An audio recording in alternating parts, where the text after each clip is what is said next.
Change my name. Yo. This is Big Boss. Big Boss in the building. We are back. You know, I just took 2 Saturdays off.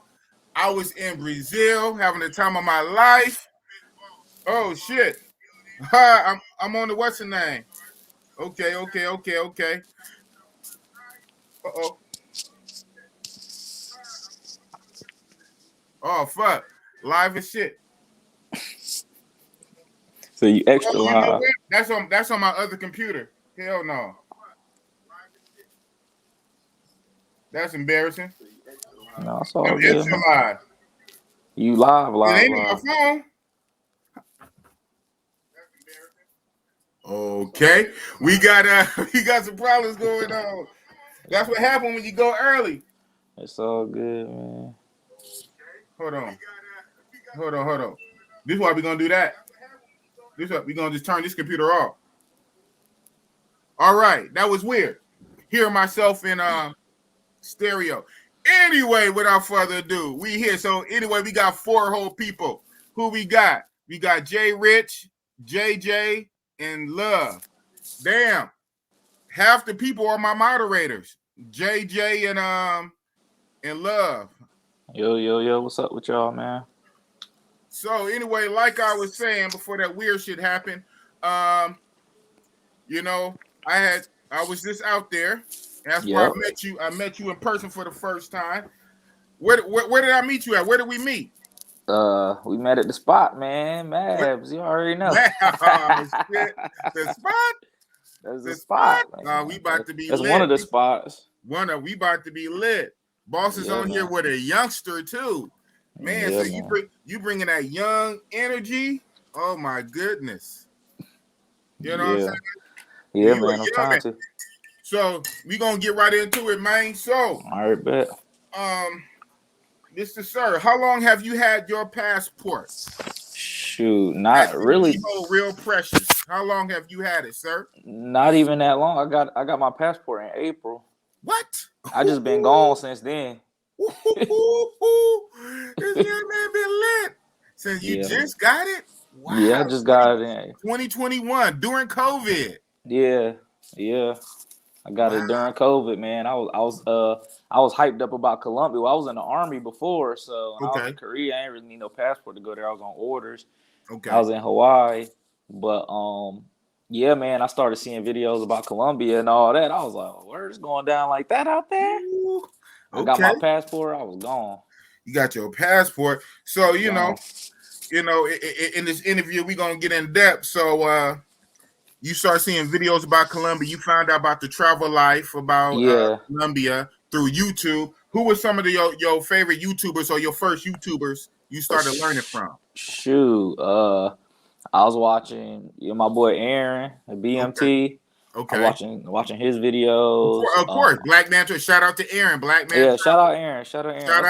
That's my boy. That's what's up. I was with him when I met you, right? I know that. Yeah, I was gonna let you say that. That's right. Yeah. This is about you right now. Shout out to Aaron. You know, he got 1,000,001 subscribers. You know what I'm saying? He the Kevin Samuels of the travel, but you know, we the low level people right now. You know what I'm saying? But this is about your shine, man. This is about your shine. But shout out to Aaron, the Black Man Travel. Shout out to Aaron. Shout out Aaron. Yeah, I was watching him. I was watching Barber's World, Zoe. Shout out to Zoe, Barber World. Shout out Zoe. Ace Live. I was watching some of his. I was waiting for that stuff. one. He got the biggest following, so it's kind of hard. It's kind of hard to miss his channel. Right. Like he is for real the Kevin Samuels of the travel world. I went back in his videos like a couple weeks ago. I was like, dang, he been doing this for like 4 years. Come on, man. And he made his bones. He made his bones in Colombia. Yeah, that's a fact. He been all over the world, Asia and all this shit. Yeah. He got big. He got really put on when he was messing with Colombia. Yeah. A lot of people were going crazy in Colombia. Bro. Yeah, so those are the people I was watching though for the most part, man. Okay, while you still in the service? So I had got out. I've been out since 2017. Oh, okay.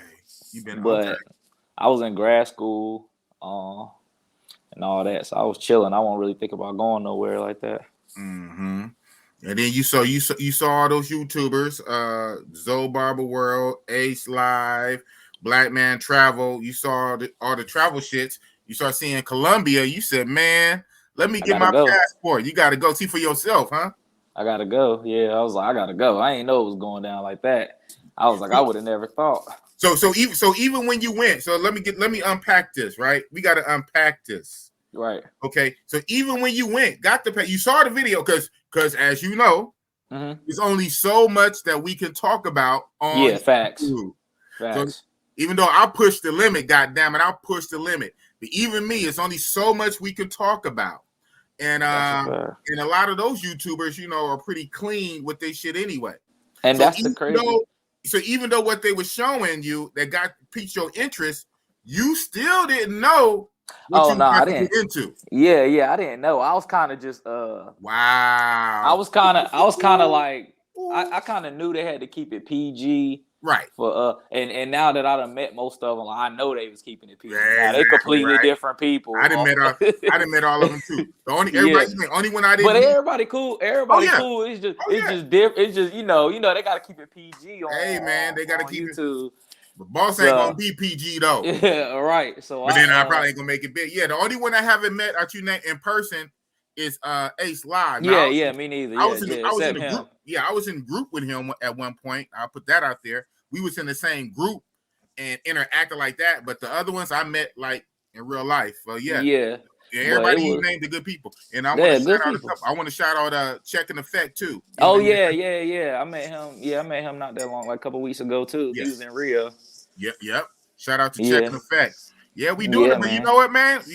Boss. But I love Colombia, man. Boss is gonna tell you, Jay. Boss is gonna tell you one day, and maybe soon, you're gonna be just like them, if not bigger, man. Shoot, that's what I'm shooting for, man. I just started it's crazy because once I started, like when I first went to Colombia, I was there for like a month. Then I went to Sasu. I wasn't recording nothing. I didn't even have a channel yet. It just Aaron was telling me like, bro, you need to start a channel. Like, why you ain't start no channel? I'm like, all right, I'm gonna start one. But yeah, man, I love Colombia. I love Rio a little more. I ain't gonna lie. Come on, man. Hey, you know that was coming. You know that was coming. And as you know now, since you a certified traveler and YouTuber, you already know that's the riff right now. Well, the three-way battle. The DR, Colombia, and Brazil. Yeah. Asua, Medellin, and Rio. Yeah, and Rio. You've been all three, right? You've been all three at this point? Yeah. Yeah, I've been to all three. And Cartagena. I've been to Cartagena. You've been to Cartagena. Okay. That's what's up. I haven't even been to Cartagena, but my man, my unofficial co-host, shout out to Razor Ray. Man, he loved him. Oh, I've seen some of his videos too. I like his videos too. Yeah. Yeah, man, he's a character. Yeah, that's my Razor Ray's my unofficial co-host, man. Yeah. And he loved him some Cartagena. So I gotta go. I gotta see what the Cartagena. So real quick. I wasn't a big fan. You wasn't a big fan? I wasn't a big fan of Cartagena. Yeah. But it's cool for what it is. It's cool. Well, that was my first time in Colombia. All right. So did have you been to Medellin? Yeah, I was in Medellin for 5 months. I came here from Medellin. man, yeah, I was out there for a minute. I'm not gonna hop in your pockets, man. But man, I guess you could do that. I was out there for a brick, man. Woo. I liked it out there, man. I fell in love in Medellin. Okay, let me ask you this: when is the last time you've been back in America? That long? Nah, not that long. Because I go back. I usually go back like I try to go back like every few before I go somewhere else. So June. Whoa, wait. August. Let me get this right. August, my bad. August. You didn't hear my question. I know you didn't hear my question. What? When was the last time you been back in America, young man? August. What? You been? Hell no, that is what's up. I'm trying to be like Travelversity when I grow up. Damn. I'm having to do Benjamin Button shit over here and just reverse my age. And you a young man. You know you a young man doing that. Yeah, man. I got stuck in Medellin, man. I wasn't planning on being there that long, but I got there. I was loving the vibe, so I just kicked it there. You know, some transparency. That was my alarm to wake me up so I can get ready for the 7 o'clock stream. Oh, because yeah. So that little, I don't know if y'all caught that beep beep. That was my alarm. Oh, You know, no, I ain't I'm an hear old man. I was trying to take an old man nap. Fucking with a youngster, man. I gotta keep up with the youngster, man. So hey, that's what it is. So you did 5 months in Colombia though? Yeah. So like I did like 2.5, then I went back to the States for a week, came back for like another 3, went back to the States for like a week, and then came over here to Rio. Wow. So okay, so you've been traveling, period. Well, yeah, because you just been traveling Since April, yeah. Since April, since you got your passport. Mm-hmm. So you got your passport in April. I know you probably don't know the exact day, but in April, when did you fly out? Was it in April or May? 3 days after I got my passport. Are you serious? Yeah, I was gone. I was waiting. I was like a crackhead. I was waiting for that joint to come. Man, you was watching the mail like you waiting on the welfare check. I was looking at YouTube video. I was like, man, it's making me mad, yo. Wow. This man got the passport in April. I had to be out. And you was on a flight in 3 days. I had to be out. I was like, and stay gone. I was like, I gotta go. Yeah, I was like, I gotta go. And my lease. When you come back to America? June, August. Wow, that's what's up, though. That's what's up, man. Shout out to you, bro. And that's beautiful. You can do that as a young man, that you're able to do that. My old ass, man, I can't even do that yet. I'm working on it, though. I mean, you'll get there. Thank you, sir. Thank you. No, I'm just saying, like, no, that's right. No, you get there, man, for sure. That's what's up. That's what's up. Yeah, it worked out perfect though, because my lease was up. Like right when I got my passport, my lease was up the next month. So I was like, I don't even gotta renew. I could just dip. I don't gotta have no bills. Look at God. Yeah, I was like, man, when the universe come together. Yeah, man. So no wonder why. So I mean, not to be in your business. I mean, but like, so in America, I mean, do you have a straight place you pay monthly rent in America, or you? No, I don't got no spot in America. My apartment, the lease was up. I was like, oh yeah, this is the perfect time. Wow. So I just kind of took advantage of the situation. So you just free. You just free. Yeah, I was. No strings on me.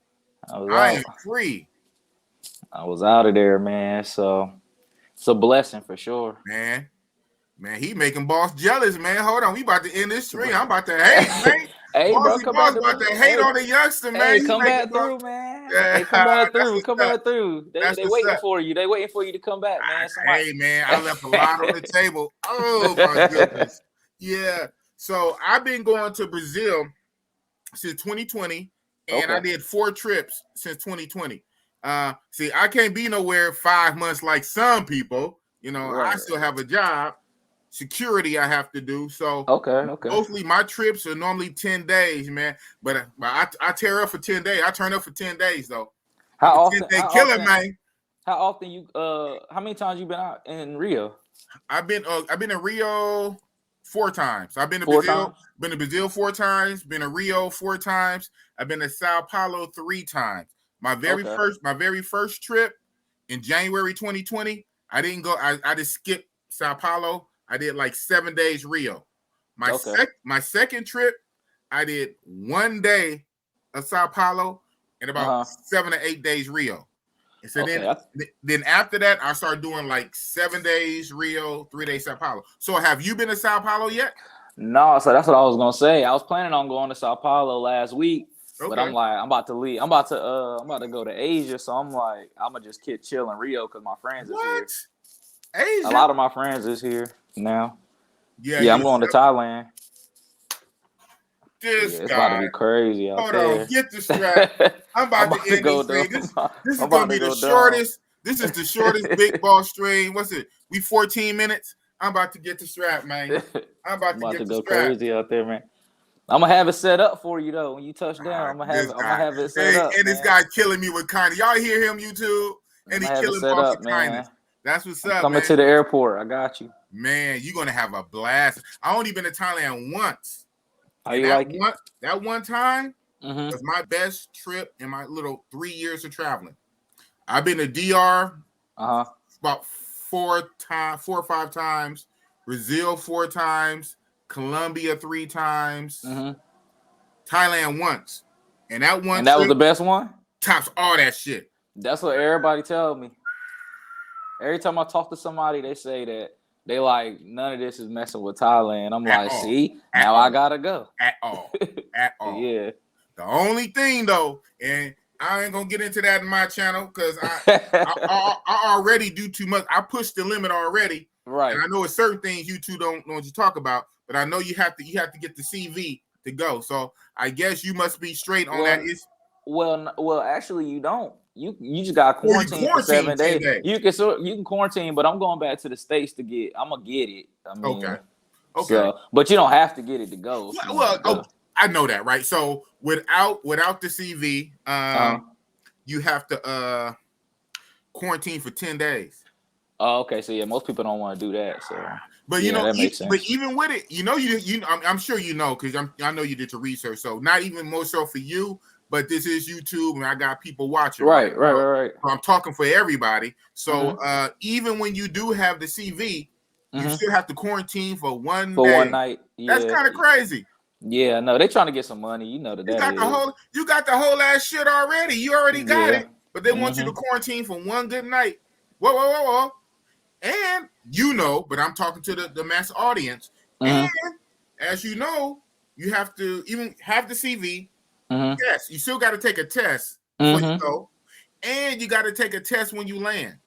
And depending on the results of that test, they let you out after that one day. Yeah, that's what you quarantining for that one night for that test you gonna get when you get there.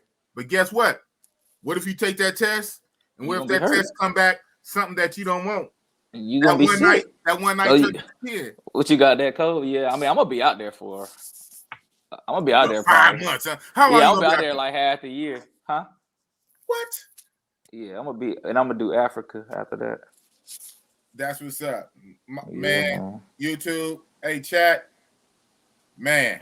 We got a real one right here, man. Jah King. That's why he got King in his name. Jah King. Hey, the world is yours. The world is yours. So we about 17 minutes in. This young man is just blowing Big Boss's mind. He's young. He's traveling the world. He got his passport in April. He ain't looked back. He left in 3 days. Got the passport and left in 3 days. Can't remember when he been back to America. It might be May, June, July. Man, all over the place. That's what's up, man. That's what's up. So what we got here?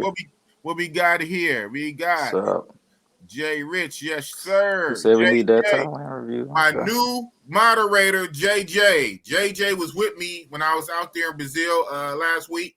JJ pulled up on me. That's not the first time JJ did me like that about a year ago in Bogota. That man just caught a whole ass flight and pulled up, like literally. Who pulls up on the country? So shout out. Dope. Yeah, he did that. He pulled up on it. I said, hey, boss, I'm out here. I'm like, huh? Yeah. Where you at? Yeah, what? Boom. Nigga pulled up on a whole ass country. So shout out. That's how you know he a real one. He a real one.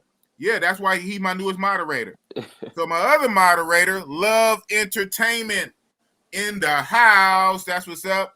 This is moderator time. LJ, my other moderator, salute. So my moderators are on deck. That's your solid. That's your solid team right there. Yeah, they are. They're my day one. And but you know what? But what comes first, the chicken or the egg? That's why they are my moderators. That's a fact.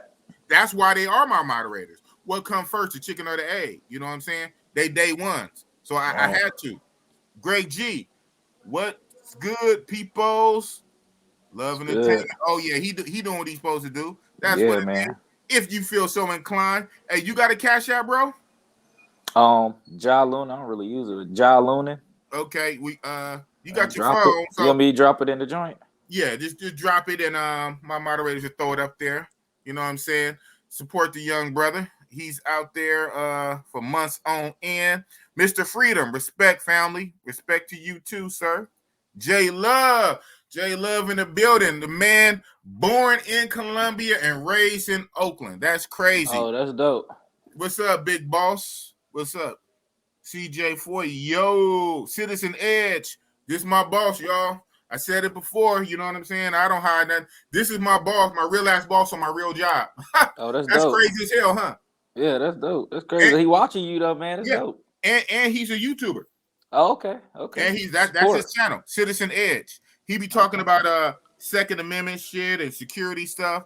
Yeah, so stuff that people need to know about. Yeah. That's my boss, Citizen Edge. What up, though? What's up, sir? What's up, man? Right on. Extreme Traveler. We need that Thailand review. For real. Oh, you gonna get it. You got the channel. I'm You gonna got the say you channel. gonna get it, man. Hey, Yeah, follow the channel, man. Everybody fuck with your boy, Jah King. Yeah, I'm gonna definitely give you all that. The name of your channel again is what? Travelversity, right? Travelversity, yeah, man. Travel like it's a play on university, right? Yeah. I saw that because your logo is dope. Your logo, it got the little graduation hat and the airplane around the globe. Yeah, that's man. What's up. Appreciate it. Yeah, love again. Thailand is like, come on, man. Woo! I've been hearing that, man. Every time I talk to somebody over my travels about Thailand, it's like their whole face changed. They just like, man, like I can't even explain it. I'm not even getting at you like that. You're not ready, but you know you're gonna get ready though. Yeah. You're gonna get ready. I'm excited, man. You're gonna get ready. Yes, sir. You're gonna get ready. Glad to see you back safe, brother. Get back on the grind and make a rewind. I know, man. This YouTube shit, bro. Damn. I'm Colombian, and I would even give Thailand the edge over Colombia. Wow. The food and Muay Thai is my life. Yeah, the food is dope too. That's what's up. Okay. How is he funding stays outside USA? We need the game. Hey, if he want to get the game, I don't know. I mean, you want to answer that or tell him to subscribe to you. You give him the game when they subscribe to your channel. Well, I mean, I was in the military, so I just got disability. I'm done working at 24. Boom. Straight like that. He's a real one. Boom. Next. But I will say, from a lot of people that I met that wasn't in the military that live overseas full time, I think the key is, I mean, I got homeboys that work at Amazon customer service, but they don't have to clock in to work. If you don't have to clock into no job, like if you don't have to clock in somewhere in person and you can work remotely from your crib, you can work anywhere in the world. Anywhere in the world. That's really the game. That's the game. And your money worth 10 times more. And even, all right, you don't have to make the 20, 25, 30 bucks an hour if you overseas. You don't. Because that little bit, your little bit of money is going to stretch. Exactly. It's going to stretch. Now, you probably can't ball out. You will. I mean, yeah. If you got, I figure if you make, I mean, I guess it depends on the country, but like if you look talking like Brazil, Colombia, like DR, like, I mean, if you make like 2,000, like you'll be all right. Now, yeah. If you make anything over that, like you cool. You extra cool. Good. Exactly. So, I mean. Yeah, if you try to make 800 a month, I mean, you're gonna be struggling anywhere you go. Well, yeah, I wouldn't tell nobody 800 a month. I keep it generous at like 2. I'm like, all right, 2 is like good. Like you good. Because a lot of them countries, well, you ain't trying to live like you're not trying to live like a local. I mean, the whole point is, you know what I'm saying? Exactly. But because some of them they only make like sometimes 200 a month, 300 a month. 400 a month. Exactly. 4 is on the high end. Like, on the high. Well, I know. I just I know you know. Yeah, I know you know. Yeah. Yeah, because you know what? It's so grime. It's so much reality. When you say the real, people ain't gonna believe you when you tell them how low that some of them make. That's a fact. That's a fact. I'm just gonna say this. You know, no names or whatever, but it's I know of like particular country, Dominican Republic. Government workers, 200 a month. That's what I'm saying. Yeah, that's a government worker. Yeah, that's a fact. And you think so? Any other kind of job will be lesser than that, right? Then you got to think about all the people that don't got jobs at all. Well, yeah. So, but those are high numbers. 0 from 0 makes 0. But I'm talking about a government worker, 200 a month. Yeah. So I met a lawyer in Colombia. She made like $350 a month. Yeah, that's good. But the crazy part, good money. That's good money. Yeah, that's good money there. Yeah, right. Because think about it: a government worker makes 200, a lawyer makes almost double, like 350, 400. So if you out there making 2,000, that's what I'm saying. You should be good. Like you should be able to do what you want to do. Right. You know what I'm saying? And be good to be good. Exactly. Got my boss tripping. My boss man over there like, damn. That's right, sir. Sir, Mr. Boss Man, Citizen Edge. You don't need a whole lot. No, you Well, don't, man. you a good boss and all, but you already know what big boss is trying to do. So one of these days, I'll chain this Yeah, on. man. That's crazy. J Love said, Marine Corps, brother, the VA must have rated you high. I'm Oh still yeah. fighting VA for a higher percentage. Yeah, I know. I Oh be yeah. hearing the VA. That hundo. Your situation is good though. Oh, I got 100%. Yeah. I heard that. Yeah, Man, man. you Gucci. And And you said, that's with and the you did, VA. If you want your rating higher, you just gotta keep. As long as you keep going back, your rating will go up at some point. You just okay, gotta keep. It's just about how much you want to fight them. Like they gonna try not to give it to you sometimes. right. But you just gotta keep going back. Like I said, I never had the pleasure of serving. Everybody and their mom always this, and I can see why everybody think I served, but I never served. I wanted to. If I would have served, I would have served the Marine. What branch did you Okay. serve? You don't I mind was me in the asking? Army. The Army? That's what's up. Yeah. Mm-hmm. How many years you did? You did 4? 6. Oh wow, that's what's Yeah, up, man. Yeah. Yeah. Thank you for your service, young man. Thank you for your service. I appreciate it, man. Appreciate it. But yeah, if it's anybody that's in the chat that's getting your disability, or you in the military, or you were in the military, man, like take your bread and go somewhere else, man. If you don't have to, if you getting that 100% or 90 or whatever you getting, go triple your money. You could triple your money. Like money is subjective to your location. Mm. Come on now, give them the game. So like a lot of money only. So like you got 40K, 45K in America, in South America, and Southeast Asia, that's 150, 200K. Right. So it ain't about the money. It's just about where you at spending it. Man, it ain't what do you say? Ain't where you from, it's where you at. Exactly. That's exactly. real talk. You got 100%. Congratulations, brother. They only rated me at 10%. Damn, Yeah, I'm a Persian golf vet. You just gotta go back, man. You gotta go back, man. They hold that 90%, bro. You only got 10%. Wow. Yeah. I almost figured if you got 100%, no offense, yeah, I'm not even gonna do that. I'm not even gonna because that'd be some real shit. What I was gonna say is I would think that if you got 100%, that you would be like, kind of messed up, like. But I mean, it's just about how much you went to the doctor while you was in.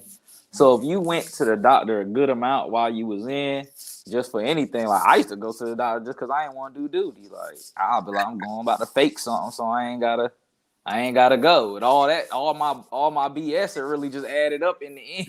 Like, wow, you know what I'm saying? I just kept complaining about the same fake issues to get off duty, and then when I got out, they paid me for it. Let me stop there. Oh well, I hey YouTube, and what you say can be held against you. I don't know how this shit work, man. So hey, just allegedly and all that old good shit. But that's what's up. So man, let's get into it. So how long have you been in Rio as of this time? How long have you been in Rio?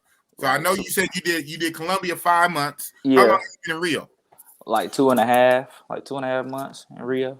You already been there 2.5, and how long? When do you think you about to leave? I'm leaving not next week, but the week after that. Oh, it's about 2 weeks. So by the time you leave, you'd hit about 3 months. 3 months. Yeah, it'll be 3 months when I leave. Yeah. Wow. So you did already. You did five. You did 5 months of Colombia and 3 months of Rio, Brazil. How long was you in the DR? How long did you do a DR stint? A month in May. So I did April. I did from when I got my passport in April to the end of April in Colombia, but they were locked down. Yeah. So May, I was in Sosúa. So I did the whole month of May in Sosúa.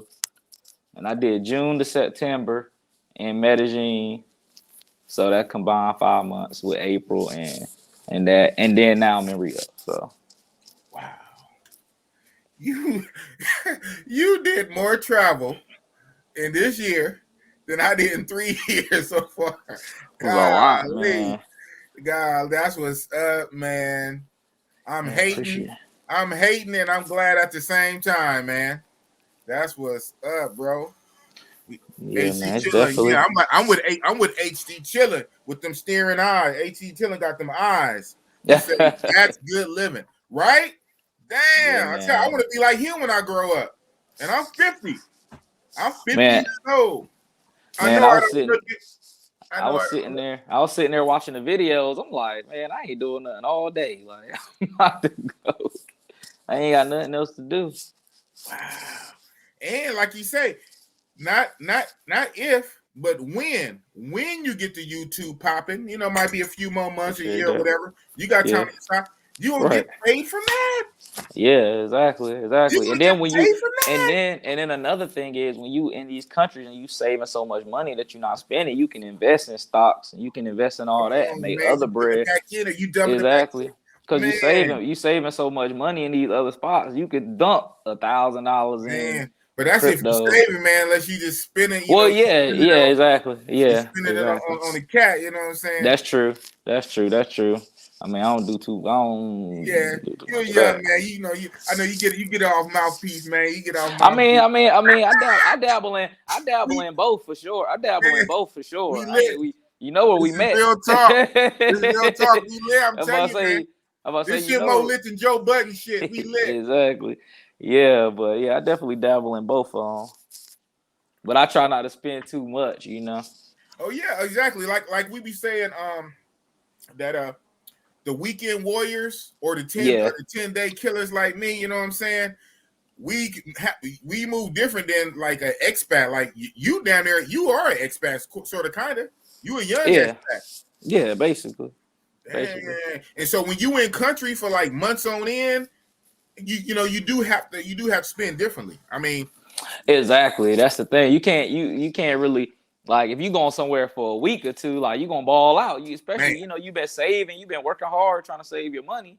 Right. You're gonna ball out when you touch down. But it's a different when you fall, man. You gonna crawl back on that goddamn plane, sleep on the plane going back. Right, of course. It's like living in LA. Like if you live in LA, you ain't gonna, if you got friends and they come visit, you ain't gonna be spending money like your friends. Right, exactly. He said, "Don't tell too much via on YouTube." Shaking my head.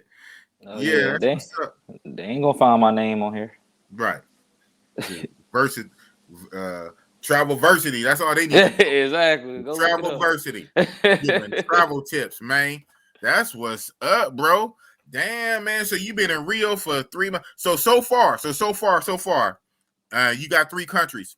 You got Dominican Republic, Sasua. So in the DR, you was there for about a month. In Korea. I was stationed in Korea, if you want to count that. I lived there for a year. So. Oh, you was there for a year though. Yeah. So obviously you wasn't living monk mode, but you were stationed.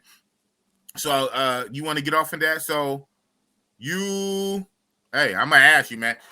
Of course, you a man. What's up? Was you able to, like, you know what I'm saying, to move and get it in and do what you needed to do? Where at? In Korea? Uh-huh. Oh yeah, for sure. Okay, for sure. Yeah, for sure. I was real young back then, so I was still kind of chasing the army. I was still chasing the army joints. Oh, wow. How does that work though? I mean, isn't that kind of dangerous? Like, if you can get into a lot of issues with that. And I mean, it's kind of like college, really. You know, you stay in the same building with girls, y'all. You know, it's like take college and replace going to class with just going to work. Interesting. Basically like that kind of concept. Okay, I heard that. Yeah, so I'm not really gonna count that though. So what I'm gonna count, I'm gonna count Colombia for a month. Well, DR for a month. Colombia down in 5 months. Brazil working on 3 months. Out of those 3 countries, which one do you like the best so far? I'm gonna say Rio 1A and then Colombia like 1B. But Rio top like right now. It's like a close. They close, yeah. It's real close for me, man. It's real close. Okay. So now we got to break it down, in a subset. So even when you say Colombia, are you saying? Because funny, you say Rio, but that's all you know. So in Colombia, are you talking Medellin or Cartagena? I'm gonna say Medellin. I won't really. Cartagena was cool. I won't really. That's not somewhere I would probably stay for like a long period of time. Yeah. But I say Medellin when I'm talking about Colombia. Yeah. Okay. Have you been to Bogota in Colombia? No, I didn't go to Bogota. I wanted to, but I was hearing mixed reviews about it. Like I was hearing mixed reviews, so I was like, I'm gonna just go to Rio. Okay. I talked to you. You been to Bogota? Yes, sir. Oh, really? My nickname is Bogota Boss. Oh, for real? Yes, sir. Oh, yeah, I gotta get that info. Yeah, I got a video that's not YouTube safe, and it's actually my very first video. Well, my first like YouTube-ish video. Right. I made it so I can practice editing, and so since I know it wasn't going on YouTube, I just put all my footage in there, all the fuckery. I just threw it in there, so. It's floating around. The WhatsApp groups. I'm gonna send it to you. Okay, yeah, that's a bet. Yeah, it's not safe for YouTube. Oh, for real? Yeah, now I gotta see it. You gotta see it, man. Almost everybody in the WhatsApp community that's seen it. I'm gonna send it to you. Yeah. Okay. Bogota, the power of Bogota, it goes down, man. But that's what I'm saying. I've heard mixed reviews. I've heard some people say like, yeah, that's where it's at. And I heard some people say they really like it. So I was like, yeah. Well, and you know what? Both is true. I can, and I know why. I know exactly why both is true. Right. Okay, so I'm gonna tell you this. Okay, Mr. Brazil, have you been up? You've been there for 3 months now. Have you been up the hill to Villa Mimosa? Of course. What? I go there all the time. No. Okay. You talk about somebody in the chat. I'm not gonna say it. Somebody in the chat, and when I see it, I'm gonna bring it up. Somebody in the chat. Type about Bogota and Villa Mimosa. Bogota, Colombia, and Villa Mimosa. And while we waiting for that, okay, so you said Brazil 1A, Colombia, Medellin 1B. Damn. It's so close, man, but so close. The razor's edge, huh? A razor's edge. It's that beach, man. The beach. The beach. The food tastes better here than in Medellin. Man, Colombia food is shit. Yeah, Cartagena got some decent food, but you know where you go. You gotta go where the Costina's at, where the black people are. Yeah, that's a tour, and Cartagena is a tourist spot. It's a tourist for people in Latin America. Yeah, usually like when you go around the darker shade of people, they have better food. But yeah, Medellin food is not. Nah, Bogota food is worse than that. Really? That food is fit for dogs. Yeah, matter of fact, the funniest shit. Shout out to Rob Brazil, my other moderator. I know his ass is not even in here. Rob, I was out there in Bogota. Rob Brazil, we was walking around. We got some food from like the little food truck shit, and I was hungry, so it tasted good for a minute until I just kept eating and eating and eating. I'm like, what the hell is this? Man, I threw that shit to a dog. The funniest shit in my mind, and me and Rob still talk about it. Man, that dog devoured that food. But a dog is a dog. He ain't anything. He used to that, though. Right. Man, it was just so graphic. You're like, the food didn't hit the ground. You know, but you know me, I just put 2 in a 10. I'm like, man, that's what that food is made for. A motherfucking dog. Yeah, so to me, Colombia ain't got no good food, period. Yeah, I was cool on the food. But like you say, even in that, in Colombia, when you go to the more Afro melanated coastal areas where the black, because black Colombians normally are, the food gets a little better. That's right. Ain't that something? Yeah, no, that's black folks, man. Black folks all over the world, man. We put our foot in stuff. Yeah, that's a fact. That's a fact. It's just bred inside of us. But yeah, the beach, man. The beach kind of give it the edge. How they walking around in the bikinis all day. You just walking down the strip seeing chicks in bikinis and stuff. I feel like you can move around Rio too a little bit more, man. Right. Like I move around way more in Rio, like way more outskirts of the city and all that, more than I did in Medellin. Okay. Do you feel like you moved around more? Yeah. Here, I move around more here. And and it's always the thing, right? There's always the factor where in these local spots, right? Safety first, right? So the way we move, we try to move in a way to not expose ourselves to unnecessary risks for the most part. For sure. Right. And so on a safety tip, which one you think is a little more safer for a gringo, for a tourist, just walking around nilly-willy, like la la la la la la la? Which one is a little more safer? Colombia, Medellin, or Rio? Rio. I think Rio for sure. Right. It seemed like they got more of a like police presence out here.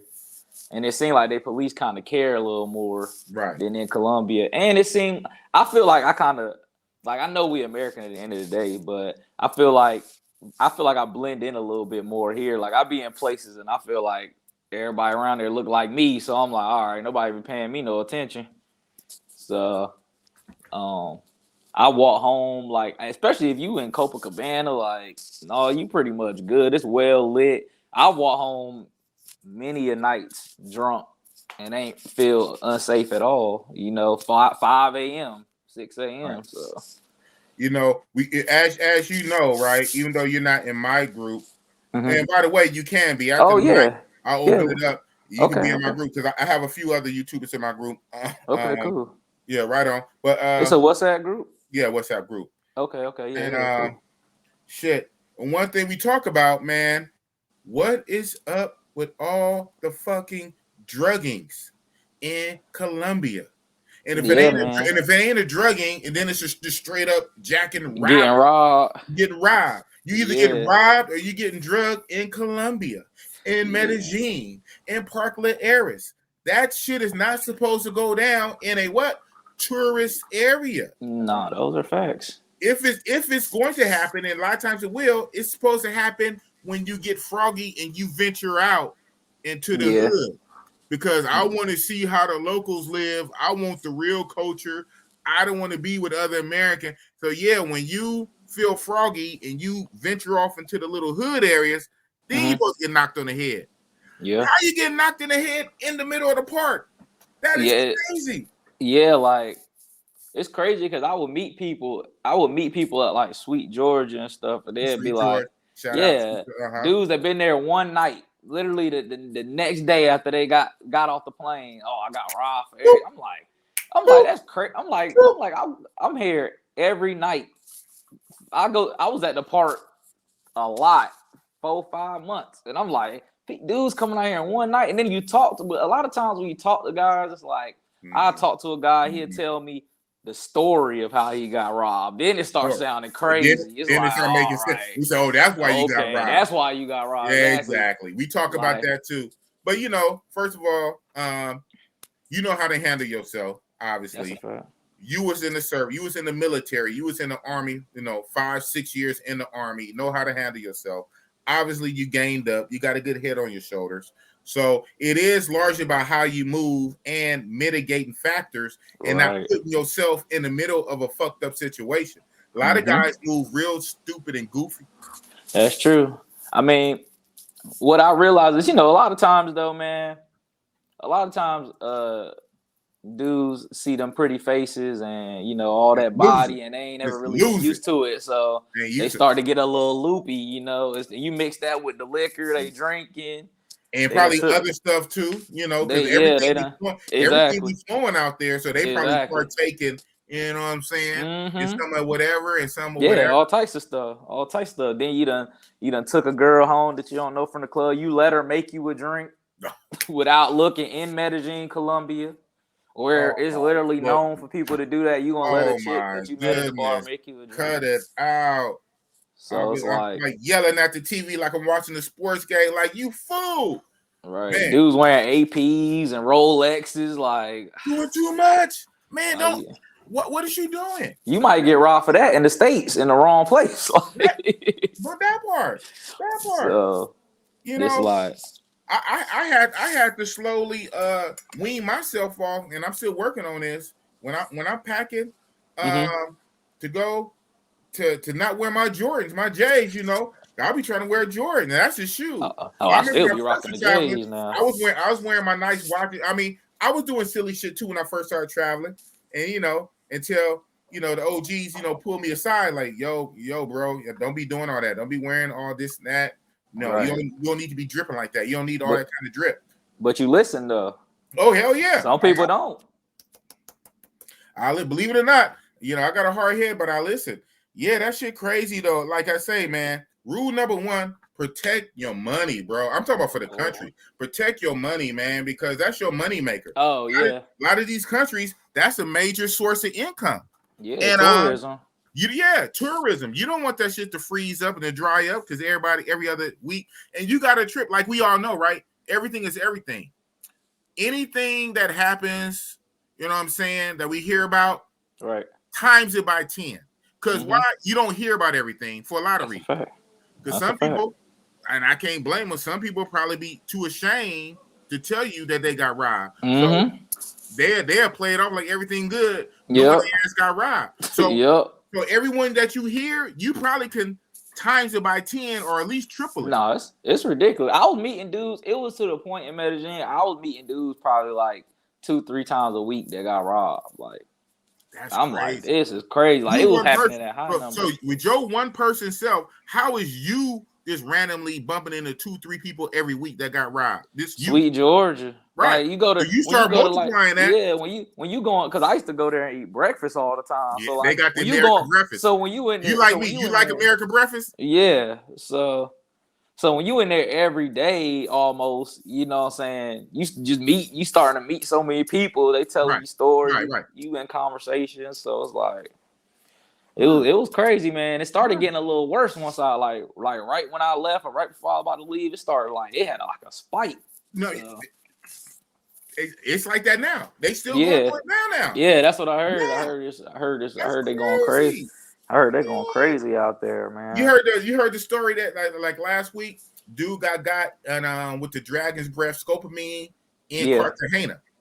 Oh no, I ain't heard about that one. Yeah, his situation was crazy. He said he was out there at one of the restaurants, the outside restaurant, dining with a buddy of his. Right. A female or two approached him while he's sitting down eating, almost on some mad shit. Right, approached him.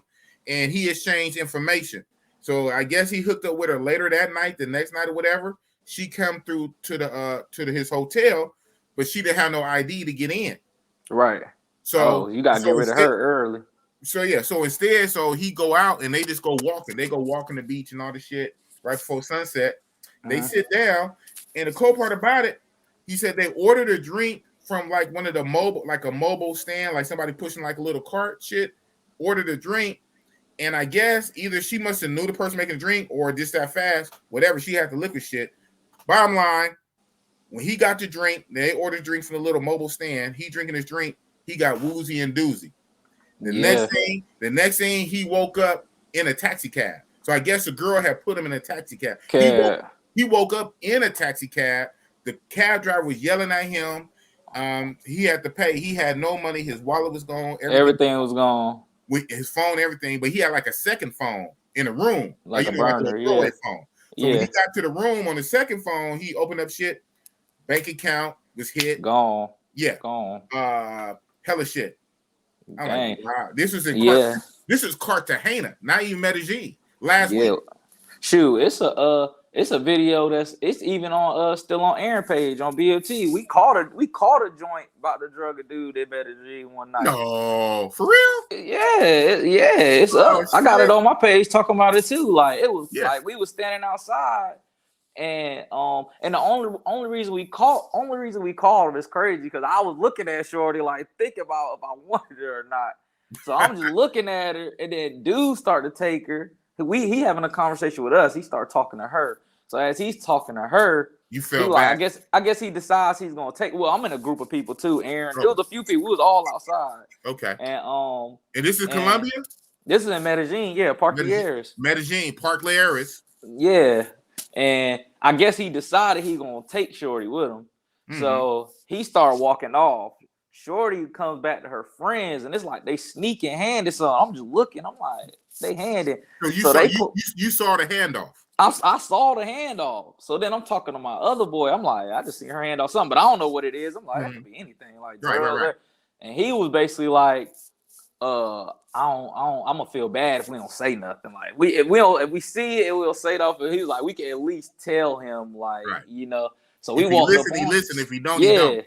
Right. So we walk up on him. My boy, he start going through the girl pockets. He ain't even playing. I heard that. He running her pockets. Right. And she acting like she don't know what it is. Like she act like she don't know what it is or whatever.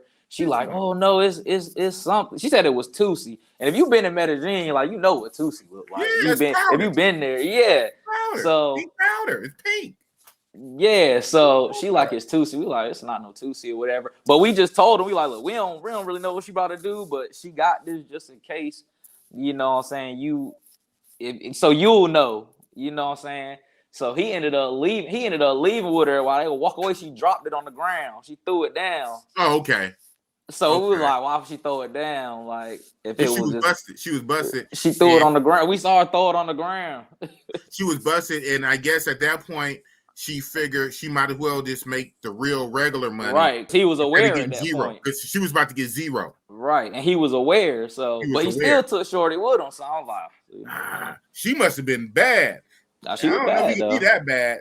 And she was I know she wasn't that bad. You was trying to drug me. Okay, and now you don't have the drug, but I'm gonna take you now because I de-drugged you. Oh hell no! Wow. Yeah, man. So it's wow, crazy, that's what's man. up though. At least this is you and Aaron. Well, Aaron we was in a group with me and our other homeboy Mick. We was all together. We was just watching it go down. Like it's crazy. So that is man, it was crazy. Man. Yeah, it was crazy. Wow. So you saw it in real time, and the whole thing about it, and I know, like I say, a lot of times should be like on a subconscious level, right? Like just the movement didn't seem right because say if she really was just passing her homegirl some Tootsie, like, okay, you about to go run off with this dude. Right. It was too slick. Yeah, exactly. It was too slick. Because we all know how they get down. So if it was Tootsie, it's Tootsie. It's Tootsie, exactly. Say, hey, you about to run off a dude, and so, hey, before you go, here's it. Remember, boom. But if you are like kind of like, yeah, it was just mad suspicious. You're like, hold on, what is you doing? Yeah, it was mad suspicious. The way you moving is suspicious and hella sneaky. Whatever you doing, you being sneaky with it. So I don't have to know what it is, but and that's you being sneaky. And that's what it was. It was like that was real. That was some real sneaky activity. That's what I'm saying. So it's that ism. It's that exactly. just knowing shit. Exactly. Then when she threw it down, it kind of confirmed because I'm like, why you throw it? Like if it was just nothing, you would have kept it. And if it was Tootsie, you didn't want to throw it down. I mean, you ain't throwing no Tootsie down. Nah, you gonna get lit. You know what I'm saying? Exactly. Wow. So, and I would have noticed if it was Tootsie as soon as I seen the handoff. Exactly. It ain't hard to spot, but yeah, man. It's just about how you move. It's being careful. I love Medellin. I think it's a dope place to go. It's just be careful. That's good. You're not bad mouthing it, I guess. Yeah, no, I mean I love it. It has its dangers, but yeah. Okay. Right on. You know, in the travel community, man, they love Medellin. I have a saying for it. They love Medellin like it's the best thing since sliced ice cream. I love Medellin, I don't care for it. Everybody you don't care for it? Big Boss do not care for Medellin at all. Why not? I know everybody loves it, bro. They love it. Yeah. You have more of us travelers that go to Medellin that ain't even been in Rio yet. I'm like, are you serious? But you know Medellin, Medellin a cheaper flight. Rio one day, I gotta see what Rio like. I'm like, bro. But you know Medellin a cheaper flight. You done been to Medellin 15 times. You ain't been to Rio once. You gotta let people do what they do. It's but that. You know who's a real person? Jay Clyde. Jay Clyde. Yeah, man. Yeah, he be all over the place, man. He be in Colombia too. Yeah. That is crazy, man. You gotta protect your money. You gotta protect your money. Always. And so I know when I was studying Portuguese, and I need to start again because I only did it for 6 months and then I stopped. Like a dumbass. But when I was studying, my teacher, she was telling me that Brazil takes their shit so serious about protecting the gringos. You could tell. She was telling me that they have secret squads and not so secret squads, and they some hitters. Like they don't play. That's what I'm saying. And they even have a little thing. They have like a little death head, like a skeleton death head to let you know they don't play. Yeah. So they are that serious about protecting their money. That's how you fucking supposed to be. That's what I'm saying. That's when you was asking about the safety thing. I was like, nah, Rio, you could tell they care a little more about a lot more. But it just don't. Yeah, it don't feel. I love the vibe of Rio, man. Man, you know what? This is my thing, right? I love everybody. Boss, I ain't racist. How can I be racist? I'm black. I love everybody. You Right. know. But you know, I love me and my people more. I love melon more than I love white. I love melanin more than I love whatever else. And I said this before, and this is like controversial. On the Dominican Republic, everybody, a lot of guys love the Dominican Republic. I get I it. don't like it like that. It's so close. It's a lot of East Coast, New York. Convenient. You're right. A lot of the Dominican Republic people and chicas are somewhat racist towards black. Yeah, I said it on my channel. I know whatever. I've heard that though a lot. Yeah, well, I didn't really feel it, but I heard that a lot. Yeah. Well, one, you can see how the way they treat the Haitians. You can see how they treat the Haitians. Oh yeah, for sure. And so, like I found out that, do you know, years and years ago, back in the 80s, the country Dominican Republic, they filed for, like, United States. They wanted to be recognized as a Caucasian country, like on an official census form. Right. No matter what color they are, they want to be known as a Caucasian country. Like, what I'm trying to say, they think they're white. Right. Now, I know a lot of other stuff. So even like, because it's YouTube and PG and all the shit, I know a lot of other stuff. So I'm gonna say this. So I say what I know. Now I can't say everything. They think they white. And so you can kind of tell in the treatment of blacks and darker skinned people, even in DR. Right. Medellin is not that bad, and that's a shame. The DR is worse than Colombia with that. But even they worse, they not black, even though, yes, you do have Afro-Colombians. Afro-Colombian. Yeah, if you want black, you gotta go to Cali. You gotta go Cali to live on the coast. Yeah, Cali, Barranquilla, all that. I'm saying all this for a reason, though. I'm not just spazzing out. Right. When you come to Brazil culture, in their own culture, you have a lot of this built into the culture. So you're not even like you're an outsider per se. And then I get it. That's why some guys they love the Colombia, they love the DR, because it's like it's exotic. You're going into somebody else's culture. When you really get into Brazil culture, it's almost like you at home. Yeah, I mean, Brazil got the most African blood outside of Africa. Say it. That is a fact. It's the most I didn't know that till last country. Year. Yeah, man. It's the Brazil most Afro country. The most black people outside of Africa. That is crazy. There is more black Brazilians than black Americans. Yeah, there's 86 million black Brazilians in Brazil. That is crazy. That's like double the number of Americans. It's like twice the size. Yeah, it gotta be. Well, you got a trip, because America, period, everybody, black, white, Indian, everything. There's 350 million Americans? 350 period? Yeah, it's like 40 million black people. Or something like that, around there, 50 million. Yeah, I thought it was lesser. Something like that. And here it is in Brazil. You have almost 90 million blacks. Yeah, man. Big, heavy, and they love like their Afro culture. Like, even the women, like they wear their natural, like, froze out. They wear their natural curly hair. Come on, 3 months. Come on, living there for stuff. Come on, living there for 3 months. They love being black. You know what a girl told me on the beach? We was on the beach with some girls earlier. Shorty said, "Black don't crack." Wow. She said in Portuguese? My man froze up. Black don't crack and froze up. Yeah, man. Man, Brazil is a whole ass vibe, bro. To me, my best is Thailand and Brazil. Brazil and Thailand. Like you say, Brazil is 1A and Colombia Medellin is 1B. Shit. Oh, my phone went out. Oh, my internet had cut. My internet had dropped. I kept it lit though, man. I've been doing this for me. I kept it lit. But yeah, like you said, it's Brazil is 1A and Colombia Medellin is 1B. I'm like that with Brazil and Thailand. I mean, I see. Thailand might replace all that. Yeah. Well, it's catch-22. So I've been to both. You're gonna see when you go there, and you're gonna be there way longer than me. Even when I went, I was only there for like 10 days. But even that, I would say right now, I still would rather live in Brazil. And that's going to be my end game. I'm going to be like my man Jordan. I'm gonna get my CPF, my citizenship, and then Thailand would be like my my playground. Okay, I understand because again, I love this. I yeah, love this. man, I understand you. I love this. So this is where I want to live. Right. I love this. I But feel man, that. Thailand is a whole ass vibe. So you had them two together. Woo, you can't lose. So man, it's been a straight hour. Some other stuff I wanted to get into, but it's a straight hour. I don't want to hold you. We could definitely got to do this again. We could do a part 2 for sure, man. Yeah. And then when you get up and go and have me on your channel, you know, of course. Of course. Have me on your channel. I have you back on this channel. Right.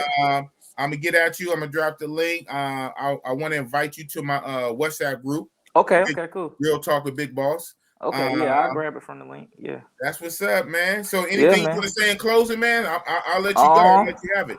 I appreciate you for having me on your show, man. Y'all go subscribe to the channel, Travelversity. Be doing vlogs, man, giving a little information out. Like, it be little stuff, ATMs, like, just stuff like little stuff that you just learn from being somewhere for a little bit. So yeah, man, y'all subscribe. I'm gonna be bringing content. I'm gonna be in Thailand. I'm gonna do Africa. I'm gonna do Eastern Europe, like Ukraine and all that. So yeah, man, I'm gonna have a lot for y'all. So subscribe. I appreciate you for having me on, man. It's all good. I appreciate you for coming on, man. Like I said, I just met you what 2 weeks ago when I was out there. A couple weeks ago. I met you at Mavs. You was with the homie Aaron, Black Man Travel. You know, man. I was on my fanboy shit. I made sure I took a picture with Aaron. I said, man, let me take a picture with you too. I said, you a YouTuber? He said, yeah, I'm a YouTuber. I said, come on, let's do it. We exchanged information, and I was already plotting on you though. I was already plotting, man. I said, man, we're gonna have to do a collab. So that's I definitely appreciate you, man. It's definitely a pleasure meeting you. It's all good, man. So with that, I'll let you go. So real fast before I let you go.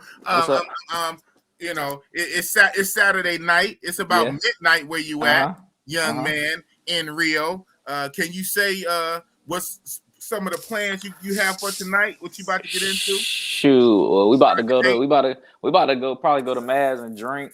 Okay. And then we're gonna slide off to Villa Mimosa, man.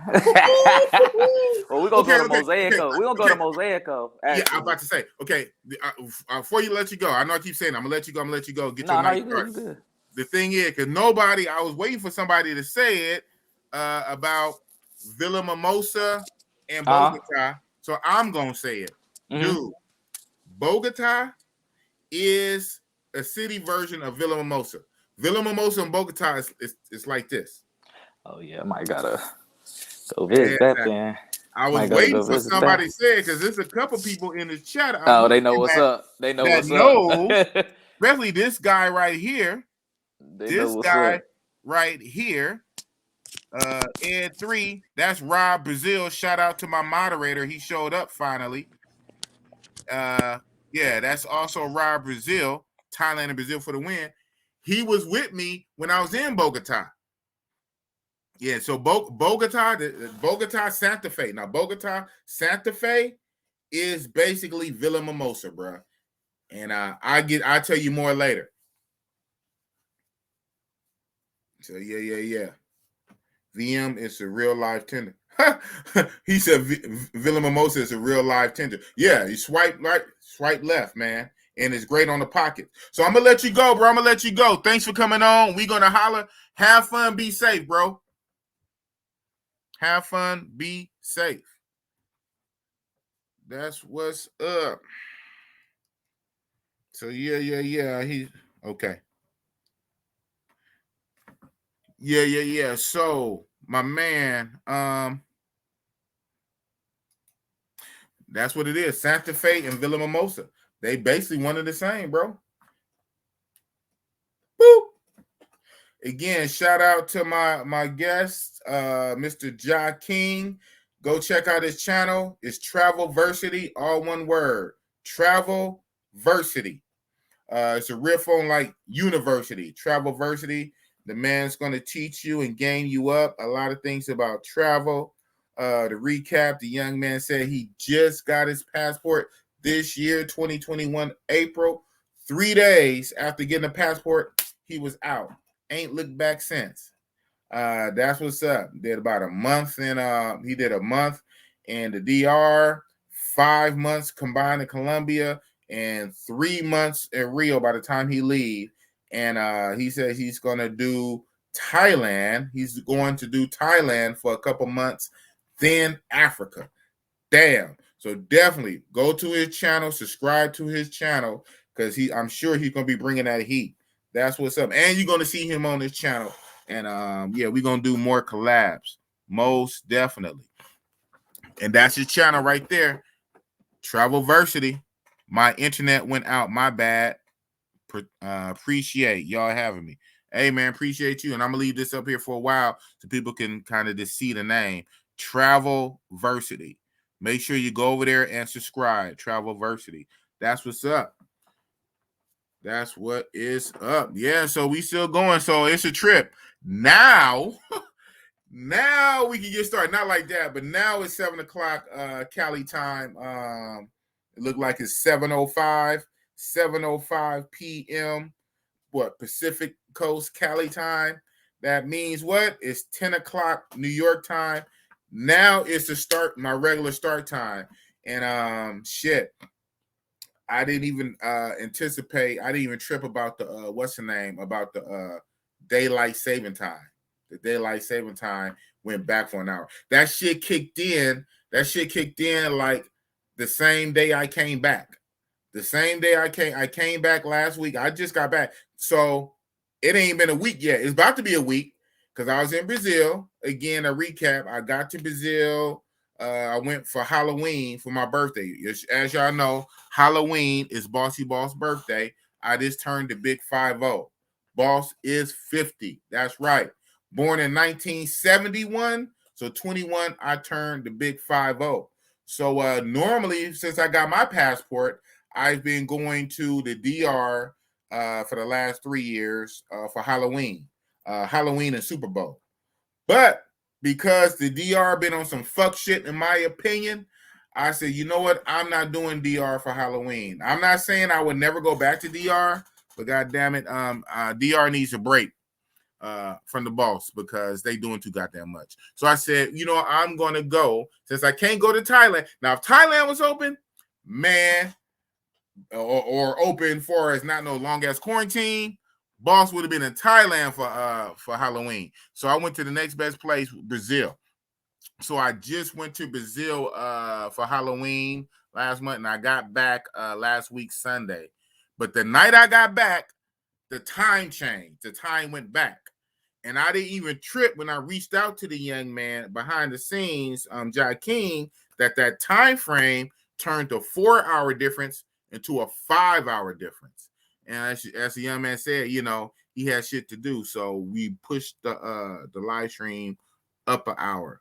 But that being said, it's 7:07, 7 o'clock p.m. Cali time, 10 o'clock New York time. And speaking of New York, I must put my hands together and welcome my co-host, Razor Ray, in the building. Big Boss takes no loss. How the hell are you doing tonight? If that was only true. I wish I could say I never take no loss. I say that in my little rap song, but hell, even when I take a loss, the loss is a lesson. It's a lesson out there. Oh, I heard about your exploits out there in Brazil. Shit. De Janeiro. Yeah, man, that shit was crazy, bro. It was lit, but it was crazy, man. Crazy. We gonna get into that, man. So now I ain't gonna say the show really start because the show was lit with that young man. That show was lit, man, already. Did you catch any of it? Oh, Travelversity. Yes. How can I sign up to Travelversity so I can get that degree from Travelversity? Exactly. All the traveling, man, he doing a lot of traveling. I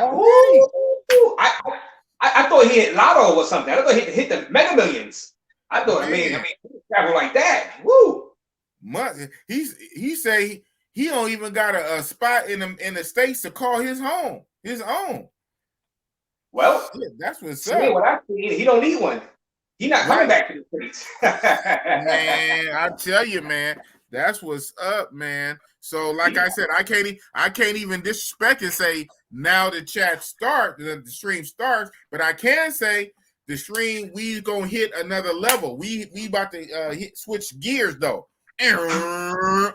With Boss and Razor Ray in the building. That's what's up.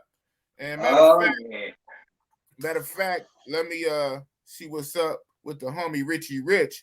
But yeah, man. So what's on your mind, man? What you gotta say? What you mad about, man? What's going on with you, man? Well, hold on. Speaking of Richie Rich, that's double R. Roll the tape, right? Yes, sir. Yes, sir. Every time somebody puts "What's up?"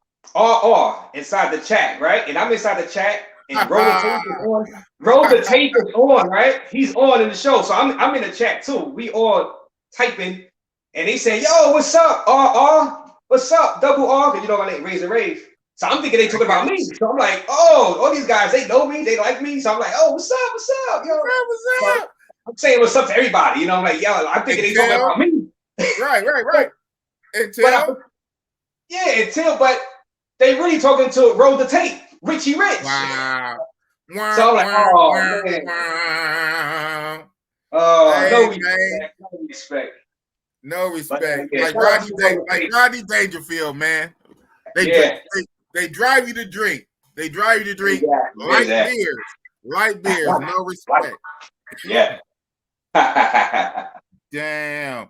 Greg 712 say, no one go to Medellin. Everyone should go where? Cartagena.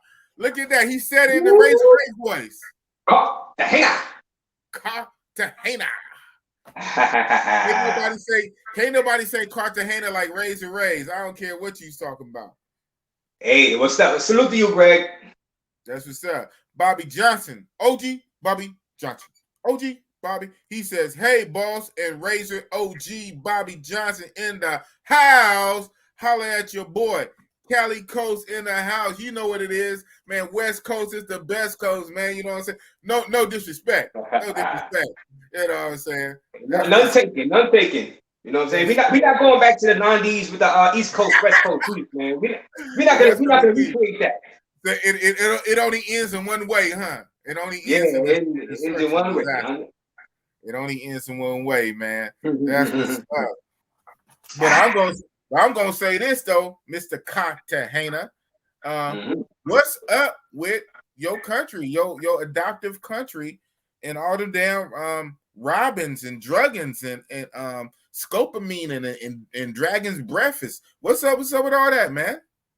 Oh man, yeah. Homeboy, I know you reported about Cartagena, but the guy, he had got dragon breath, and it's unfortunate that I guess you're getting copycats now out there in Cartagena.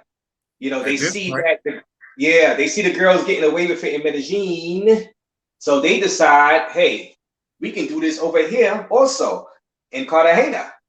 So I'm guessing, my guess is that now the girls are getting more bold to try and do it in Cartagena. Now, I don't know if the girls are traveling from Medellin to Cartagena, or it could just be copycats. It could be, I guess citizens of Cartagena, or and just decide to let me try this drugging thing because it seemed like it could be lucrative. You know what I mean? So, and if the authorities are not really arresting the girls for it, they'll probably arrest the girls if a guy died of the drug, whatever. And if they're not really arresting the girls and saying, oh, it's just it is what it is, a petty crime, it's not no real big deal. Yeah, more girls are going to start trying to scope ya. Yeah, they're going to give you the love. We got a new word with it, adjective, scope ya. And the love potion. They put the love potion in your drink. You know what? You said something that made me trip. Like, could it be this? Like some of the same girls flying back and forth? Because as we know, it's a cheap in-country flight. A lot of these countries are set up the same. in Brazil, Rio and Sao Paulo, a quick flight back and forth.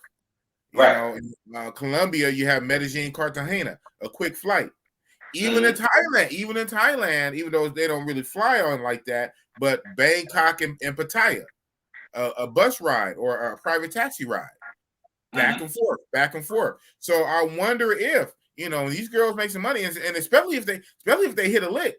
Now, if you hit a lick, you're going to have money, right? Now, they're already making money by doing what they're doing, right? They making money way more than a regular job, because like we said on here before, a lot of these jobs in these countries, you're going to make $200-300 a month. Some of these girls are making that in one night. Right. So they already got money already. But then if they hit a lick with the scopamine and they empty somebody's bank account, now you got G's. And now with that extra money, you can really fly back and forth. And you might want to shake the spot because you made the spot hot. So now you go somewhere else to set up shop. Yeah, I think that's what's going on. Yes. And then the gamed up ones will train the little new goofy ones. The gamed up females will train, you know, the other chicas. Man, you can do this, you can do that. So it might just increase, bro. Yeah, it's a shame, man. I think you hit it on the head, Detective Big Boss. You cracked the case. I think is, you know, once they score in Medellin, you know, they clean out the guy's bank account and, you know, whatever. They can hop on a bus also for like 12 hours and take a bus also.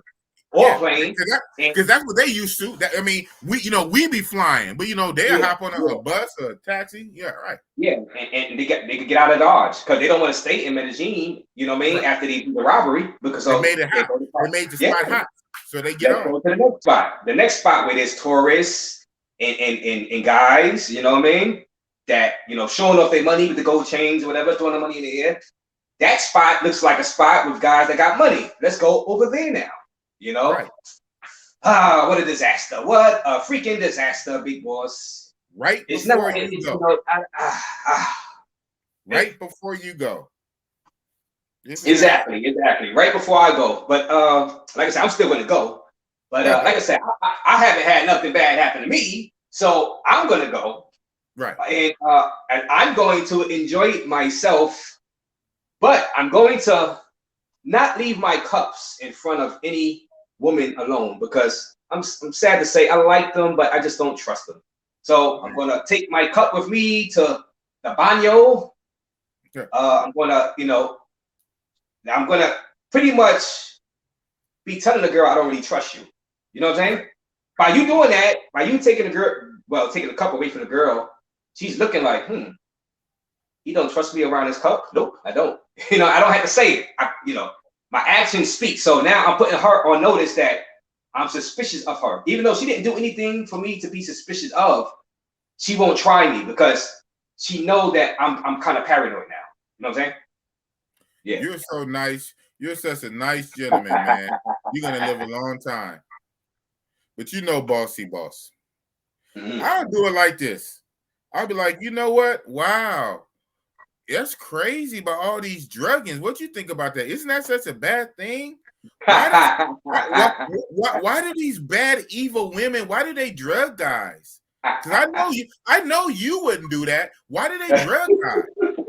Guys should be more aware, right? Shouldn't guys watch their drink? Why do evil, dirty women do that? Because I know you wouldn't do that, right? Yeah. See, Bossy Boss is a little different. That is funny. That'll work though. That'll work. Oh, I look her right in her face. I said, why do they do that? That is so evil and wicked. I know you wouldn't do that. And even if you did, I'm not as stupid like those gringos for the drink. But why do they do that? That is so bad. Why do you think they do that? It's bad for your country. That's no good, huh? She'd be like, yeah. She be throwing the shit on the ground. That shit crazy, man. Yeah. And I ain't gotta worry about it because I don't really care for Colombia like that outside of Bogota. And you're funny, you don't hear about that in Bogota. No, Not yet. I mean, I guess because I don't get it though. I don't get it. I guess we wasn't really hearing about it too much in Cartagena either. But I guess things could change. Things could change over a period of a couple of weeks because you know people the girls move around. They move around. You know, so yeah. So guys in the chat, you know, take advice from Big Boss and run that whole line he was just running just now. Reverse psychology on the girls. Yeah, you know, and you can throw in. You can throw in say, and you can throw in on top of what Big Boss said that, oh, thank goodness that I have a high immunity to pills because I don't really feel anything. So you can throw that in too, that nothing really affects me. I got great genetics. Nothing really affects me. So throw that in also. You know, right. All that. You know, my thing is it's not gonna have any effect on you. My thing is it works for me to varying degrees of success, but I live to be this age to still have grays. I grab bulls by the fucking horn. So the devil is in the details a lot of times when you try to be sneaky and high and don't get. You know, when I was a young man, I used to kind of do shit like that. But I learned over time, start getting these grays, is a lot of times come with it. You know what it is. I know what it is. We both know what it is. We gonna dance around in this motherfucker. Somebody gonna live. Somebody gonna die. It's gonna be what it's gonna be. But you're gonna fucking feel me. And we can have a great, beautiful time, or we both can go down for the count. But guess what? You're gonna fucking feel me. So I'm gonna strip away all the game plan or whatever, and we're gonna just get right to it. And you can know your mind in. I'm gonna say that's real crazy. What is this thing I've been hearing about all this drugging? That's very bad. That's very evil and wicked. Why did these women do that? That is crazy, huh? Right up in the motherfucking grill. So it's gonna be what it's gonna be. But I ain't gotta worry about it. TF, y'all really think a hoe has a conscience? Yeah, right. But yeah, I'm not even okay. Yeah, that's if you coming from trying to reason with her. My thing is putting her on game. It's warning her without saying it. It's not to reach to pull her heartstrings and get her to see the error of her ways and shine a light. Is my way. Is this my way of letting her know that I know that you know that I know? So even me bringing it up in a roundabout third person way, even me bringing up, you know, I'm aware. You know that I know. So that's what I'm talking about. Oh no, trust me. This is Boss. No pretense of thinking I can reach them and pull their heartstrings, get them to see the area of their ways. Because a hoe is a hoe. A hoe is a hoe, man. Her heart been burned out a long time ago. So I don't even go for that. But I'm going for her brain, though. I'm going for her brain. I'm going for her survival instincts. Because a hoe still has survival instincts, and you're locked in this room. You're locked in this room with me. I don't care who you call on the phone. They're not here physically right now. You're locked in this room with me, and I'm telling you what I think and what be going on. So that's what I'm talking about, Mr. TF. TF. But that boss has a brain. Yeah. You explained it. Exactly. So you get it now. Yes, sir. It's that reverse psychology, man. It's that reverse psychology. It's letting them know that now, wait a minute, I'm not a sitting duck. You trying to play games with me. Wait a minute. Now I reversed it because now I'm watching you. You know, before you was watching my every move, seeing what you could do with me and do. No. Now you know that I'm watching you now. So now I put you on edge. Now I put you on the defense. I put you from an offensive position. Now you on a defensive. Like, does he know that I'm trying to scope him? Now I got you paranoid. You know what I'm saying? Exactly. Now. Exactly. So, and it's a shame. It's a shame that you have to kind of get into that energy when you on vacation. You know, that is a shame, but you know, safety first. Yeah. So you said you've been following me in my my little Brazil trip I took last week, man. Yeah, man. Yo, so I was afraid Big Boss was going to get lost out there in Brazil. So we got to talk about that. Man, oh man. Shout out to JJ. So so it's crazy. So after that incident, and I'm gonna break down that incident. We got all night, right? After that incident at Villa Mimosa, me and JJ was at Mab's sitting down to eat. Right. We was chopping it up with this local guy. He speaks English. He's a local hustler, cool dude. I forget his name. JJ, if you remember his name, you can type his name in. He has a little business out there. He's like a tour guide, kind of like Obi. He's a tour guide. He can rent boats and stuff like that, take you out to the islands. He has his own little section on the beach, on the Ipanema beach, whatever, where he sells the chairs and whatnot and drinks and all that. So, you know, he's a shaker mover out there. But he was chopping it up with us, a local, right? And he just said out the blue. Now, he didn't know nothing from nothing. He just said this. He said, you know, and it's a trip. I don't know we were just talking about Villa Mimosa, and I was just telling him how I love it. And he was like, how he doesn't like it. And he said, do you know in Villa Mimosa, like if you get into a fight, they'll kill you? I said, huh? Yeah. He said, if you get into a fight up there, they'll kill you. I said, who? He said, the people that run it.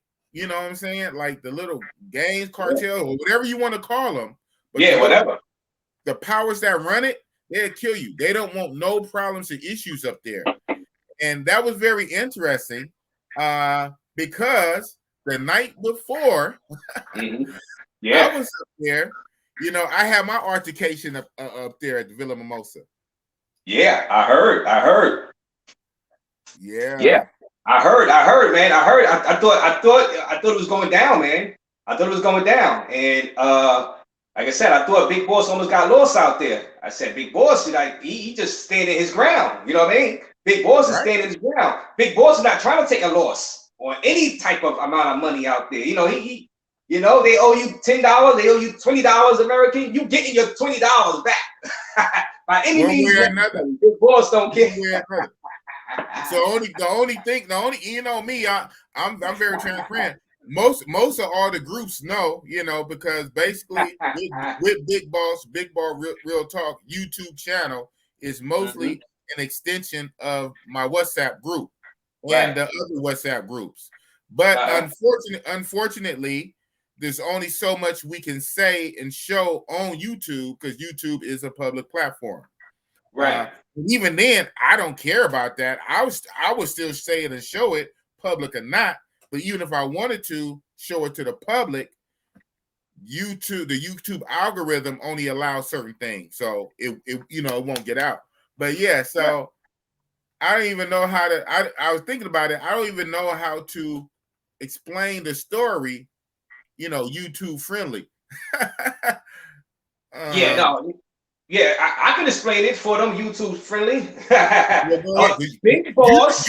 You know all about it, so have that. Yeah, I know about it.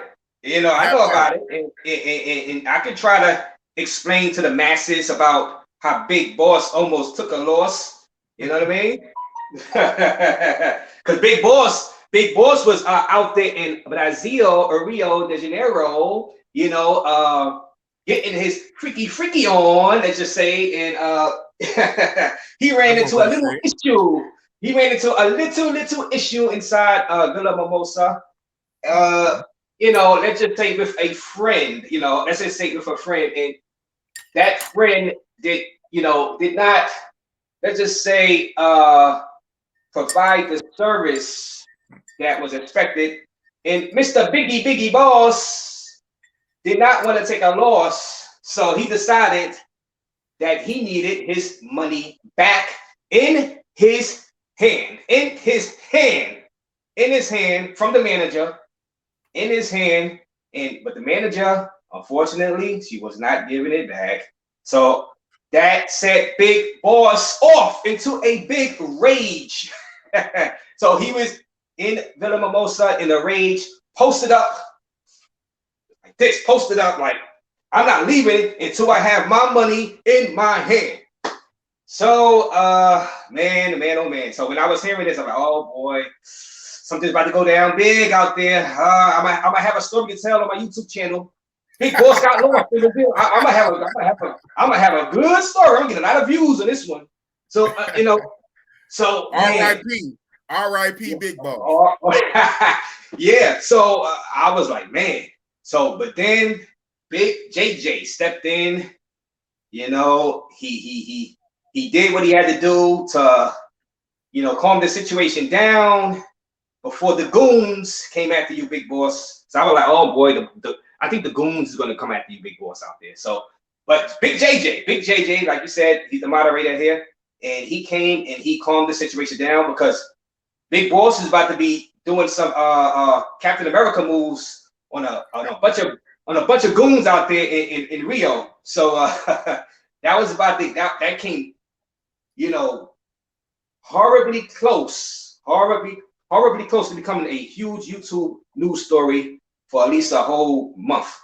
So I'm glad things worked out, though. For at least a week. For at least a week. Yeah. Yeah. Yeah, that's okay. Right on. That's a good way to say it. Yeah, I guess I told the story pretty good. I guess, you know, how did I do? Yeah. Hey, it is what it is, man. Yeah, I told the story without getting you kicked off of YouTube. Okay. Right there, you go. It worked. It worked. Yeah. So shout out to JJ for helping that situation. Because yeah. Mm-hmm. JJ the peacemaker. Yeah. What up, JJ? Shout out to JJ, the newest moderator. JJ. I didn't forget about you, JM, the other JM. What up, JM? So when I did my live at the Lapa Steps, me and JJ was at the Lapa Steps. I did my live. JM, he did a message. He's like, man, I'm trying to get that moderator slot. So this is what I said to JM then on that live stream. I said, when I hit 1,000 subscribers, you would be my new moderator when I hit 1,000 subscribers. So I didn't forget that. Boss keep his word. So I'm at 770. You know, shout out to my 770. I'm at 770. All I need is about 300. Well, no, what, 230? What's that? 230 off 770? 230. So then I get that dirty 230. You got it, JM. JM, you would be the moderator. And I got to stop it after that. Because even then, having like 5 moderators, you know, for 1,000 people, well, that's about right. But then again, like, you know, that's a trip though. Mr. YouTuber, it's not a trip how it is what it is, right? Not sour grapes. I'm new to this shit too. So I'm learning and I'm observing. You have 5, 6, 7, 800 or 1,000 or whatever subscribers, but then your views, 100 views, 200 views. Do a live stream, shout out, you get 25 people, you get 30 people, shout out, thank you. You're getting 20, 15, 20 people that do come to the live stream. 700 subscribers, 700, right? With 20 people on the live stream. 700 subscribers, 100 views on a video. Now I'm not talking about thousands of views, right? I'm talking about your own subscribers you already got. Yeah, you got 700 subscribers, and you don't even get 500 views.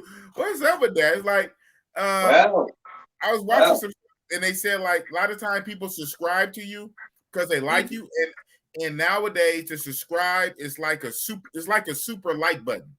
You know how you like a video, like you like a video. So a subscribe is like a super like, and it's good. I don't want to say good and bad. It's good, but when you subscribe, you know, in the monetization game, you don't get paid off subscribers. You get paid off what? Well, you get paid off a watch, like viewing, like it's when you monetize, right? Right. From what I understand, and I've been paid so far, not much, but I've been paid. You get paid off the views. So even if your subscribers is not the ones viewing, long as YouTube is putting your video out in front of other people that's not subscribed to you, you're gonna get some money. You know what I mean? But because YouTube they don't send the alerts to everybody that's subscribed to you. What happens is they only send it out to like 10% of your subscribers. That's a lot of times, 20%. Yeah, a lot of big YouTubers have said that. They don't send the link, like to link to this live. Not everybody gets this. You know what I mean? Okay. Well, tell me something. So the more subscribers you have, though, so you still want to get a lot of subscribers, because the more subscribers you do have, that percentage goes up to who gets the link, who gets the notice that you dropped a new video. Right. You know what I mean? Yeah. So you do want more subscribers, but it's about the views and it's about the algorithm, man. Like, and people already know the algorithm. It's what YouTube is going to push and what they want to push. You at the mercy of the YouTube algorithm. People don't really want to believe that, but you really don't have no real say in it. It's YouTube. They the ones pushing it. They the ones pushing your videos. Right. You know. Yeah. All right. Okay. Well, thank you for breaking that down. Like I said, it was a valid question. I'm new to this shit. I started my channel a little over a month now. I started it right before October. It was like the last week of September. So I want to say like the 20. If I look on the calendar, I probably know. Like the 23rd to September 22nd, September 23rd. It was that very last week of September, because I remember I tried to base it around October 1st, because I remember October 1st was a Friday, and I did my first live stream with Richie Rich. Shout out to Richie Rich. I did my first live stream Friday, October 1st. So I wanted to have some videos before the first. So that's why I started posting around the September 23rd, 24th. So it hasn't even been 2 full months. And in the 2 full months, I ran up to almost 800 subscribers. Like I said, I got 770. Shout out to all my subscribers. Within less than Yes, that's a crazy fast pace you on right now. Right. That's an insane fast pace. Now, full disclosure, I started with about 100, 115, and that's only because technically I had a channel years ago where I talked about different stuff. But I don't want to. I'm not throwing shade on those 100, but basically, I'm sure a lot of that is dead subscribers. When you say dead subscribers, like subscribers that subscribed to your channel years ago. And they probably even forgot they subscribed. And I can't talk because I know I'm probably still subscribed to channels I don't watch no more. Exactly. Me too. Yeah. I've been on the platform for a long time too. I haven't took the time to go back and unsubscribe. And now since I'm learning, I didn't know. Now since I'm learning, technically I would be doing them a service by unsubscribing if I'm not really going to watch, because it is what it is. But so like I say, I'm just saying, since I got you on here, and maybe I could have did this in a private, but me, I'm very transparent. I'm very open. I wondered how that should work, because I say, here it is. I have almost 800 subscribers. I have 770. Right. But 20 people on the live stream, 770, 100 views on the video. I'm like, wow. I mean, but like you said, YouTube don't even send out the notifications to all. They don't send out the notifications. You said maybe 10%. Exactly. Wow. Yeah. You're gonna have to go on the Think Media podcast. You're gonna have to go on they show and ask them that question, because that's all they do. All they do is give tutorials on how to grow on YouTube, how to get more subscribers, more watch time, how to get to that 1,000. You know what I'm saying? So you got to go on Think Media, their channel. But you know now, your subscribers now, man, you guys, you know what they want to hear. They want to hear about the chicas in Brazil, Rio. How was those chicas looking? How what was the atmosphere like? You know what I mean?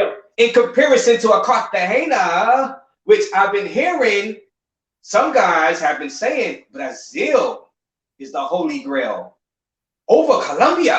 So, hey, so I'm just like, I'm at a loss for words. I'm like, I've been in Cartagena. I know Cartagena, and I know the chicas out there in Cartagena. I've been with the chicas in Cartagena. The beauty is beautiful. So how in the world can another place like a Rio de Janeiro be on top of Cartagena in terms of women, beauty? How does that happen? How does that happen? Big boss? Where are the receipts, big boss? I need to see, because it is hard to top Colombian women. It is like, it was beauty, bodies, and Colombian women, I'm gonna say Cartagena women, they don't have all flat backs. They got bodies. They got bodies on them, and they're pretty. So how does Rio top Cartagena women? Is it the attitude? Is it the loving nature? Big boss, please explain, because I'm at a loss for words. How can Rio top Cartagena in terms of females? Well, all of the above. How much time do you got? Hey, I'm here. I'm here for a minute. Even if I gotta walk on the live and walk to where I'm going to be going at like you did last time. Yeah. That was crazy. I need to know how does like it's hard. It's hard to, like, Thailand. I can see Thailand. They say Thailand is about the atmosphere. It's fun as hell in Thailand. That don't mean you like the girls out there in Thailand more than like Colombian women or Brazilian women, but it's the fun. It's fun. Yes. I look at Brazil as more like comparison to, because they both Latin women, Latin, Colombian, in Brazil. Those are more of a comparison as far as women. How does the Brazilian woman outdo the Colombian woman? Besides the whole druggy thing. Well, of course. Well, yeah. You know what? I mean, let's leave Medellin out of it, because Medellin woman, I don't even go to Medellin. Because Medellin, I don't trust them either. Besides the whole drugging, you know what? I think this is over. I pretty much know. The Brazilian women don't drug you, and the Colombian women do. No. It's that too. But okay, but no. Let's knock it out. Let's do that out. Let's do that out. Let's say Cartagena. Let's say Cartagena.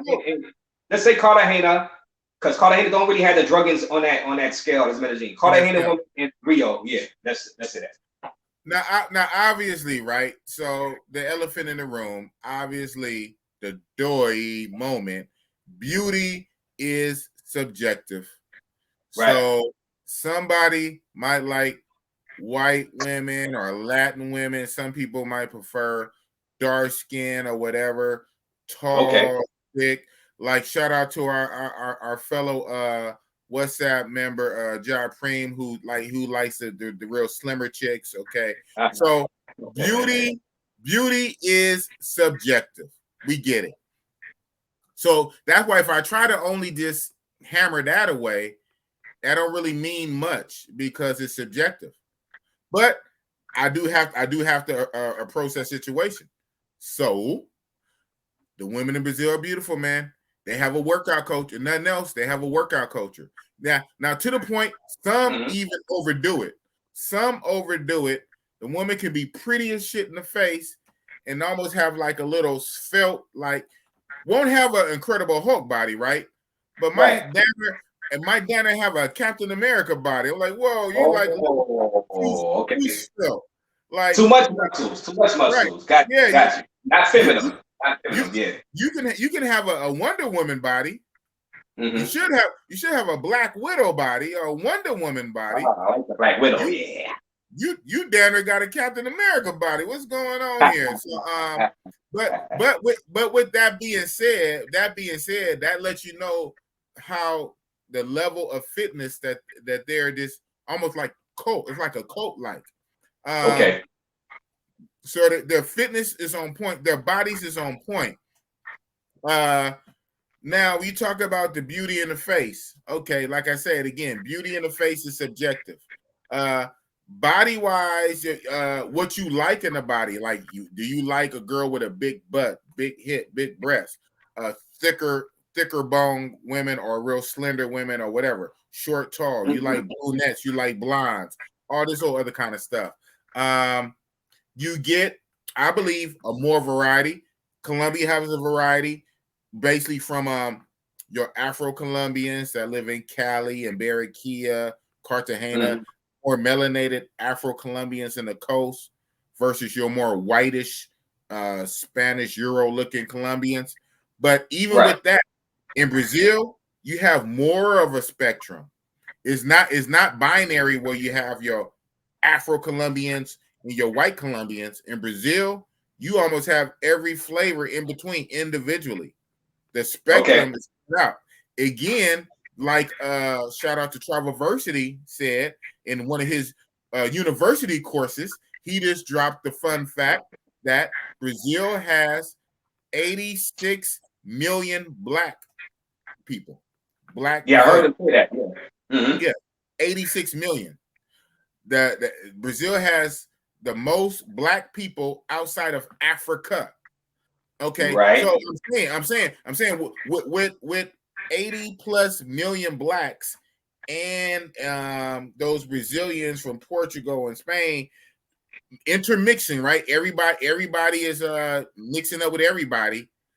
Think about that contrast you have, all that whole spectrum, up and down, every color, every mix, every grade of hair, from the curly to the straight, with the light brown skin, curly white girl hair, and green eyes, with a tone body that works out, tan line because they on the beach. Get out of here, man. Get out of here. Okay. And because they identify with this and they actually like this, they own self, and they take this culture in, they don't act funny when it comes to us, and they only want us for money, and then they rush us. Leche pape, charge us more. Okay. Need I say more? Because the culture kind of goes like this, goes together, and it's not antagonistic like Latin, who likes their own kind more, but they will deal with us for money, obviously, right?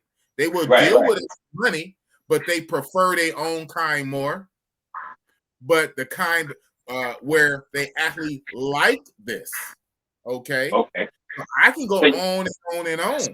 So I got you. So you're saying you're getting that vibe. It's a sense. It's a mental sense that you're getting the vibe that they are not running away from their color of the skin.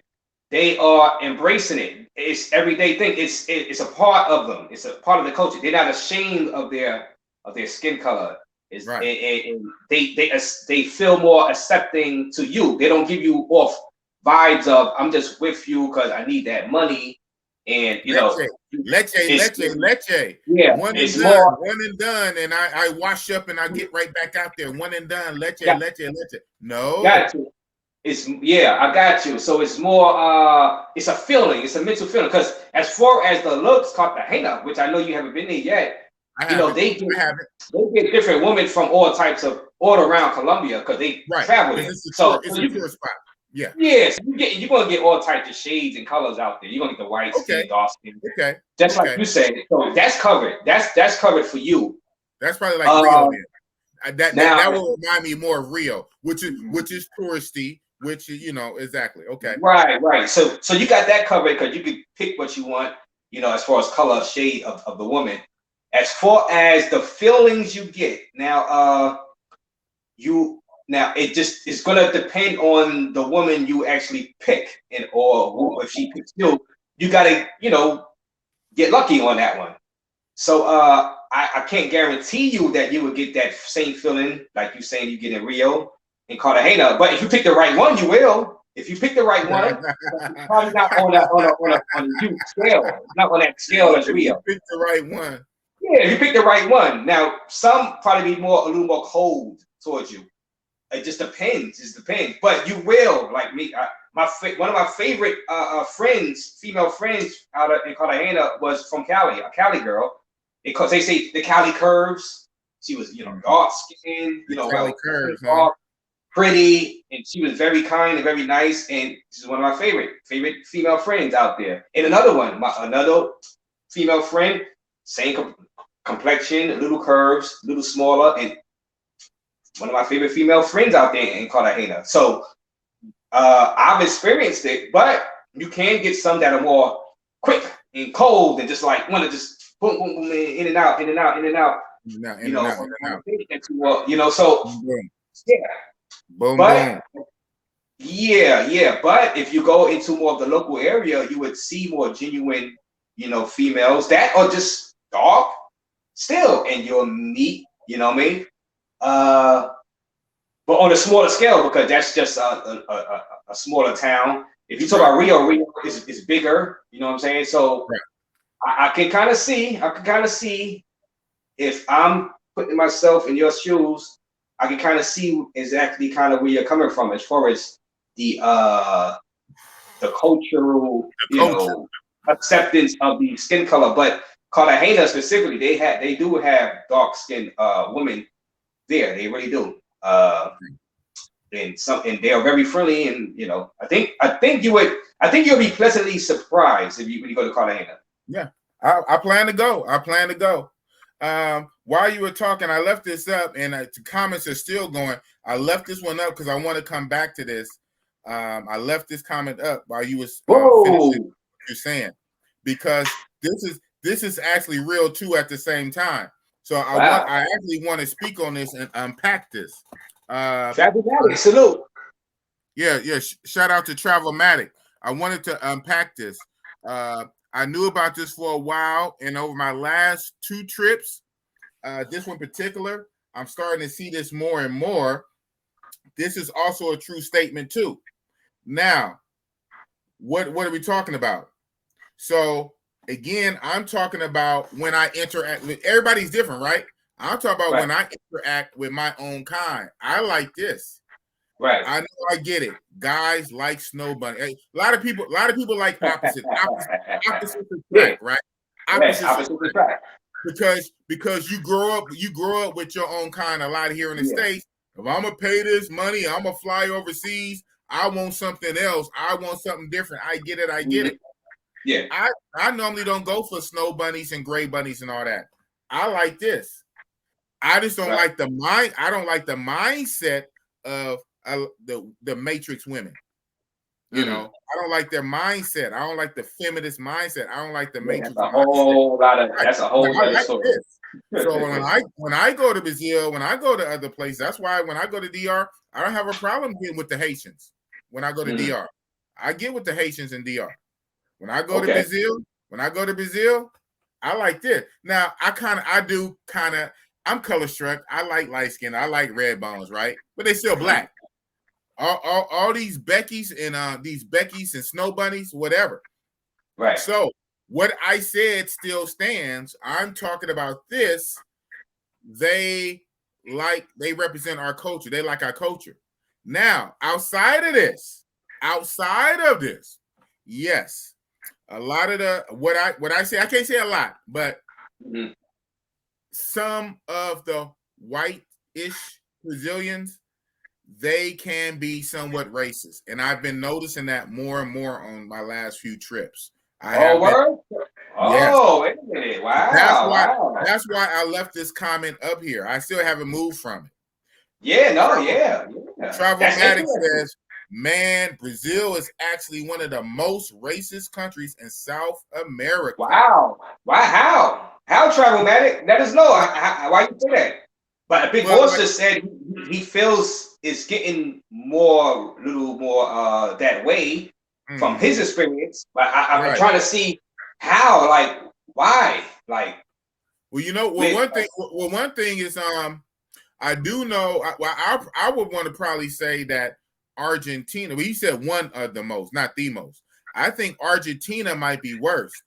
I'm a history buff and all this shit. After World War II, a lot of Nazis, when they were running away from the Allies, a lot of the Nazis went to South America. Okay. And they ended up largely in Argentina, which is very close to Brazil. Right. And also in Dries, shout out to Jedi. Dries even spoke on here in America after the Civil War. A lot of the South Confederate soldiers, they left they left the South and they went to South America. A lot of them ended up in Brazil. Okay. Yeah. So a lot of the Confederate soldiers, the racist Confederate soldiers, left the South and went to Brazil. After World War II, a lot of the Nazis went to South America, mostly in Argentina, near Brazil. Years ago, I watched a documentary actually about certain provinces of Brazil where a lot of the whites in Brazil live, how they actually have reenactments of this Confederate army. Like, yeah. So pretty racist stuff in Brazil. So yes, there are racist elements in Brazil. There are. And I'm surprised. I'm surprised to hear that, especially after you just went on about how they embracing their blackness. Well, context. Both are true. Both are true. When I say they, what they you think I'm talking about? You think I'm talking about white they? I'm not talking about white they. I'm not talking about Euro they. I'm not talking about Portuguese, Spain, Dutch, Euro they. I'm talking about the black Afro-Brazilians. What part of Brazil? Huh? What part of Brazil or the races in? Because Brazil is a big country. It's huge. Oh yeah. It's a big country. Yeah. Now I only been to Rio so far, Rio and Sao Paulo, and like I said, when I was looking at these documentaries, it was some other areas. But you gotta understand, Rio is still very big itself. So Rio is still going to be like a microcosm. Like, so if you probably go to those other provinces, those other states, up further up north, it'd probably be more compacted and more concentrated of that. And as you come down to Rio, which is a tourist area, it probably dilutes. It's probably diluted, but it's still there. It's probably still there. Gotcha. So to answer your question, the parts that are like super racist, I haven't been to those parts, and I kind of don't plan to go to those parts. You ain't gonna go to the parts anyway. The parts we ain't gonna go to the parts. It's like most likely I won't. I'm not the biggest explorer anyway. Yeah. So, but even in Rio, I would say like this: it can get to the point. This is what it feels like. This is what it feels like, and I saw this on my last trip just recently. It almost feels like good and funny, good and bad. It makes it so electrifying. It almost feels like you in a time machine. You went back to the 1960s. Okay. Where we had like a lot of black unity, black family, black communities. Black in the 1960s. In the middle of some racism. Yeah. And so because you have the racism, it makes you actually combine with your people more. It's hard to explain, man. It's definitely a vibe, and it's kind of weird. And I see that now because this is actually my fourth trip. This is my fourth trip. And actually, I actually had planned to broach this topic with the young man who just got out of here with Travelversity, especially being that he's been there for almost 3 months straight. So he's been living there for 3 months, not just vacationing for 2 weeks. He's been living there for 3 months. I actually meant to broach a topic, but he had to get off here. So when I have him on again, that's something I'm gonna unpack. I'm gonna unpack that even more. Wow, that's interesting. That's highly interesting. I'm with you, Razor, on that hands down. I guess I forgot what I was saying. What was I saying? I'm drinking and I don't know what I was saying, Bobby. Sorry about that, Bobby, but I forgot what I was saying. I think I don't know what I was saying. Yeah, well, you were talking about what Travelversity said. Yes, they were scared that mixing blood with black slaves would take away from the whitening. Yeah. Oh, who? But what section, Travelmatic? Is that Rio? That's not Rio, right? We only care about the places where we going. We going to Rio. We going to where the chicas. The chicas. Let's keep it real. Don't care about all of Brazil. And we don't care about all of Brazil. We don't care about no. Come on, let's be real. Let's be real, big boss. We only going to maybe Medellin, not me, because Medellin they on that stick up kid stuff, and I gotta be comfortable. I can't be just sitting down and waiting for a guy to hop up their little concho and run up on me with the guns in Medellin or get drugged. So I'm not really gonna mess with Medellin. But let's be honest, Travelmatic. What part of Brazil specifically, Travelmatic, that you're talking about? And J Love also, because J Love says South America is is more racist than North America. So I'm kind of interested. I'm getting educated tonight. I'm gonna be educated. Oh, I didn't know that. Yeah, like I say, too bad the Travelversity had to get off here. Yeah, so Buck Travel, shout out to Buck Travel. The Black Argentinians fled to the country in 1800s to neighboring Uruguay and Brazil. Okay, so we got some knowledge going on in this chat. We got some smart guys out here. Oh, they really good at Google. They really good at Google. That's good too. That's good too. Google. A lot of, but the thing is, you have to know what to Google. Oh, yes. Everything. Okay. Everything is everywhere, right? True. Everything is everywhere. You have to know what to Google. Okay. So I never shit on Google. You know, when people try to say, "Well, you got that off Google." Fucking everything is on Google. What you mean?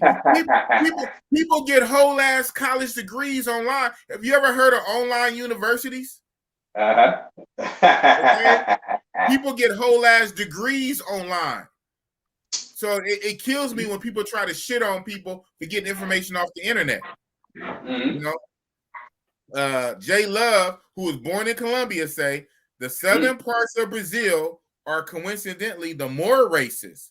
That's where most of the Europeans immigrate. See, I was thinking more north. Okay, so you telling me something. Okay, well, you know. The reason I think that because I know in Brazil, I know Salvador Bahia, right?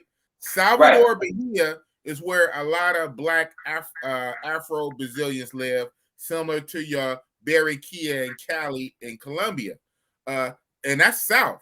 So I'm thinking opposite. So I said, since I know a lot of blacks are in the South, but then again, that makes sense too. Yeah, the blacks, it might be a lot of blacks down there, and that's where you're gonna find racist whites. Yeah, just like here in the States, just like in the South of the States.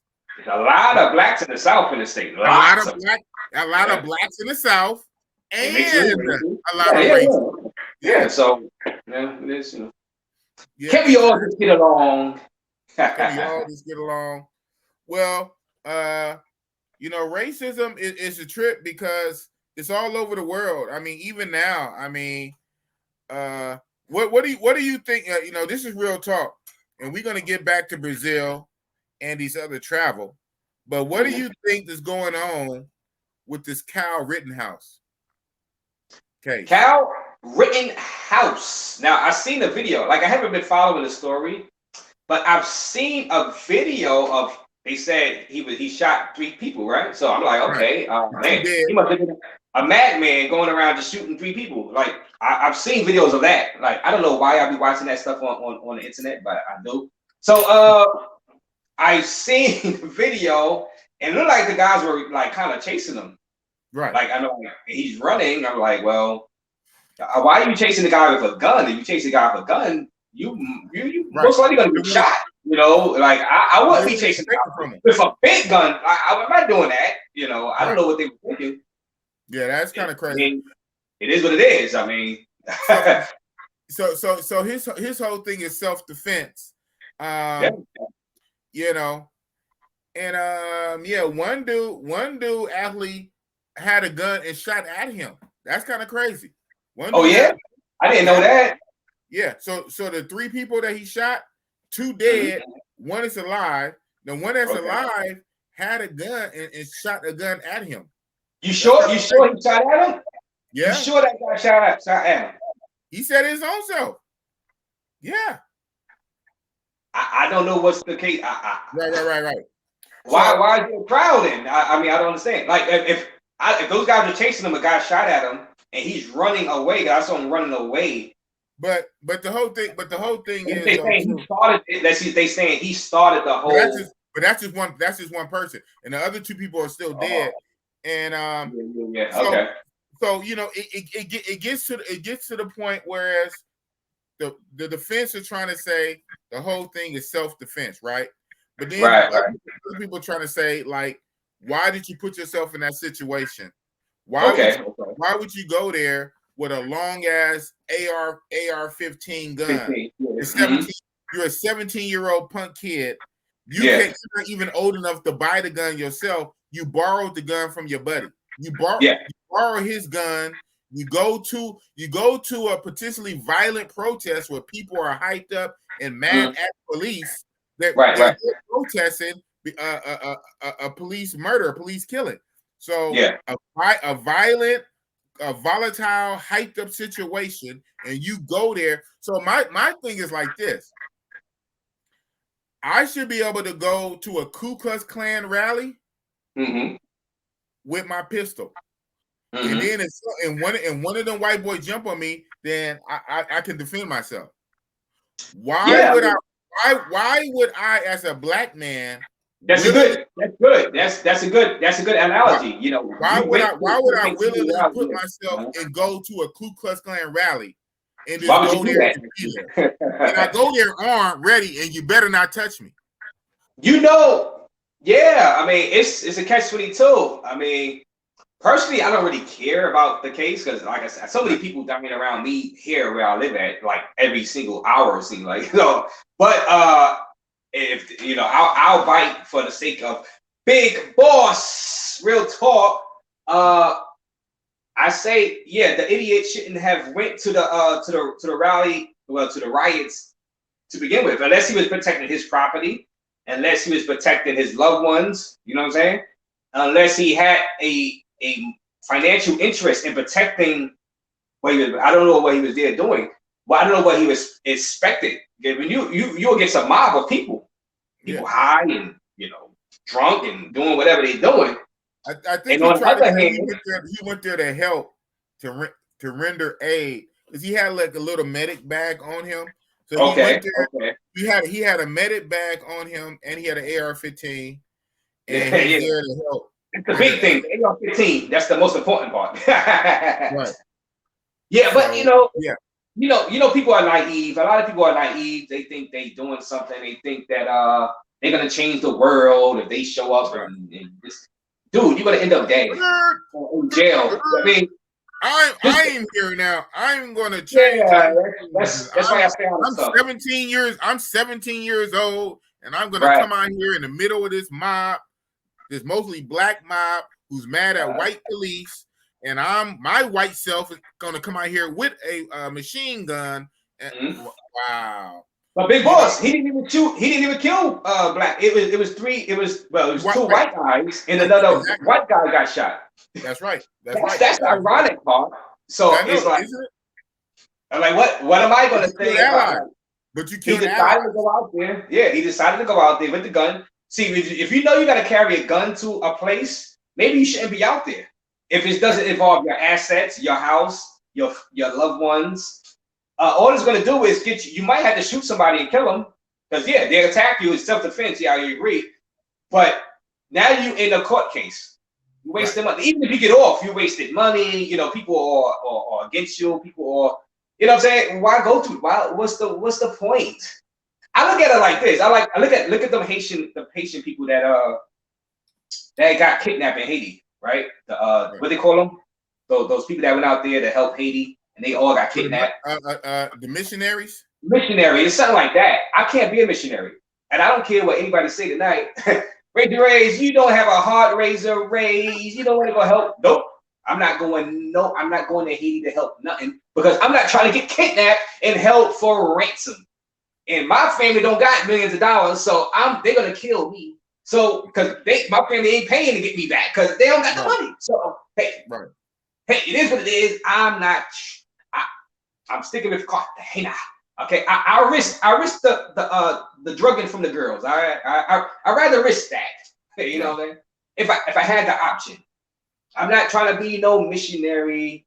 I'm not trying to be some Punisher dude going out to a riot. I got my gun and boy, these guys see me with this gun. what? Like I said, if you're protecting your own business, yeah. If you're protecting, if you got insurance, just file an insurance claim. But anyway, feel this, because if they tear down the whole city, your business is gone. Who really cares? Like, get it, file an insurance claim. But if you're protecting your loved ones, this is my thing. Out there, but at the end of the day, it technically was self-defense, because them guys went after him. If that's another thing. If you see somebody with a big gun and you go attacking them, and he wasn't really threatening you with that gun, or like talking about he's gonna kill you with the gun, and you go attack him, it's like, well, what do you expect? You want to get killed. So it's like, I can't. What am I gonna say about this? Because both sides were idiots during that. Like the guys that attacked them. How you gonna attack a guy with a big gun on him? And you see, it's not like a small pistol he got. You see it. You know what I mean? And he's running. Dude, you running with a gun. Like, yo, you running with a gun. You went out there looking like Rambo, so you might as well, yo, back up. Back up. Don't even try me. You know what I'm saying? But guys still attacking you, you're gonna have to shoot him. But you should have been out there. I would have stayed my ass home. And watch from CNN News. Right? I would watch it from CNN News. Here's my thing. I lived on this earth a long time. That's why I got free grade. Well, right. Blacks normally in the American criminal justice system, we don't get the benefit of the doubt. Let a young black boy do something when he's young, impressionable, don't have a father, don't really know what the hell he's doing. Right. But he still does something he shouldn't do, right? We get it. Right. They throw the book at him. At him. He's definitely going to have a record that's really going to mess him up for later, so he can't get a good job. All right. Blacks normally don't get the benefit of the doubt. When we make mistakes, we pay for them a lot of times with our life. Right. Sometimes it might, we don't even make it to the courtroom. Mm-hmm. We get killed by the police in the street, still in the car, reaching for our driver's license, reaching for our registration, reaching for our proof of insurance. The cop tell us to give us these things. We reach for them and get shot in the street by the cop. We don't even make it to court. Mm-hmm. But these white boys, they can do stuff, and guess what? It's all kind of excuses. Mm-hmm. Oh, well, this, well, that. But the black people we don't get them same passes. Mm-hmm. Let a 16 or 17-year-old black boy go somewhere with a gun that's not his, that he borrowed from his friend, and he shoots some people. I bet you it would be a whole different type of energy. Oh well, yeah. I believe they're gonna get. You're not supposed to be there in the first place.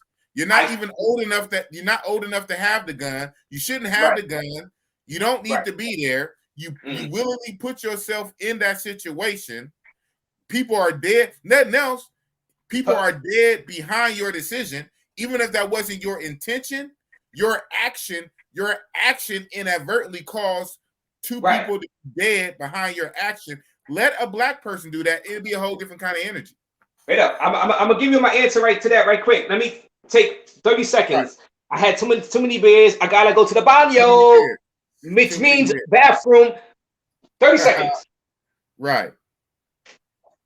J Miss says, "What up, fellas? Little late to the live. It's all good. No, we started early though, bro. Yeah, you a little late if you just now came, but we started early. My bad, because daylight saving time. My guest, Travelversity. It's a youngster who's in Brazil, and the Brazil time difference, all this shit. So I started early. J Love said, "Truth, Big Boss." Well, the name of the channel is Big Boss Real Talk. It's not nice talk, it's real talk. It is what it is.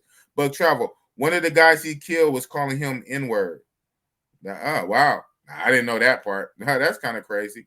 One of the guys he killed was calling him N-word. Interesting. J Love say, even the judge is on the side of it. Right?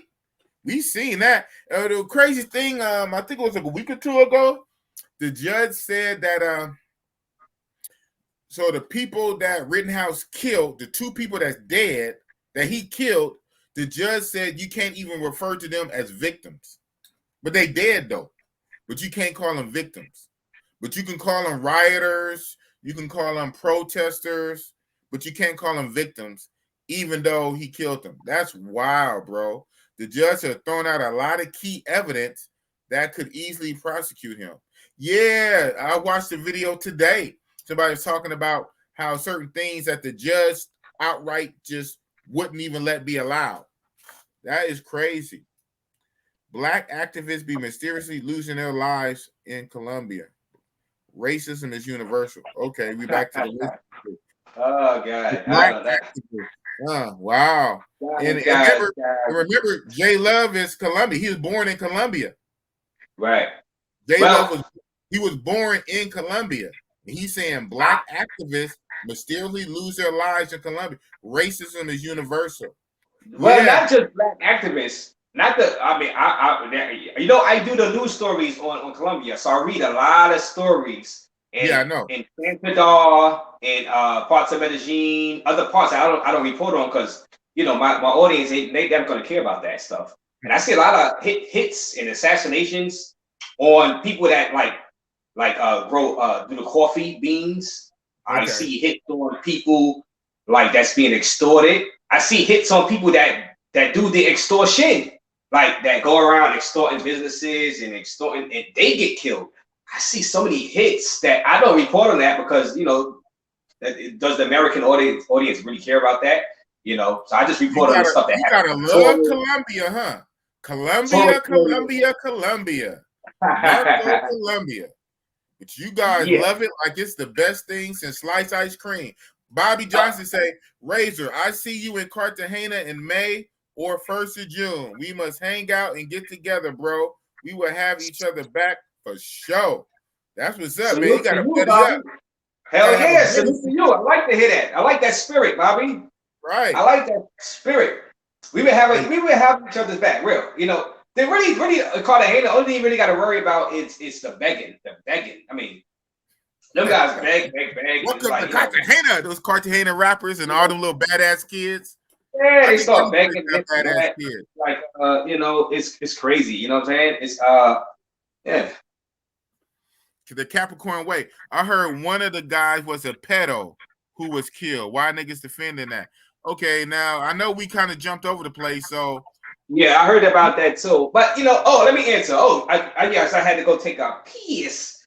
Yeah, I mean, like I said, man, I don't want to prosecute somebody just because people that look like me probably would get prosecuted. I want to because I don't want to be in a situation where I had to kill somebody and I'll be like, yo, this is self-defense. It's self-defense. Right. Like, so I want the law to work fairly, and I want people to look at the evidence and say, yo, this guy was being a self-defense. But you must, well, I'm not going to say you must. I don't really want to comment. But why does the law seem to work fair? Why does the law seem to work fair for whites, but it don't work fair for black folks? I think he would get caught on gun charges. Because he was too young to own the gun, right? So yeah. I think he's going to get caught on that. You can't really charge him for being an idiot for being out at the parade. I mean, at the riot. You can't. That's no charge. You got to charge him for being underage with a gun, and you maybe charge his parents too, because how he get the gun? Who he got the gun from? For reckless endangerment, I guess you could do that. But technically, he was self-defensing. So the idiots that was chasing a guy with a gun, for I don't know the reason, I don't know what he did for them to chase him. I told him that, so he can't prove. Yeah, so those situations, it's like I threw my hands up. It's like whatever. It's just more dead people. I mean, like I said, I see dead people. Like I literally see dead people right where I live. So it's like I'm not gonna get too worked up over it. But like you said, yeah, we kind of want fairness because we don't want like our people going to jail on some bull, like what I'm saying, on weed or a young black guy with do something stupid, which they do. They do stupid stuff, especially in the hood. They do. You kind of want the judge to give us some leniency. Look, bro. You're like, yo, why was you out there with that little pistol? You know what I'm saying? Yeah, you armed out that. I'm going to give you another chance. You were stupid. Don't let it happen again. Nobody got hurt, right? You know. How many times did that happen? That doesn't happen to young black guys when they go in a court system. How many I don't know. I don't really know the statistics. Who would know the statistics, right? But I mean, I guess I know back in the days they were locking up blacks for small stuff, like nothing, because they were just like, if the laws were different. Now the laws are a little different now. Hey, that 94 crime bill, you know, I'm just throwing that in there. But hey, let's not get into that. I'm not going to get into that. So, I'm not going to get into that. And Super Predator Hillary. Hillary and Joe Biden. Big boss, I'm trying to keep your channel monetized. Big boss, hold on. So as long as I'm talking about CV, Buck Travis say in the state of Wisconsin, you can't use deadly force, cannot be used to protect property. That's going to get Rittenhouse on the case. Yeah, I want to say it's the same here in California. When I was taking my classes, they were saying that you only can take a life to save a life. You can't take a life. You can't take a life for property. Now, right. Okay, I get it. In a Rittenhouse case, his life he was saving was his own, right? He was saving his own life. At that point, it wasn't about property; it was about his own life. He was an idiot for being out there, but you're right. He was trying to save his life. He was. I mean, you got to look at the video. I got to be fair about that, you know. Yeah, in California, though, you can't kill for property. So if somebody breaks in your house and walks out with your whole ass big screen, you better do something else. You can't kill him behind the big screen. Right. You can't kill him. If you kill him, it got to be because he was coming at you, not because he's walking away with your big screen. You can't kill for property. You only can kill for life. It's a life for a life. I get that. Right. But, it's just this young man goes out there, has no business being out there, especially being out there with a gun. His actions caused 2 people to be killed, but let a young black man do something dumb where nobody dies, and he can still get 15, 20 years. That's just kind of crazy to me.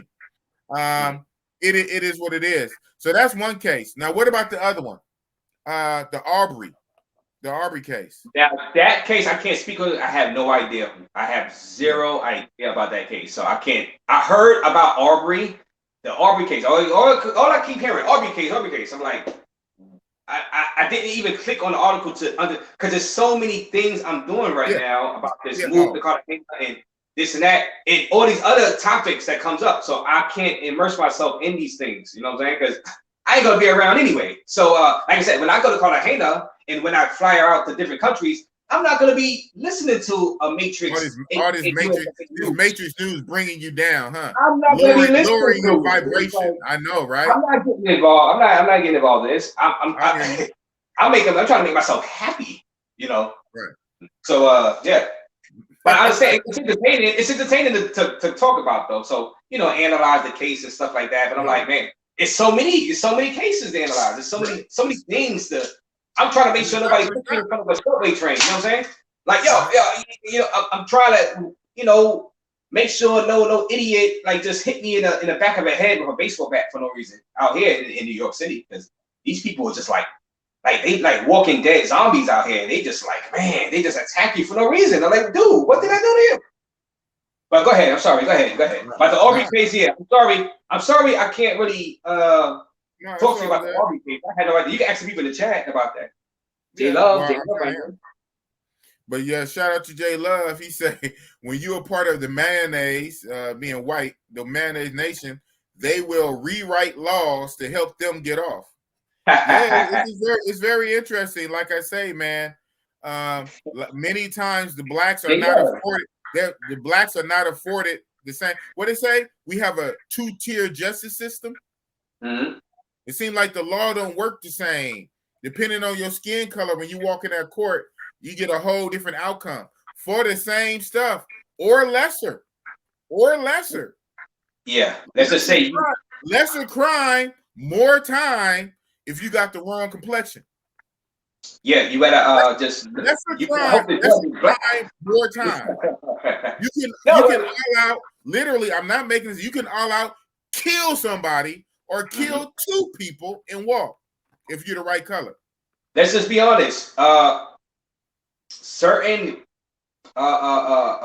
races and certain cultures, they look out for their own first, and they have a little bias against the other. That's right. Like we go do a crime in Thailand, they might do the same thing to you. They might if you do a crime to a Thailand person, they might like give you the book because especially you're a black guy. So I mean, we need to get like that where we look out for each other as black people. So any places we at, we need to be the judges and the lawyers and the prosecutors, and we need to look out for each other also. You know what I'm saying? That's the thing. We need to so if a white guy come and does something, we need to give the black guy the benefit of doubt and be like, you know what? I mean, I'm not saying don't like the white guy. I'm not saying that, or give him an extra harsher term because he's white. But I'm saying is we need to look out for each other like they look out for each other. You know what I'm saying? That's in these type of situations. You know what I'm saying? But we don't. But we don't. don't. That's the problem. We don't. You know? It's sad to see, you know what I'm saying? We ain't looking out for each other. The other races, they ain't gonna look out for us. You know what I'm saying? They're gonna look out for their because they more familiar with their, like you said, people of their own skin. You know what I'm saying? So they're gonna look out for them. I don't know if you know who Tel Aviv Dreams is. He did a show on this last night about Dominican. I know the general, man. What kind of question is that? Okay. Hey, I just I don't know. I never told you about Tel Aviv Dreams. That's why. So I said, I don't know. Don't assume anything, because what they say, when you assume, you make an ass out of you and me. You know what I mean? So I don't know if you know Tel Aviv Dreams. So he was saying that Dominican Republic. He was like they look out for them. For other Dominicans over a gringo, over you, and over other white people. And especially a black. I know. And that's why, everybody like what they like. I get it. But, that's give me, a lot of guys, man, they like everything else, man. They like everything else. Mm-hmm. They like things that don't even care for them. They only want them for money. J Love said, and Mr. Columbia, born in Colombia, Razor Ray, I suggest you follow Colombian news. He does if you're planning on making it your home. Trust me, Colombia has a lot of issues.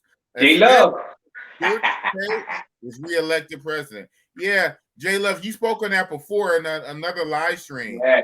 I mean, J Love, I understand. I believe me. I know what goes on. I know the what they call them, the anti-government the cartels. They got people in the mountains, not barbarians, they call them the I'm not gonna say gangs. Well, they got street gangs out there, but they got anti-government what's that word? Well, anti-government, let's just say gangs that attack, in certain areas. I'm not going. Who said I'm going to them areas? That's the thing. I'm not going all around Colombia. Colombia is a pretty big place. Who said Raising Rays is going to be flying to where there are anti-government barbarians, kidnapping and killing and bombing places? I'm not going to them places. Don't you understand? Like when I say I'm going to Colombia, I'm going to the Cartagena is relatively a safe area. I understand. I know what I'm doing. Trust me, I know what I'm doing. Now, I'm not saying nothing can happen to me in Cartagena, but I'm not going to where there are anti-government crazies, or I'm not gonna call them crazy, whatever reason they anti-government is on them. I'm not going to them places. I don't have to go everywhere in Colombia. I'm going with the FRCK, the FARC, or something like that. Is that Colombia? I'm not going. I'm not going to them places. So I do my research and I know the places where I'm going to avoid. Trust me. But good looking out, J Love. I understand your concern for Razor Rays. Yeah, and that even certain places in Cartagena. Certain places, I'm not going to certain places in Cartagena. Trust me, I'm not going to certain. Cartagena is a pretty good sized city. I know where to go. I know where to go and where not to go. Now, even when you know where to go and not, you can't guarantee your safety 100% because it's a city. I know what I'm doing. It's a city, so you're gonna have to take some level of risk when you anywhere in the world. Anywhere in the world, you can get got. Anywhere you can think you're the safest part of the world, but there's always a chance you get got. Especially if you move into a city like Cartagena, because Cartagena is a city. So I'm under no illusions that there will not be any crime in Cartagena, because there is. It's a city. Every city in the world has some type of crime, and some of it is violent. It is what it is. It's what you can stomach. You know what I'm saying? Not everybody can stomach some of the stuff that goes on even in the Cartagena. Like I said, the begging. Really, the begging is really the main thing for me in Cartagena. You know what I'm saying? But like I said, I'm not going to Medellin right now. I'm not going to Medellin because I just don't feel comfortable. Like, Big Boss, you saw the videos, Big Boss. You sitting in the restaurant and guys just run up in there with the guns on you while you eating a meal. You know what I'm saying? Like, you comfortable, chilling, you all happy. Man, you're gonna meet this girl later on tonight. You're gonna meet that girl later on tonight. And guys come in there and ruin your whole day because they stick you up. Because they don't care about they will run in the restaurant and stick up. You be like, man, this is a crowded restaurant, man. I feel so comfortable. So many people, nobody gonna rob this. Oh, yes, the hell they will. They run up in there with the guns. You know what I mean? They like the Joker inside the Dark Knight movie. They go in there. Good evening, ladies and gentlemen. We are tonight's entertainment. Hand over your wallets. Hand over your pesos. Nothing you can do. Nothing you can do. So, you just gotta wait. Next time, I'm not gonna avoid the country 100% just because certain cities have a lot of robberies. I'm just not gonna go to that city. That's all. You won't go to Brazil in certain parts because Brazil have cartels also.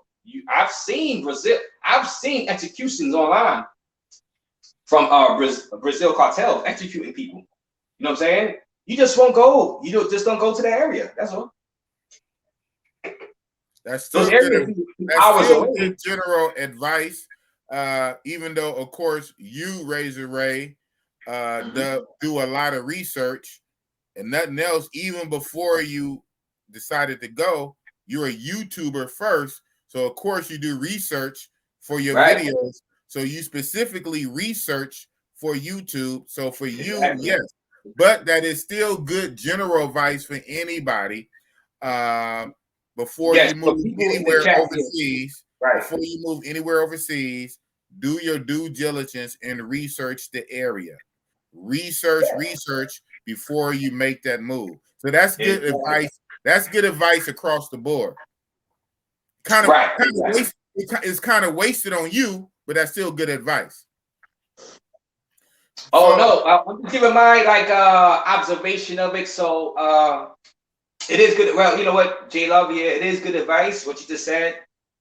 But I can't knock every town or city in Colombia because some of them are no different, no more dangerous than the city in USA. Some cities some towns in USA are very safe. So if you want to go over there, you're like, why are you going over there? Because it's safe. It's safe. I mean, I'm not gonna say every place that you go to in Colombia is dangerous, because it's not. Even Mexico, every place in Mexico is not dangerous. So if you go to the right place, you're gonna have a great time. You're gonna be safe. You just gotta know exactly where you're going. Like I said, I'm not going to the most dangerous areas. I know. So for the viewers that watch this on replay or watch it now, go to where it's safe. Go to where it's safe. Do your research. Don't just rely on us YouTubers, because us YouTubers may be missing something. You might find something in your own research that tells you, oh, you know what? I don't really feel comfortable about going over there. And that's fine. You know what I'm saying? Everybody got to make their own decisions. I can't make the decisions for people. You know what I'm saying? I just know right now, for me, Cartagena is the place to be for Razor Rays. Still good advice. And you also gave good advice. Do your own research. Now, as you was going off saying how you're not going to go everywhere and you know where you're going, I left this up, and the comments are still going up because I want to come back to this. So now we're minutes in, but this is my show, and I run it the way I want to run it. So I want to stay on this. A study in Florida revealed that defendants who invoke stand your ground in fatal altercation and whose victims are people of color are convicted half as often than those victims are white. Yeah, that makes sense. Study in Florida. Okay. Well, study in Florida. You have it, man. Your ground stuff, and if the victim, the person dead, if the person dead is black, a color, then you're convicted half as often. Yeah, that makes sense. Interesting. And that's not surprising. And and then like you say, well, how can you prove certain things? Well, only thing you really can do, right, is just take data. You can take data from real stuff that do happen. So if you have court cases, if you have shootings, if you have killings, you have the cases, you have the rulings over 10 years or 20 years, and you have the data, and you compile it and just look at percentages, well, that gives you insight. Does it tell the whole story? No. Is there extra details and context? Whatever. Yeah. But if you look at a data spreadsheet over 5, 10, 15, 20, 30 years, right, of court data, it kind of gives you an insight. And that's all I'm saying. So when a person tends to be white, when the killer tends to be white, and the victim tends to be black, all of a sudden convictions go down.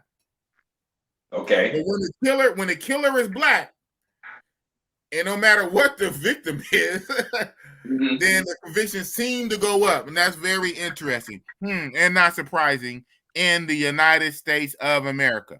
So J Love says, so obviously the comments are coming in, and we're talking about they're coming in strong. I love the comments, man. Come on, bring them. We're talking about two or three. Like Rock used to say. We're talking about 2 or 3 different things. We're going back and forth. We can handle it all. Yeah, from these racist trials going in America to racism overseas to safety, doing your research. So we're all over the place. And the good thing is we up all night, and this stream might be 4 or 5 hours, and we're just gonna talk about everything. And we're gonna jump around. And the big thing, and the good thing is, we always bring it back to the chicas, because really that's what they all want to know about. Yeah, we talk about all the other stuff. We go around the planet, around the globe, talk about everything else, but then we slow it down and come right back to the mango.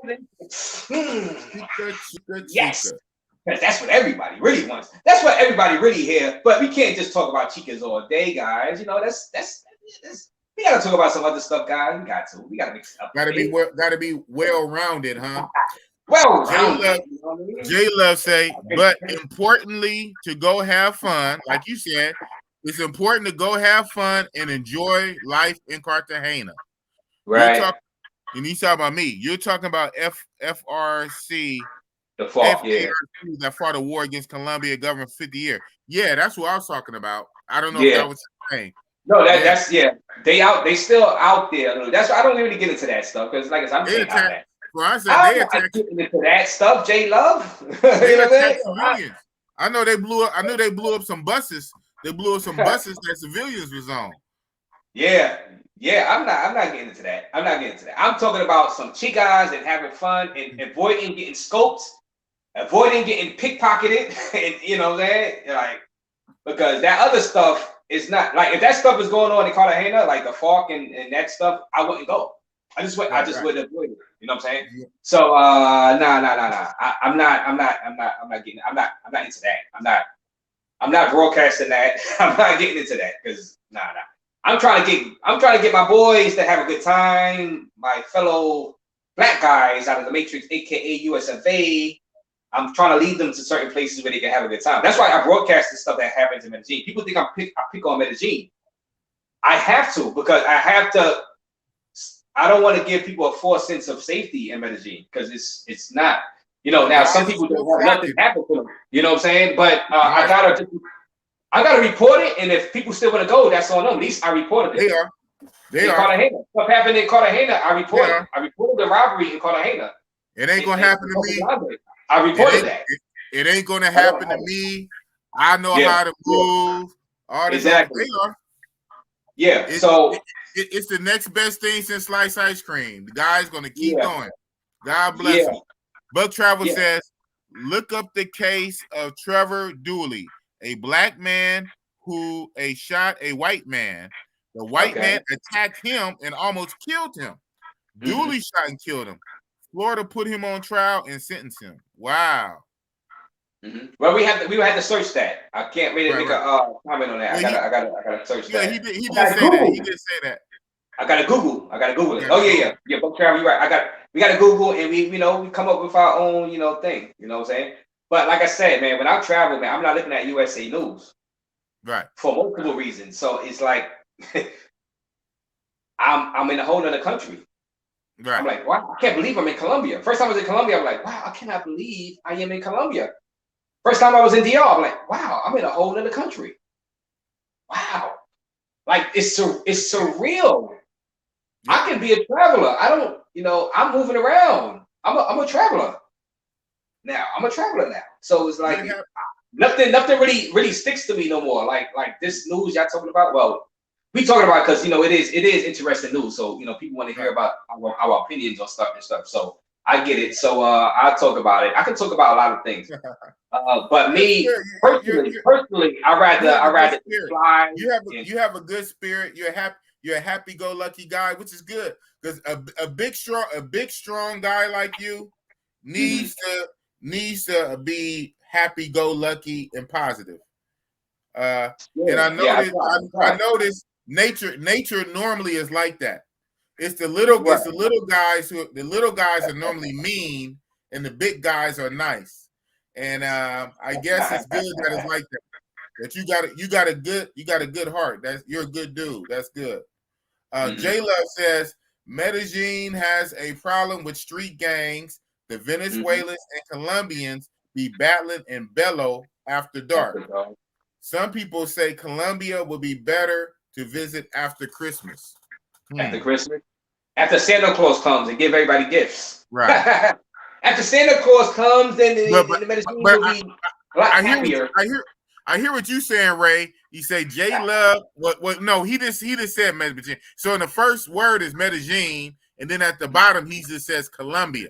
So it's almost like he's not specifying which place, but he does say Medellin. Medellin. He said Medellin. That's the problem. Yeah. But then at the end he says Colombia. So like which place? It's like me saying that just because Chicago is dangerous, right? Don't go to Idaho. I mean, you going to Idaho? You going to Idaho, Rays? Man, it's dangerous out there in USA. It's dangerous. I'm going to Idaho. But it's dangerous. You saw that guy that got shot out there in Chicago and isn't it? But I'm going to Idaho. But Razor, you saw 5 people get shot in Chicago the other night? I'm going to Idaho. But Razor, you saw that lady got raped out there in Chicago? No, I'm going to Idaho. Don't you get it? State, man. Nah, but it's all good. It's all good. I'm just having some fun, D-Love. Yeah, Medellin. I told you, I'm not going to Medellin. I'm not going there. And great reporting from you, J-Love. I appreciate your reporting because people need to know. I'm glad you reported so the people in the chats and people that's going to watch this, the millions of people that's going to watch this on replay, the millions, it's going to be J-Love saying, "Yo, be wary of going to Medellin or certain parts of Colombia." So and they still going to go, and they still going to go. And they're still going to go because why? Because of the chica. It's the next best thing since sliced ice cream. AC chilling say all countries have criminals in all parts. No perfect place exists. Amen to that. No perfect place. You just gotta weigh. You gotta weigh what you like in a certain place, and is it worth it? Like you said, the chicas. Is the chicas worth it in Medellin? For some people, it is. Is the chicas worth it in Cartagena? For a lot of people, it is. Is the chicas worth it in Brazil? So we gotta. We just saying countries. We got to say the specific cities. Like I was saying, certain cities in the USA are perfectly fine. Well, certain little towns are perfectly fine, no crime. It just depends on the city, the town. You know, you weigh the risk reward. There's no blanket like statement saying don't go to that country because you would die. Don't go to that country because you would die. No, it's the cities. Is that city on an increase of deaths, murders, destruction, robberies, scopamines? Is the other city on a decrease in robberies, thefts, scopamines? You got to do the research. You got to. And does that crime outweigh for you the beautiful woman that you will go meet? Like, or can you stomach that amount of crime just to go meet some beautiful woman of the night? I mean, everybody is going to have to make their own decision. We just giving you a guideline, an outline. You know what I'm saying? Of what's going on, what's happening. That's all we can do. We can't tell you to go or not go. We can just give you an outline and a guideline and give you the news on what's actually happening. You know, in our own entertaining little way that we give the news. So, Rays, did you read this one right here? Okay. Trust me, Rays, double R, which is really roll of tape, but Richie Rich. Trust me, Rays, it's out of love and definitely not hate for giving you my opinion. However, I agree with your point. Oh, no. J Love, I'm just having some fun. Don't you realize I'm having some fun? I want you to post your opinions, and you need to give your experience of Cartagena, Colombia, because I haven't been everywhere in Colombia. You are a Colombian, so you are more legit as far as giving what's actually happening in Colombia. You know what I'm saying? So, but hey, I'm just saying, for me as a traveler, let's just say, so I'm not living it yet. As a traveler, I see your points and I see the news articles because I research and I try to find. I'm like, all right, who's that next tourist that got robbed out in Medellin? So I can go on YouTube and just report it. You know what I'm saying? Because it is what it is. But I'm searching. Believe me, I'm searching all the articles in Colombia. So I'm not going to certain places. You know what I'm saying? So yeah, when I say I'm not going here, I still appreciate you posting this. Trust me, I really do. So don't take it like I'm being a jackass towards you, J Love. I'm just like it's just like I'm just like giving my assessment of the situation. Right. Did J Love say, well, Big Boss is from the town. You see it. He said, I live near Hayward and I hear rapid gunfire in East Oakland. These fools are stealing cars and catalytic converters. Say that again, man.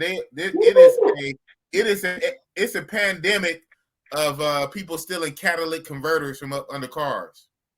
Colombia definitely have safer, less is inexpensive town.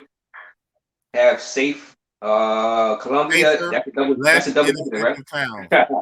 Right. You can decipher that. Decipher that one, Big Boss. No. I get what he's saying. He's saying he's actually saying that in a way, the states, some parts of America, is worse than Colombia.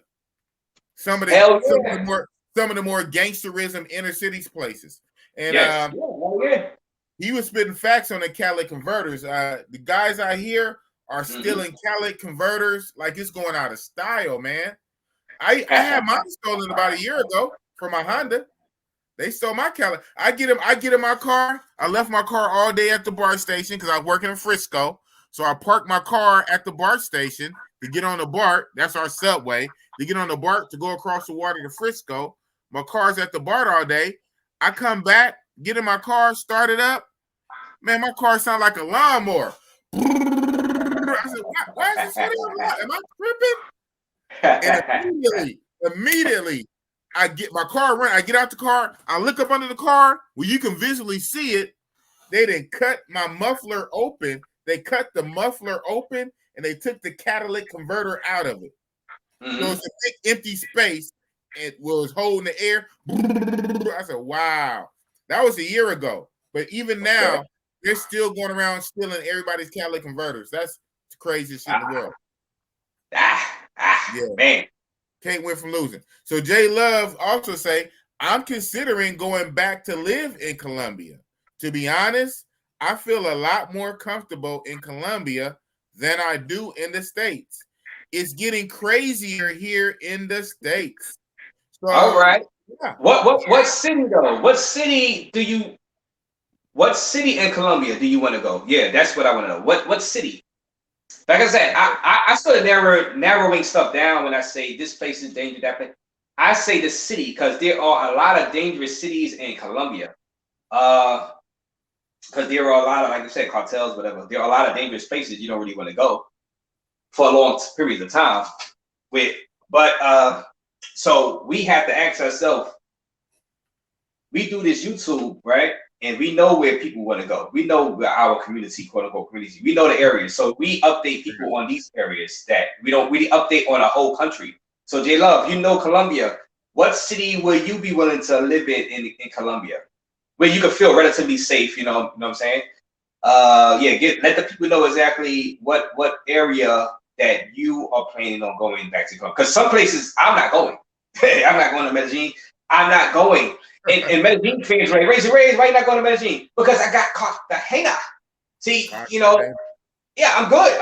I'm good in Cartagena. Like I said, I'm not trying to end up in the side of a Colombian prison for having to backslap somebody for trying to run up on me in Medellin. You know what I'm saying? So I'm trying to avoid that and avoid getting shot. Let's be honest. So, and I'm just telling y'all viewers, I'm letting your viewers, I cannot just like fool y'all into believing that y'all can go to Medellin and everything will be 100% okay. I can't even say it's gonna be 50. It's a 50-50 proposition. Now the girls are beautiful and this and that, but the scope of means, that's the thing. If it was just the robberies, big boss, okay, I'm from New York, we deal with robberies and stuff. But how can you trust a woman? Because once the woman start doing that criminality, drugging, scoping you, when you see a beautiful woman, now in your head mentally is like, is this girl going to try to drug me? It takes away from the fantasy of being with the woman. For me personally, now I'm just coming from where I'm saying, how can I enjoy myself with this woman if I'm always thinking that she's got something on a sinister motive to try to give me that love potion inside my drink? Like how do you reconcile with that?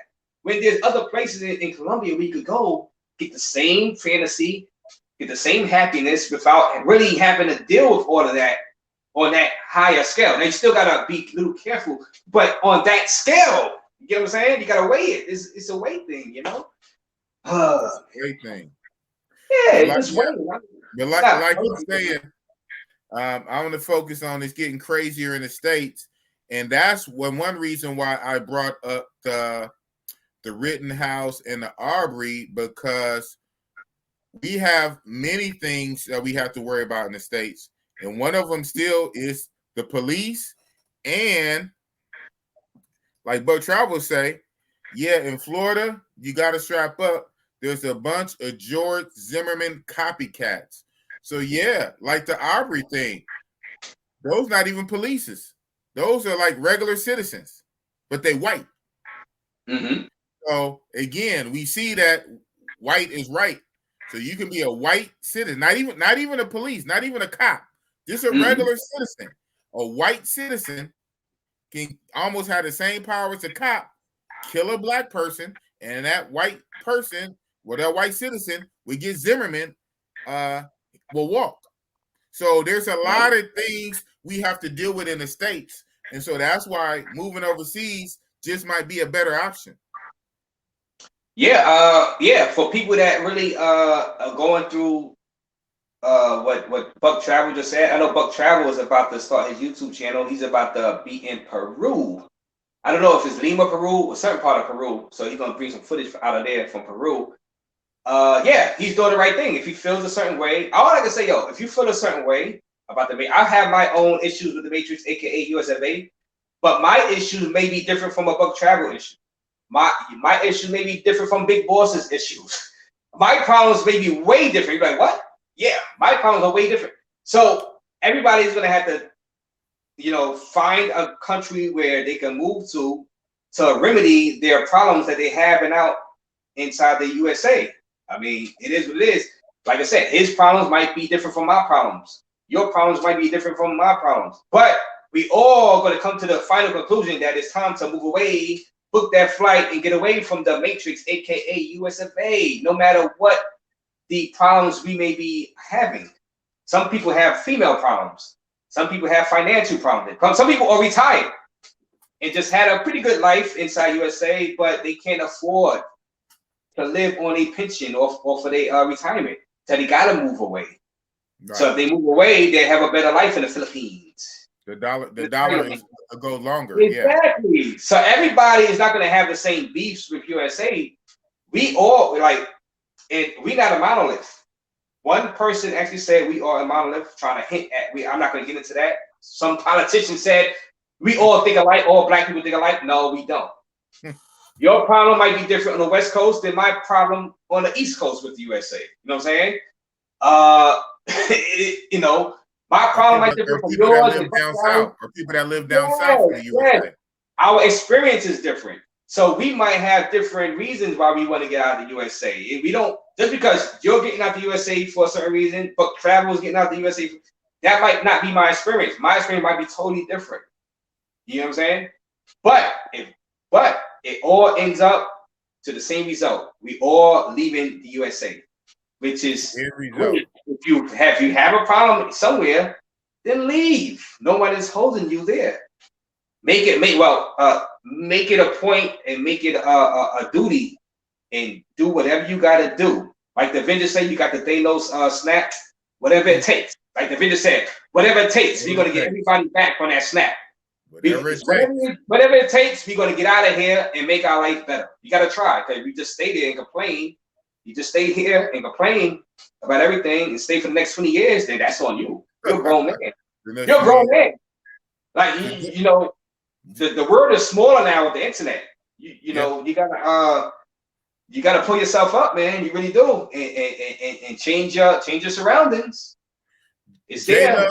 J-Love answered your question. You asked the question, he answered it. J-Love said, because you said what city? He said, I'm going to Fusa. Remember the other live stream when he first brought that up? We didn't think that was a real place. Yeah, I remember that. It's Fusagama, whatever. I'm going to Fusa. Right. It's 1 hour outside of Bogota. It's a very popular city for Rolos, people from Bogota, for tourism and retirement. Fusa. Oh, wow. Great. I might have to come visit you. I'm going to have to come visit you out there, Jay. Love, you said you was going to have a chica cook me some food. Something like that. No, I think you said. Oh, that's great. That's great. J Love, salute to you. That's great for that information. See, now we getting somewhere. Now we get into solutions instead of Now we get into solution. That's what we got to do. We got to start talking about the grievances. We got to start talking about the solutions. I know my solution. My solution is to book that ticket. And if I have problems in Cartagena, rest assured, I'm not staying in Cartagena. I'm booking another ticket somewhere else. I'm not staying to a place where I got problems and this and that. Guys, what are y'all doing? What are y'all doing? Just because you was born here and nobody is putting a gun to your head to stay. Like, dudes, think, be proactive. If somebody's messing with you, if you have a problem or grievance in the country or city or town, leave that town if you can't change it. You could try to change it for a little bit, like, you know what, it's not going right. I'm going to just leave. Exit. There's no shame. There's no shame in leaving. Just go. Make yourself happy. You don't got many years on this planet to be just miserable and complaining. Just leave. Leave and make yourself happy. The exit plan is there for you. There's many of us on YouTube that got the exit plan for you. Just in case research says, I'm in Cartagena in 10 days. Yes. Just in case research. So, salute to you, just in case. He's a big time viewer. Let's just say that. Big time viewer. Just in case research. Salute to you, man. Cartagena is the truth. Big boss. You gotta get that. You gotta get out the Cartagena, man. You gotta get to Cartagena. You gotta get out there. Trust me. Yeah, the price is a little higher than Bogota. Well, a lot higher than Bogota, but you still gotta go, man. You gotta go. Give me 1 second. Banyo. Of course, Banyo. So just in case research say, Big Boss, we met in Dos Vita. Okay, that's what's up. Okay. Shit. You say so, I believe it. That's what's up. Just in case we met in Dos Vita. Yeah. Let's catch up. I said something about J Love said America is becoming a real life purge movie. Oh yeah. Someone was sharing, was it New Orleans? It was somewhere this past week where they said 911 wasn't working. The 911 system was down. I'm like, wow. And I made the reference. I said, that's just like purge. They said all emergency services will be suspended. Everything is legal, even murder. Yeah, America is something else, man. I mean, you can't win with the feminism, with these matrix women, with these damn laws, with these police, and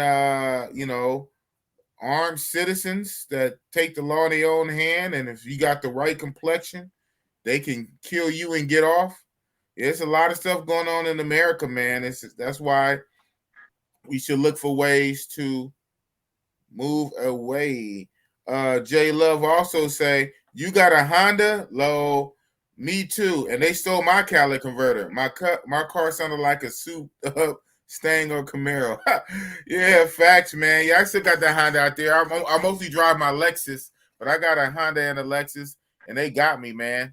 They got me about a year ago, man, for my Cali converter. Damn it.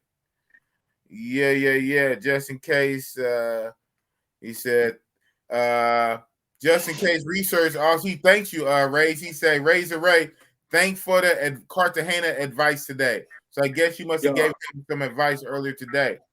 Well, yes. I guess through one of my videos. Okay. But some people be hitting me on Instagram, but they names be different than what they are on YouTube. So maybe I talked to him through Instagram, but sometimes I don't know who I'm talking to. But I did speak to some people inside my chat on some of my Cartagena videos also. Probably the money video somebody sent. Yeah, but Justin, salute to you, man. Cartagena is the truth, man. You know, just watch your pockets. Watch your pockets. Don't let them girls just grab on, especially around the clock tower. Inside the clubs too. Don't let them just grab on your pockets and, not too many girls. Oh, you can have, you know what? See, I don't want to tell you where to put your money because, I'm not going to tell you. You hit me on Instagram. You know my Instagram. You tell them and then they're going to know. I don't want to blow it up on YouTube. Blow it up on YouTube. The ops is watching, man. The ops is watching. The Buck Travel says, Raise. I'ma still visit Barranquilla, Colombia. Ooh, Barranquilla. I want to hit Barranquilla. I want to hit Cali, Cartagena. I'm trying to go. Where is this, man? I love this. That's what I love. Yeah, I mean, you're gonna see. Like, I mess around when I go to Asia and get some of that Asian persuasion. But I love this, man. Yeah, I mean, hey. I'm not running from this. But I am running from a corrupted this and this. It's the mindset. It's the mindset in that mouth. Yeah. It all depends on each individual likes what they like. You like what you like. You like a certain girl. I like a certain girl. I mean, you would take different shades of girls. I know you would take a whiter girl. You would take but your preference is darker skin, which is nothing wrong with that. It is what it is. I take any color for a night. Yeah, it is what it is. But your preference is, so it would make sense when you're gonna pay your hard-earned money to go to a place where you like what you like the most, where they have the most of the preference of the woman that you like the most. That would make common sense. That's the common sense approach to it. To go to a place where there's more dark-skinned Colombians. I get it. I really do get it. So they say Cali. I've never been to Cali. It's like that, but I haven't been to Cali, so I can't tell you by experience. I know Cartagena has a lot of dark-skinned girls. From Cali. Darker skin. Coco. I'm not gonna say Coco girls. Well, they do got the woman with the Coco girls, or the woman with the stuff on their head. They be trying to sell stuff. They be trying to sell massages on the beach and stuff like that. So them women, but let me see. But you are gonna get some darker skinned girl, like darker than me. I don't know what you consider me. You might consider me yellow. I don't know. They used to call me Bart Simpson in school. White man. So they call me a Simpson in school. So I don't know what color I like. I'm yellowish, I guess, yellow, black. But I am black. But I'm white. Yellow. You the white man. They like but they are darker. You get darker girls than me around your complexion, around close to your complexion. Out there in Cartagena. I like them lighter than me. I mean, I like to be the darker one in the relationship, and I'm not even that dark. But yeah, man. So I'm telling you, Cartagena, you're gonna be pleasantly surprised. You're gonna be pleasantly surprised because you're gonna have a mix. It's a healthy mix of different colors. Let's just say that. Right. A healthy mix. A melting pot tourist. I get it. Yeah. You get. If you want regular tourist girls, you can try to rap to them. If you got time. See, a lot of guys go on vacation already. I don't got time to be trying to get rap to them. I don't want them proud. You for a month, you can, but who knows? I mean, well, yeah, baby, yeah, I guess. One might steal your heart, big boss. You never know. I doubt that. So just in case, research said no, he contacted you on WhatsApp. So Bobby Johnson. Oh, that was you. Oh, okay. Wow. See, that's the difference. See, I know who you are now. Okay, salute. All right. Okay. Wow. See, the names are different. He said he met me in Dos Vita, and I bet you in Dos Vita he didn't tell me his name was just in case research. Yeah. But in Dos Vita, I know I told him I'm Big Boss. So I'm Big Boss wherever I'm at. I'm always Big Boss. So Bobby Johnson says the United States is becoming a third world country in a sense. You think? Mm-hmm. Yeah. Yeah, we could talk about that like Big Boss on another platform. We can't talk about that here. We trying to keep Big Bobby. We trying to keep this channel monetized. Well, it's not monetized yet, but we trying to stay on a platform. So there's so much we can discuss. You know what I'm saying? So. Right. But just take our hints that we got multiple issues with the quote unquote matrix. We're gonna just say matrix. And we just can't. We're not gonna discuss it on this platform because no point of us discussing it and then getting kicked off anyway. Then we're not gonna what. You can't talk about nothing. Where did that get us? You know what I'm saying? You got us nowhere. So got you kicked off. So again, from just in case, he said you stated it was your birthday in a day or two. It was his birthday. Now you really remember? He's really trying to get you to remember, man. It was my birthday. If you remember, it was my birthday. If you were. And then he said, and you stated it was your birthday in a day or two. You talk about the wrong light skinned guy, Justin. My birthday is nowhere near this. You must be talking about Mr. Flip Flop. You want Mr. Flip Flop? You talking Mr. Flip Flop? Everybody It's your birthday, man. Ain't it your birthday in a day or two? Ain't my birthday. My birthday is already in May. Man, you talking about Mr. Flip Flop, man. Everybody be just confusingly with Mr. Flip Flop. I'm not Mr. Flip Flop, man. You talking about Paradise Life, man. You was talking about they confused the double R with Richie Rich and the light-skinned guy with Flip Flop. No respect. Wow. No respect. No, just in case. His birthday is in May, man. His birthday's in May, and that's more than a day or two. So you got the wrong light-skinned guy. Got the wrong light skin. We all look alike, I guess, Try again. So Bug Travel says, y'all brothers intend to visit Europe anytime soon? I plan to visit it, but I can't say anytime soon.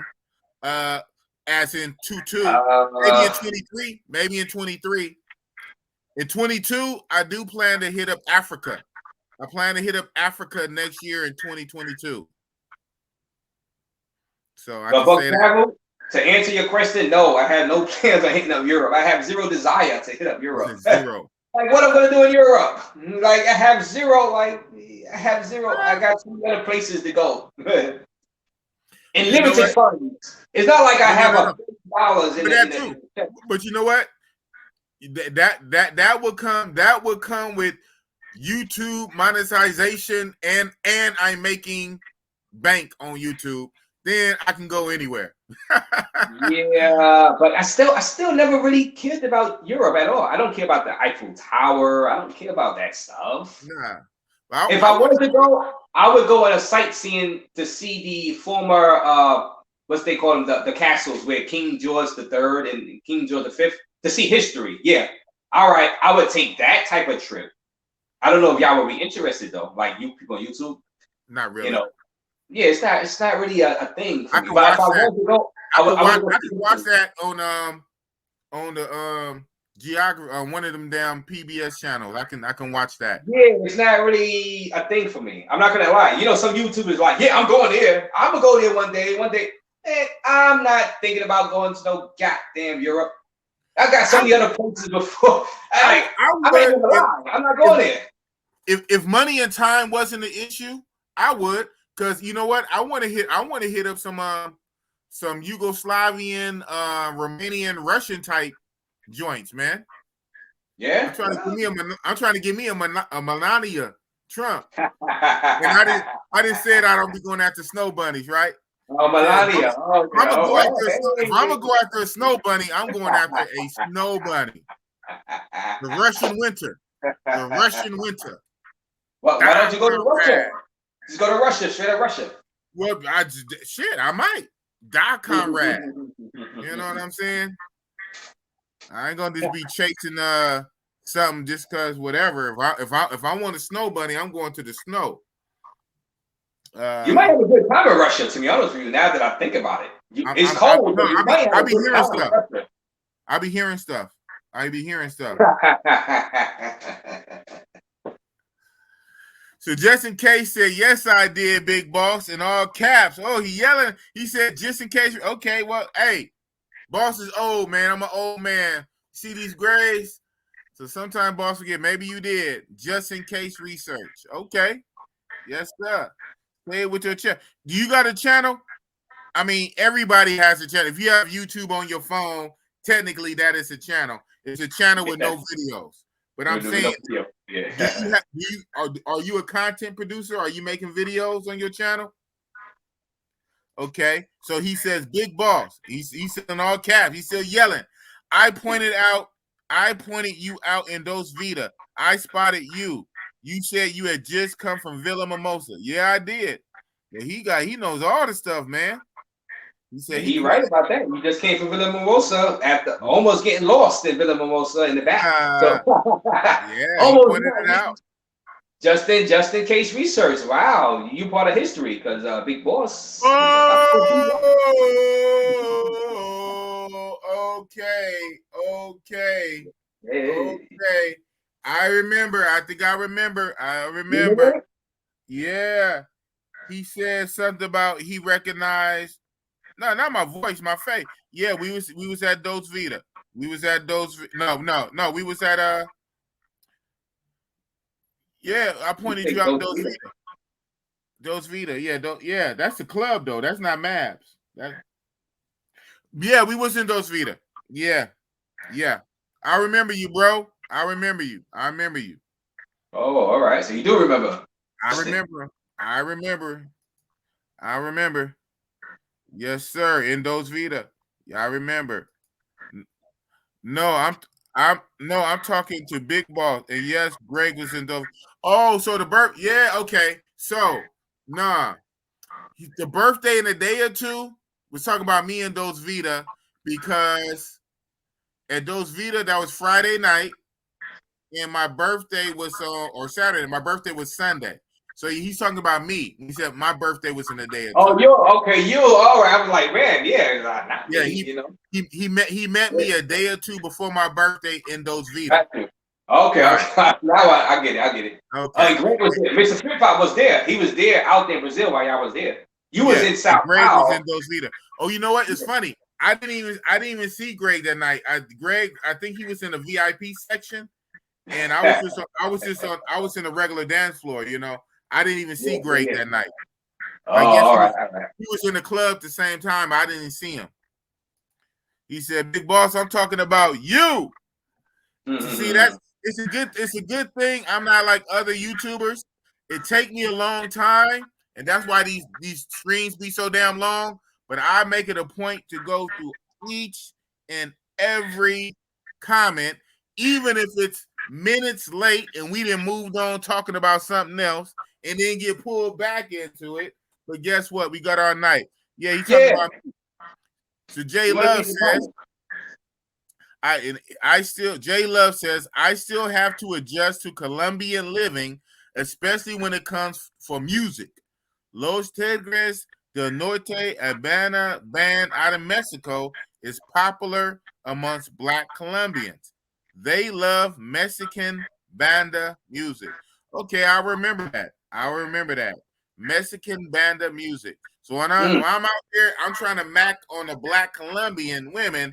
I know to be playing some Mexican banda music, whatever that is. Got it.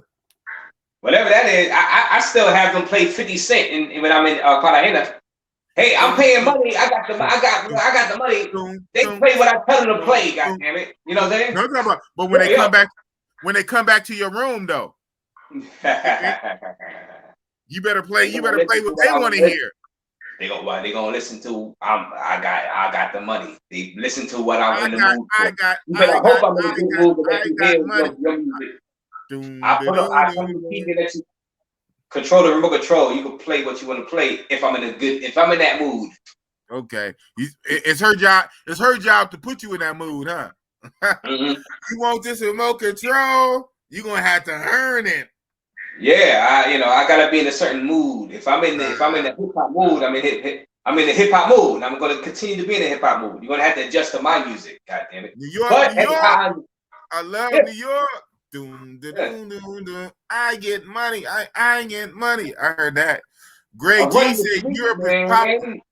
I'm bringing the heat, man. Oh, I can't say no more than that because I don't want to get you demonetized. Well, copyright strike. Copyright. I might have killed that. You're gonna say I was doing a performance of 50 Cent. I've been singing too many of his bars. I might have killed that. Greg G said Europe is popping. Hey.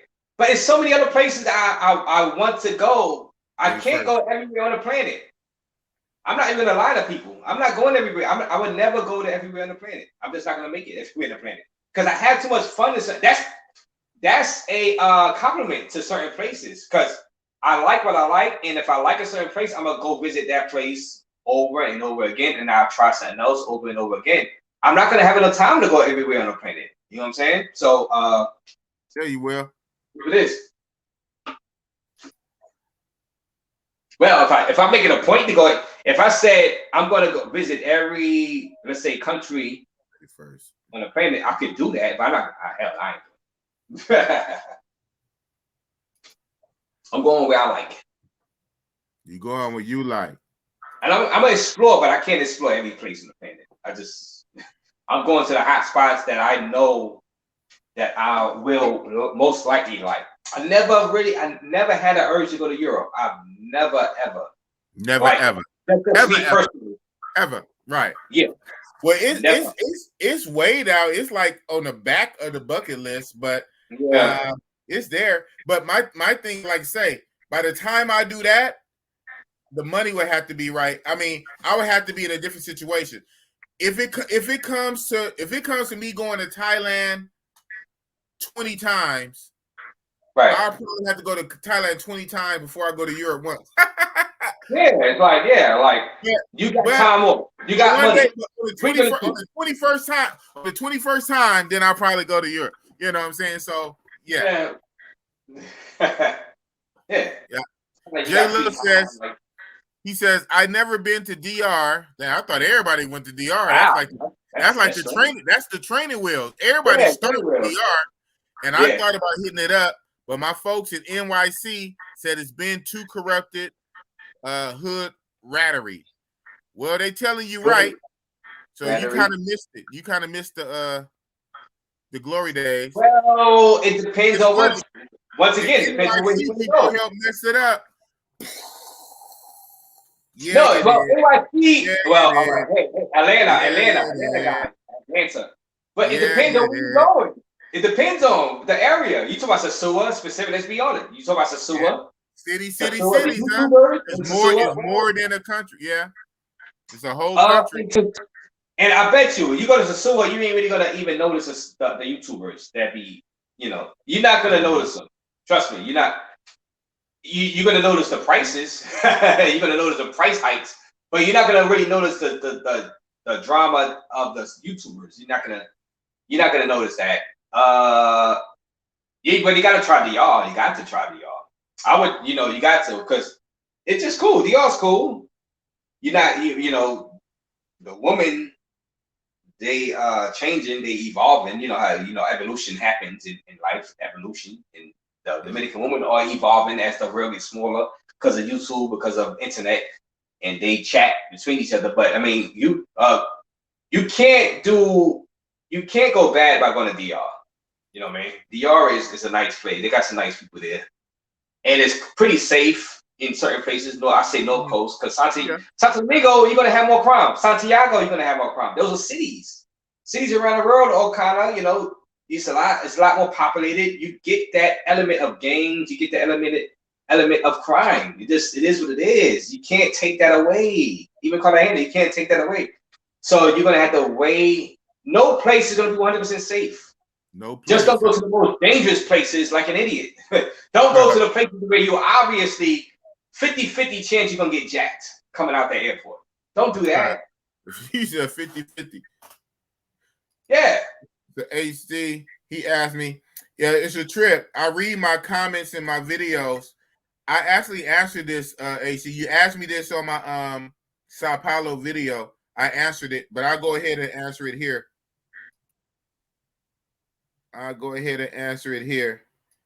Yes, Hotel Bourbon in Sao Paulo is guest friendly. He asked me that. I think it was today. He asked me that in my video, but I guess I'm a small enough YouTuber. I actually go through all my comments on all my videos, just about all of them, especially the recent ones. Because I know my channel is still growing. I'm still getting new people, and I'm still getting new comments. So I go through. I answered it. So if you go on that video, I answered it, but I answered it here. Yes, it is guest friendly. Come on. I'm gonna say that. You already know what I'm about to say. I already know you read my mind. What I'm about to say. If I, of all people, the simple fact, you know what I'm about to say.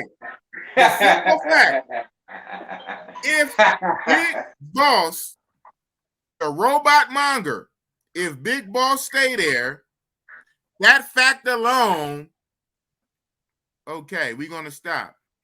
But there's no way Big Boss is staying in the place that's not. No dumb questions, right? There's no dumb questions, because when you assume you make an ass of you and me, and you fly somewhere, spend money, and you get there, and bam, you hit with stupid policies.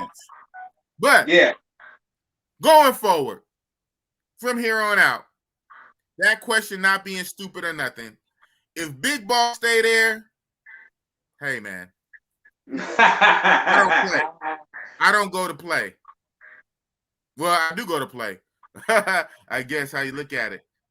That's right. Subscribe to Razor Ray. Subscribe to Razor Ray's channel. Oh, salute. Yo, thank you, man. Love Entertainment. Thank you for telling me guys to subscribe to my channel, because I need the subscribers. Yeah, you do. I'm trying to grow.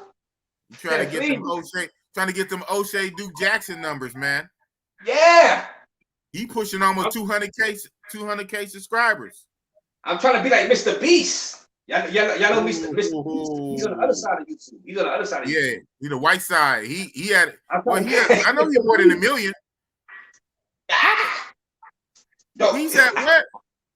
I know he's more than a million. He's more than a million. He's up there. He's in the double digits in million. Double digits million? What? Yeah. Let me see. Yeah, so OG Bobby Johnson. Yes, big boss. They got to me, boss. I just sold my Honda. I see. Damn, they got you too, man, with the Cali converter. They got the Cali converter, man, on the Honda. That's crazy. Boom, there you go. Now he gets it. Facts. If you, big boss, stay there, come on, man. I didn't even want to finish that statement. But I mean, before you spend that money and spend that money and fly and go there to hit with some bullshit, I mean, I get it. But this is big boss you're talking to. So, yeah. Hold on. Let's see. Yeah. Everything is guest friendly in Big Boss world. Whoa, for real? No. Oh, you know boy. I was thinking it was 7 million. You see how many Mr. Beast got? Can you see this? 70, yeah, it was 774. God damn. 74.7. He got almost 75 million. His Google AdSense, it must be insane. But even him, they don't every only a percentage of his viewers say double digits. But he's making, I've heard he's making about sometimes, let's say 13,000 a day from Google AdSense alone. Not talk about his advertisements. You know what I mean? Think about that. 13,000 a day, 10,000 a day, times that by 30 days. Man, I would take that in a month. You too. Hey, you I would too. take that in 5 months, goddamn it. On YouTube. No. For YouTube? For 2 months. 2 months. Okay. It's YouTube. YouTube. I'll take half of that a month. 13,000. What's that? 10,000. 6,500 YouTube. Give Big Boss 6,500. Well, let's just say 10,000. I'll fuck that. Big Boss needs 10,000. Give me 10,000 a month. He gets 13,000 a day. Huh? Big Boss, think about that. 10,000 for 5 months. That's $2,000 a month from YouTube. We're doing YouTube videos. You could live in one of these countries on that. Yeah, you're right. You chilling. You're right, but not fuck that. But he's doing it in 1 month. I need 10 racks a month.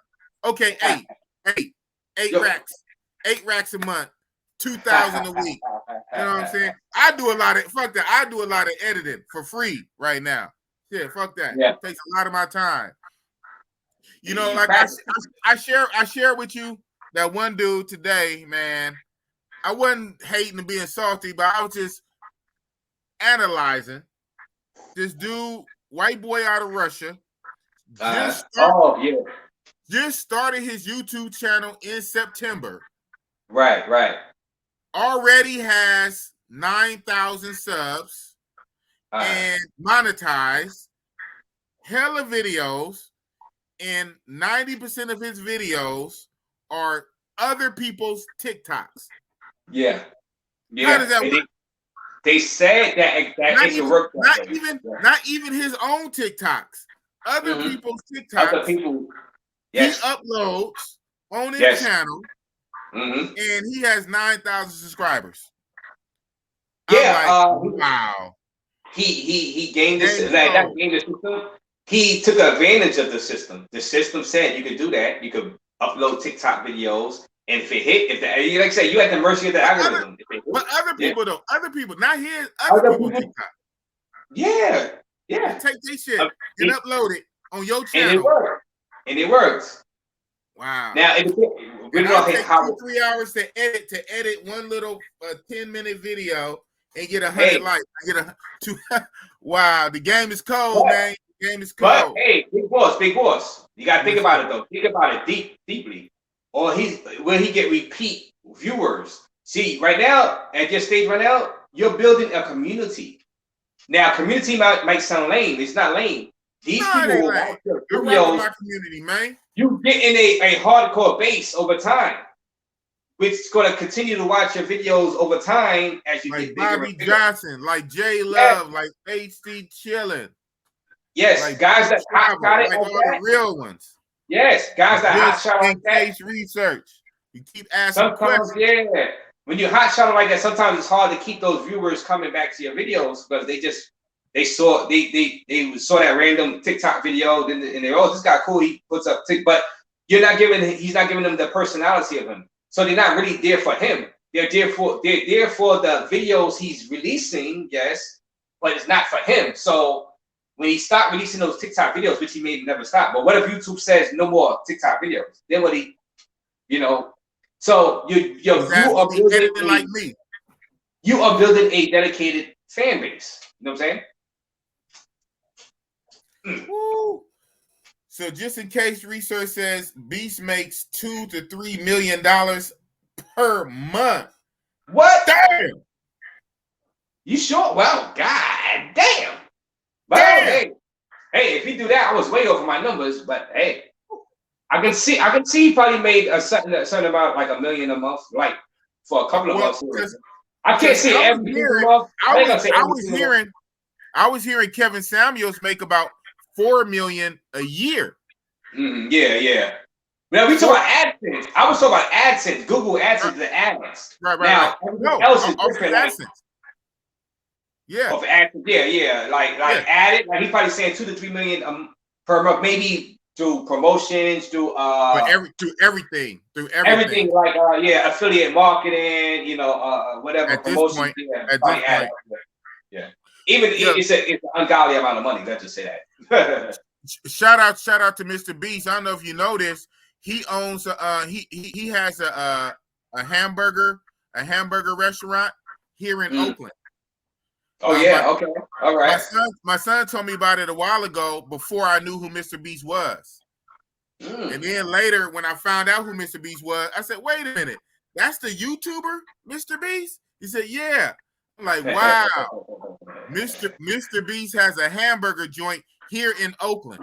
That's crazy." Yeah, so At this point, his YouTube money, like you said, then turned into other stuff. Yeah.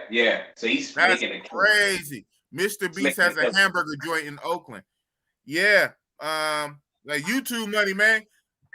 Bosses need just 10 racks a month, man. So you know what I'm saying? So I'm gonna keep pushing. So other questions, random question going around, just in case research is asking Bossy Boss, what is it like in Sao Paulo? Okay, that's a good question.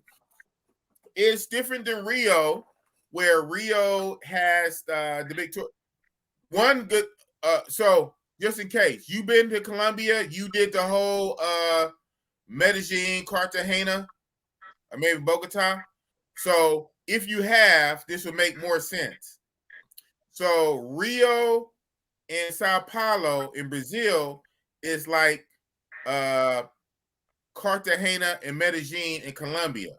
Whereas Rio is the more touristy, it has the beach, it has the nightlife, it has the nightlife right across the street from the beach. You know what I'm saying? It had all the bars and all the things for the tourists. Whereas Sao Paulo is basically a city. It's a city. Like Razor Ray was saying about Medellin and Colombia. It's a city. Like Razor Ray was saying about Santo Domingo, the capital, and Santiago and DR. It's a city. Where you have Sosúa, it's the lazy beach town. That's 4, 5, 6 blocks from Anvi down to the beach up to the other playa. It's basically a lazy beach town.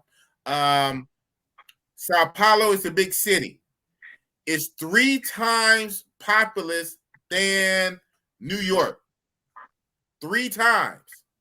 That's how big Sao Paulo city is. That being said, that big old city with all those people, guess what? They have to have outlets too. And it's not really catered to tourists. So that means the price is going to be cheaper. The places probably won't be all did up and glitzy because they're not going to put the extra money into it just for the locals. But man, you can really, really, really get it in. You can get it in with some of the matter of fact, if you trip, a lot of well, not all, but a lot of some of the hotter chicks in Rio come from where? They come from Sao Paulo. Remember that cheap in-country flight, just like Medellin, Cartagena, that in-country flight or long bus ride. A lot of the, many of the Rio chicks come from Sao Paulo. But Sao Paulo is basically one big mega city. It's a city, but in that city, they have their own self-contained nightlife. Now, their nightlife consists of a lot of bars. Not really a whole lot of nightclubs per se, but it's some termas. It's some termas, a shit ton of casas, a lot of bars.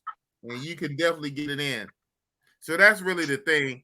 I go there to kind of slow down off of Rio. Because Rio is almost like also another comparison. Like a Pattaya and a Bangkok. I don't know, because Bangkok is lit and turned up too. But even though Bangkok is lit and turned up, Pattaya is too turned up. So I think I'll be going there. I'm going there. Thank you for telling me. It's too turned. Pattaya is ridiculous. Pattaya is so turned up, it can lose probably more than half, 70% of its turned upness and still be too turned up. It's like on crack, it's on drug. So what I'm saying is the difference with Sao Paulo, right? Why some people go there, it's a big city and it's just you move different. But it's a whole lot of casas, a few termas, not a lot of light clubs, a lot of bars. And remember, all those mass people to keep those people in check, those people, they need outlets too. They need outlets too. But it's just not set up. It's not set up real touristy. That's the only difference. And also, watch Big Boy's video. Watch Big Boy's video. You did a video the other day about Sao Paulo. You was riding around. Yeah, but yes, thank you for that. Thank you. But I even admit on that one, it's not getting deep off into it. It's basically that video, to be real. I catalog myself going from the airport to my hotel. That's about it. I mean, I'm self-aware, so I get that. It'll be a lot to try to do a video about Sao Paulo. Maybe I could do that in a future trip, because again, basically it's a city. That's like me going to New York or LA in a big city, walking around with my camera in a big city, showing the real good stuff you want to see. I can't show on YouTube anyway, right? So right. Right. But I get it. You got questions because I went.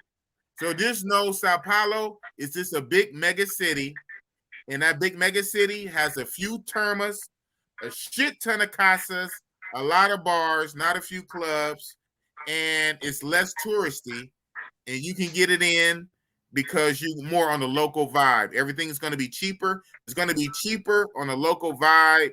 It's a big city, and you just kind of get it in, and you kind of go there to kind of de-stress from Rio. Like Rio, you up here, you go to Sao Paulo to kind of bring it down a notch. You bring it down a notch, go to some casas and some termas, and you just relax and chill. No beach, big city. No Colombia yet, my first time. That people are all over the place. That's your trip. It's very interesting how people get down. Some people start in Colombia, never went to DR. Most start in DR in Colombia, but still haven't went to Brazil. And then some people rarely, you probably have some people who start in Asia. Yeah, DR yet. So it's weird how the travel shit works. Yeah. Depends on who you know. Right. Pattaya had too much going. Yeah, man. Pattaya is like on crack. That's why people like it. It's like crack. It's like crack on crack. It's like crack smoking crack. That's how Pattaya is. It's ridiculous. In a good way. Kinda. I'm not going back to Brazil if I can't have a conversation in Portuguese. No one speak English. I hear you. Well, with that, I'm like Razor Ray on that one. The other day he said, "Man, I got my phone." Yeah. How you see? Yeah, I got my translator. I'm good. But you know what though? Speak to that mother. But I feel them when you go to Brazil. That really gets you to want to know Portuguese. I would say this, my opinion, right? Opinion. Right. The return on investment. Yeah, if you learn Spanish and go to DR, yeah, you probably can negotiate something a little different or whatever. If you learn Spanish, of course, Spanish is going to help you in Colombia, obviously, right? It's going to help you. When you can speak the local language, it's going to help you. But if you learn Portuguese in Brazil, man, the return on the investment, man, from we're talking the non-pros, the civilians, the regular chicks, the worker chicks, the college student. If you, really me, man, if I really knew that Portuguese, oh man. One second. Another banjo. If I really knew that Portuguese, oh man, I would clean up big time. Why? Because the whole vibe is different. The country is different. It's like going back in the time machine when women were women. When you can walk up and approach a woman and talk to a woman and just rap and spit game without worried about getting me too. But you have that language barrier. And I still pulling it. I don't know if you saw my live when I was on the beach with JJ. I was literally running up on chicks on live. I still have my phone, but sometimes I would have to kind of hide the camera, but you can still hear me. Broken English, broken Portuguese translator. What's that? Yeah, but I feel you though. I feel you. Definitely, you always elevate the situation where you can speak the language. J Love, I remember hitting up Pattaya Beach first time back in what? 92? Dang, I barely got out of high school in 92, and I'm old. It was great and not many tourists. I bet it wasn't a lot of tourists. And back in 1990, he probably only was dealing with like military dudes. Back then, you had a lot of military guys, going to Philippines and Thailand, military dudes, white expats. I bet you had it wide open then, 1992. Damn. Just in case, says the regular women I met in Rio way beat all the tournaments in man. Facts, man. No, man. The regular women in Brazil is like, wow. But yeah, so you know what? I knew what you meant because I feel you, bro. If you really know that Portuguese in Brazil, woo, why? Because the whole vibe is different. The country is different. It's like going back to the 1980s where you could just walk up and talk and strike up a conversation with a chick who's receptive. But that language barrier. So yeah, man. I would say learning Portuguese is a huge return on your investment. More so than learning Spanish for DR or Spanish for even Colombia. Obviously, if you learn Spanish, you will get further. Duh. If you speak the language, you will get further. Yes. But even with that, even speaking Spanish in Colombia and Spanish in DR, speaking Portuguese in Brazil, you'll take over that country, bro. Yep. I was 18 years old. That's about right. You're right behind me because I was around 20 years old. 19, 20. Back in 92. I was 18 years old in Thailand. It was just a lot of Australians. Were you in the service? What were you doing 18 years old in Thailand? Now I'm in your business. You was 18 years old in Thailand. Oh my goodness. Young, dumb, and full of cum. 18 in Thailand. Wow, that's crazy. It was a lot of Australians and Europeans. Yep. That's crazy. 18 in Thailand. Let me go on back in case I missed some stuff, which I try not to do, even though I jump around. I'm reading stuff off the screen. And we got new stuff coming in. Yep, in the Marine Corps. That's what's up. All right.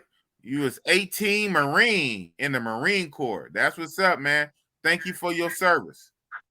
Born in Colombia, raised in Oakland, and was in the Marines at 18. That's what's up.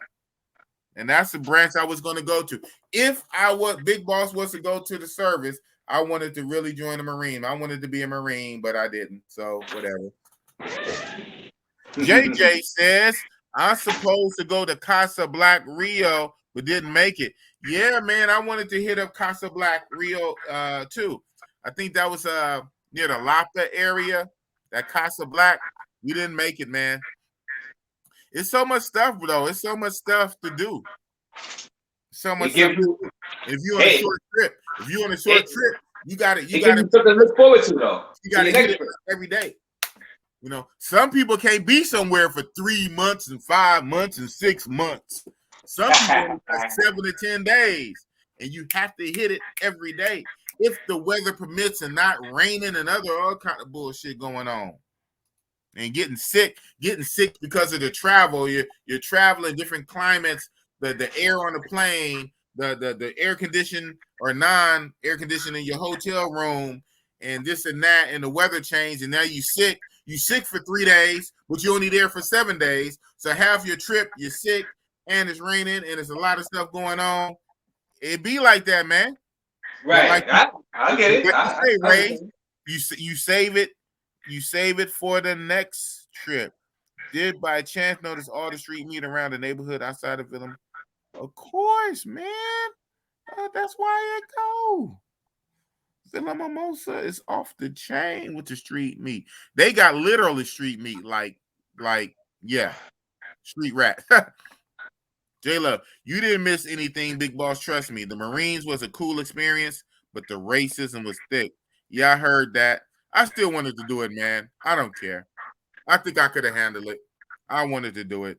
I should have been a Marine, but I'm not. But thank you for your service. Yeah, I hear this racism all through the services. That's the trip. You either fighting for your country, you sign up to fight for your country, and they got the nerve to be racist. That's crazy. Just in case, Graham Stephan makes $1 million per month just talking about random shit. Yeah, Graham Stephan. Don't he do like he do real estate and stocks or something like that? What's his channel about? Stocks and real estate? Random shit, like you said. Random shit, huh? Oh man. I love it. I love it. Okay, so just in case research say Mr. Beast doesn't have a restaurant, he outsourced restaurants across USA to sell his burgers. Okay, that may be true. But I know I seen the bag. It says Beast Burger. It has a name on it. So I hear what you're saying. Like he's paying somebody to put his name on it. Okay, I guess. Okay. It's like having a product and putting it inside Walmart. Like you have a bottle of let's just say or something of this Michelin, some some of this, some cleaner and inside Walmart. Right. You get a contract with Walmart and you put it inside all the Walmarts, and they sell it with his name on it. Right. Yeah. I guess. Yeah, but it's something like Beast Burger. Like, yeah, he has a whole menu. Is Beast. It's got his name on it, but I hear what you're saying. Yeah, this right here. This is him. My son be ordering for them.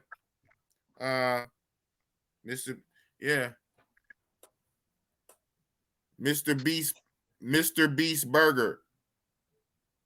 Okay, and where is that? What .com is that? Is that a .com?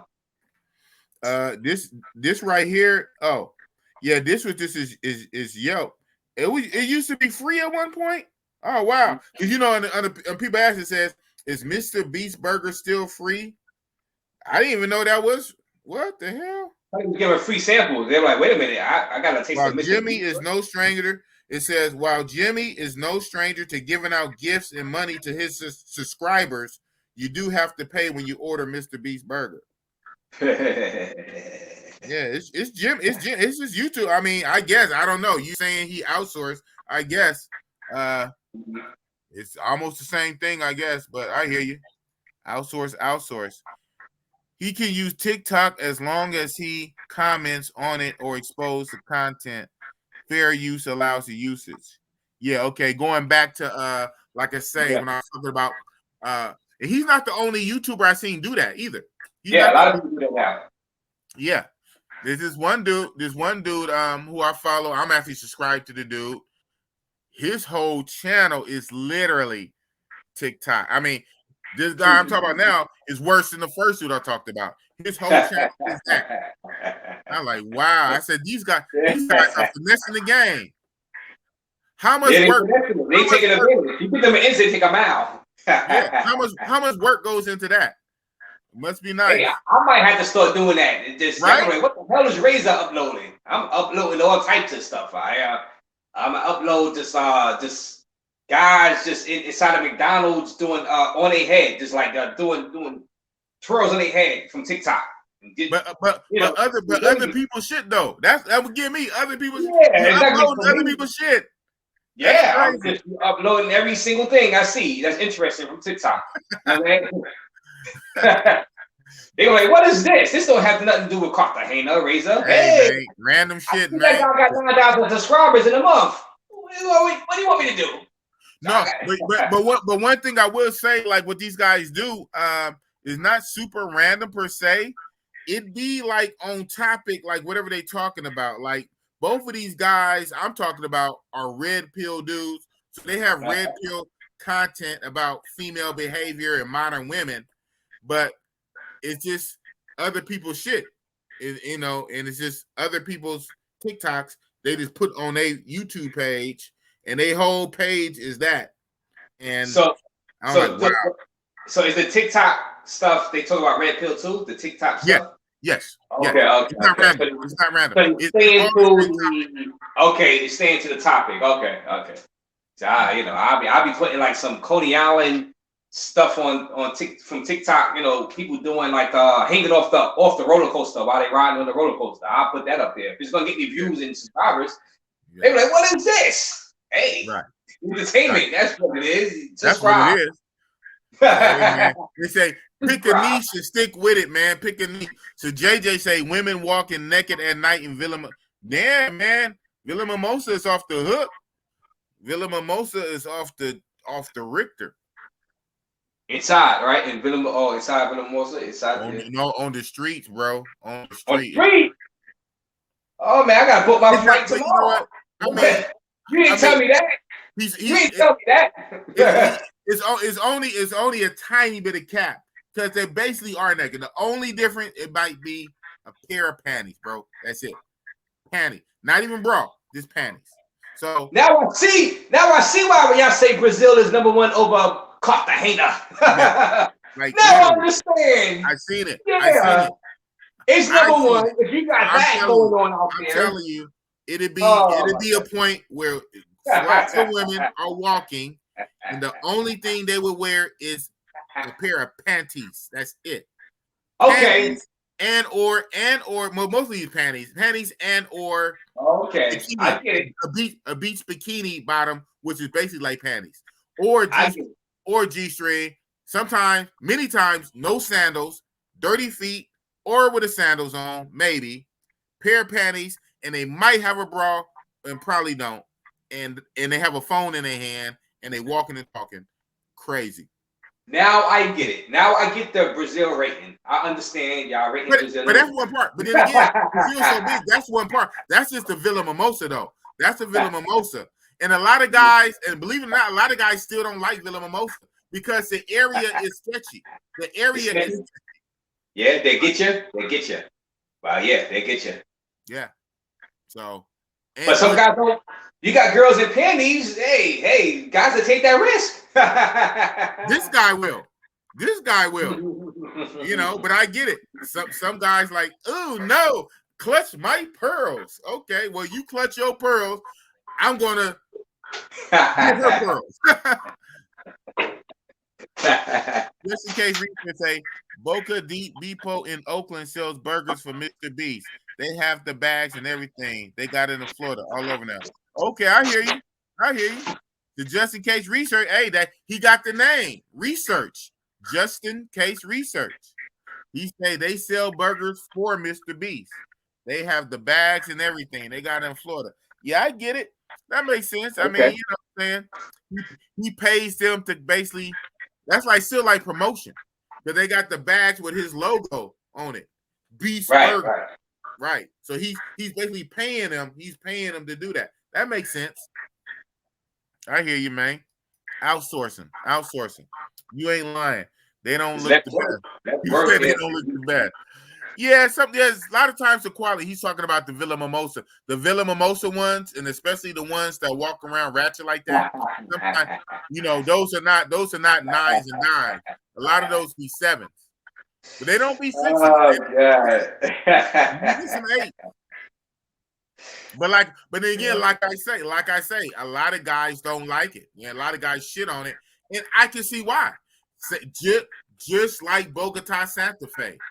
So it will not be a person who likes one and not like the other. Right. It's not going to be nobody. I would like to see him. I would bet $100 it's not. There's not going to be nobody who likes Bogota Santa Fe but not like Villa Mimosa, or who likes Villa Mimosa and don't like Santa Fe. If you like one, you like the other, because they're basically the same in 2 different countries. So different personality of a traveler might like that type of style. You know what I mean? No traveler is the same. No one traveler is the same. This traveler likes it. Now you see why I like Bogota. Now you see why I like Bogota. Yeah, I like Bogota because I like Villa Mimosa. Got you. When they say like Bogota, some guys be like, Bogota got that grimy feel to it. People are grimy. See, like, and grimy, it do. And I agree. And it do. Okay. And Villa Mimosa probably got it worse. So I mean, I might take that, but I might can modify that. I might can see somebody who might maybe like Bogota Santa Fe and not care for Villa Mimosa, maybe. But you're not going to find somebody who likes Villa Mimosa and not like Bogota. That's not going to happen. Yeah, it's not going to happen. If you like Bogota, and if Villa Mimosa is similar with the griminess, you're going to like Villa Mimosa and vice versa. Now, if you don't like Bogota, there's a chance, a high probability, 90% you won't like Villa Mimosa and vice versa. I get what you're saying. Right. Yeah, like 90, like 95. But it's probably possible. Yeah. It's probably possible because Villa Mimosa is actually a little worse.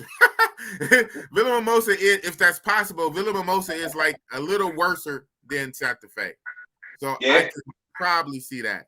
But by the time you get down to that level, if you're tripping on that, then you probably don't like neither one. I just don't see it. By the time you slum it to that level, I really doubt you'll be tripping on that. Everybody different. But you know, boss, I like it. I love it. Bossy boss. I like it. So I get it. Yeah, they're the bottom. Yeah, see, no, they're not. I wouldn't have. See, obviously, I get it. He said they're the bottom of the barrel. No, they're not. But what did I say earlier when we were talking about Rio? We were talking about Colombia. Yeah, Colombia versus the Rio, and I said it's comes down to perception and opinion. I like 4x4. Yeah, of course. Yeah, 4x4 is nice. What's that in Rio? Is it about Rio? Yeah, 4x4 is a Terma. Now, a Terma is higher than a Casa. You have Casas, and Casas have some nice ones, but a Terma is like superior. It's almost elite. So here it is. It makes sense. He doesn't like Villa Mimosa, but he likes 4x4, which is one of the more elite places. So I kind of see what kind of travel he is, and I get it. 4x4 is cool. I only went one time, and I really only went because JJ wanted to go. And shout out to JJ. He wanted to explore. Yeah, this guy right here. I have the same 110 rating wherever I am at. I have the same. 1 to 10 rating wherever I'm at. Oh, that's the rating scale, 1 to 10. Yeah, 1 to 10. Yeah, that's JJ is the real reason I went to 4x4. I probably wouldn't have went. So I've been to Brazil 4 times, and I've been to 4x4 once. And I really only went because me and JJ were supposed to go to some casas downtown in El Centro. But in the middle of trying to go to the casas in El Centro, he switched up and wanted to go to 4x4. That's the only reason I went. So I can see what kind of traveler just in case is. But, you know. Right. The Terma at the corner in Villa Mimosa is lit. I left early. Yeah, well, that's not so much a Terma. You're talking about Mosaico, Club Mosaico. Yeah, Mosaico is lit. Mosaico is a nightclub. It's at the end. It's like at the end of Villa Mimosa, like where Villa Mimosa ends. Another 2 blocks at the end down the street is a nightclub. And that nightclub with a dance floor and a stage and a bar, the nightclub also has rooms upstairs where you can go upstairs and go to sleep. So yeah, that nightclub, it's a dance club. It has a stage, it has a floor, it has a bar. It's a nightclub, but the nightclub has rooms upstairs where you can go rest. Okay. Yeah, that's called Mosaico. Mosaico. It's lit. It stays open to 6 in the morning. It's lit. I can tell you about some Brazil, boy. Hey, yeah. Everybody getting that info. Yeah. Big boss, I'm gonna blame you for rooming in Brazil. Hey, man. You gotta go out there and It's big. Brazil is big. J Love, if you like the women on the International Boulevard, you would definitely like Villa. Real, and I do. And look at that. He's another Oakland cat. Yeah, so International Boulevard here in Oakland, it's kind of sketchy. The women on internet. It's also called East. It used to be called East 14th, but they changed the name from East 14th to International Boulevard. So he said, if you like the women on International Boulevard, you would definitely like Villa Mimosa, and I do. So yeah, it kind of goes together. You could build a composite of a traveler about what he likes in life, you know. JJ, secret reveal. In Rio, mangoes turn into friends with benefits after the first meeting if they like you for free 99. Yeah, it's very possible. It's very possible in Rio that the mangoes, when they get to like you, after a paid session or 2, yeah, I mean, after that, it could be little or nothing. Very laid back vibe, which I really doubt you're gonna really get in DR. Maybe you doubt that? So that's the difference. Yeah, you're not getting free 99 in DR. In DR, yeah, right. You know what? It's always going to be that person that's going to say they did with no receipt. It's always going to be that person. Well, I did. I'll get it. I don't pay. Okay, sure. Let's just say this. In DR, you getting Propina 99. Propina 99. You don't get free 99. I got land to sell you. Propina 99. I got land to sell you in Antarctic.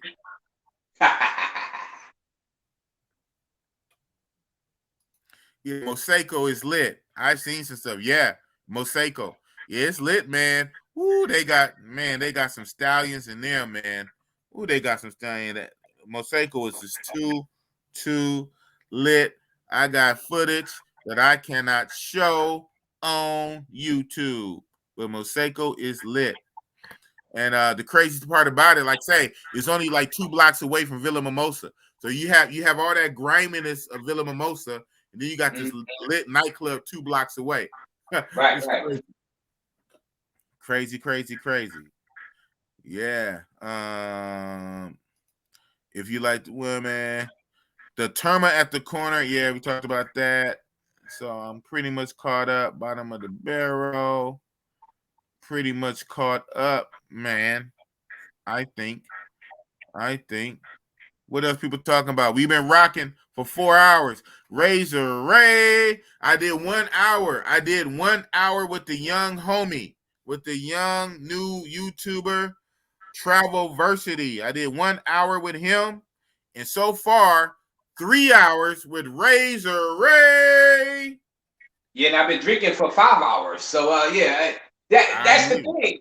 That's the thing. You know, when I come on, I be already kind of like buzzed a little bit. So but this keeps me alert and because I have to make some runs. But like I said, hey, if you're gonna be on for longer, hey, if you're gonna be on, you got an audience. I'll come back on while I'm walking the dangerous hoods of Brooklyn, New York, section. Anything can happen. Anything can happen. You never know. Razor Rays can knock somebody out. Razor Rays can backfire somebody. You never know. You never know. You're a walking action show, man. Action Jackson. Action Rays. Action Razor. Action Rays. I'm gonna be out there. I'm out here. Action Rays. We're gonna make an action figure out of you, man. I'm out here in the hood. We're gonna make an action figure out of you with big old arms. You're gonna have a string in the back. When you pull the string, what's it gonna say? Cartagena. Cartagena, man. Cartagena. 4 hours. Yes, man. Oh, man. You can make your run. I'm on here, man. I'm rocking. Wow. I'm rocking, man. You know, I had a stream, the one I did with the Spanish teacher. Shout out to Domain. Let's Learn Spanish. Yeah, shout out, Learn Spanish. Go to his channel. Let's Learn Spanish. Domain, the Spanish teacher. That was a 7-hour live, man. 7 hours. Oh yeah. That was epic. That was an epic live. Yeah. 7 hours. Now the main did like an hour and a half. I think he gave me what? He gave me almost 2 hours, an hour and a half. And who came on behind him? Austin Ray, because like I said, the Stone Cold says so. Saturdays especially is my drinking day as far as like some beers. But so I say, you know what? What the hell? Let me talk to the people. I gotta give the people what they want. Austin 316. You know what I'm saying? I gotta give the people what they want. What they want. And I said Big Boss is live. So hey, Big Boss is live. I'm going live with Big Boss. Big Boss is live, man. I'm not dead yet.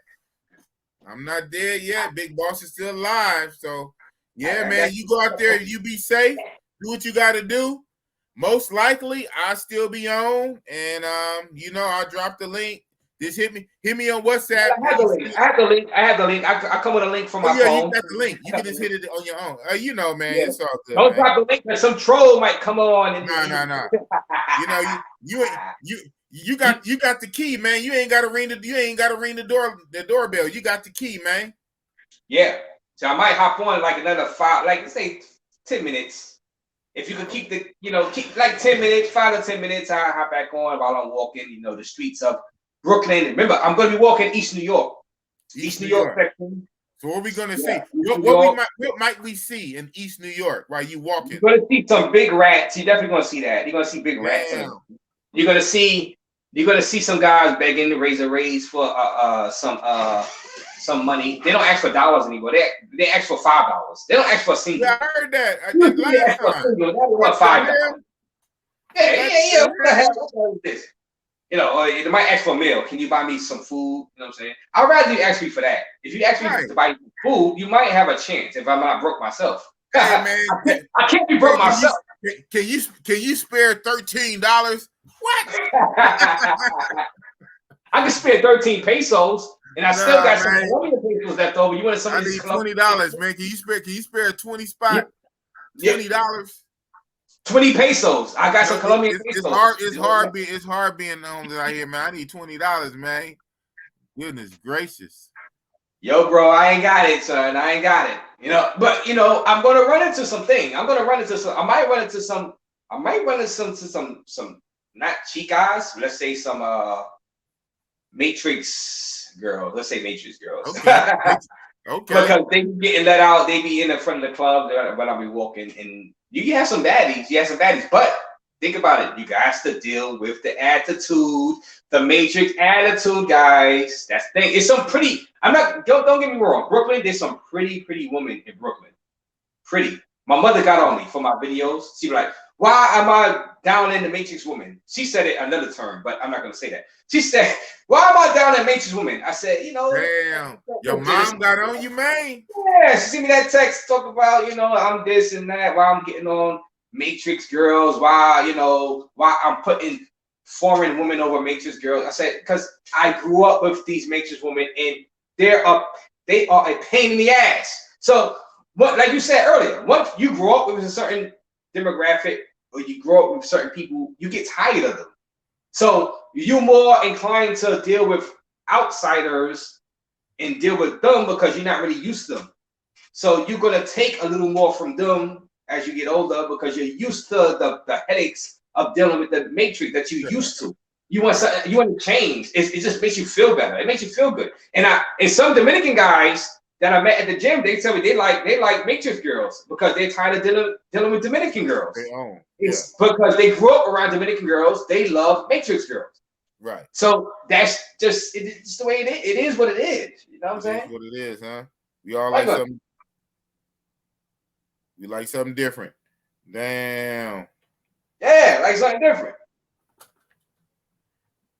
Well, I hear you, man. I hear you. So while you make your run, I'm gonna interact with the chats. So give me a few minutes. If you're still on, I'll hop back on. If you're not, I'll bid adieu until your next video. I'll be on your next video, and you know what I'm saying. You will. Hello. I'll say hello. I'll send a message inside your chat. Let my PG go out. My PG&E go out. My internet go out, or my computer go on its Fritz. I'm gonna be on, man. See, that was that's why I need to get out of here because I don't want to have to wear a sweater anywhere I go now. I want tropical weather. You know what I'm saying? Right. I want tropical weather. I want to be able to go outside with my tank top on and this and that. But now I gotta have my sweater on because it's getting cold. The Matrix, New York City is cold. It gets cold around this time. So I don't really want cold weather, you know. But I'm gonna be out there. I'm out there. So give me a few minutes if y'all still on. I have to hop back on and ready. Talk some more. Real talk. Some more real talk. Whatever y'all want to talk about, we can talk about it. I don't care. Right. All right.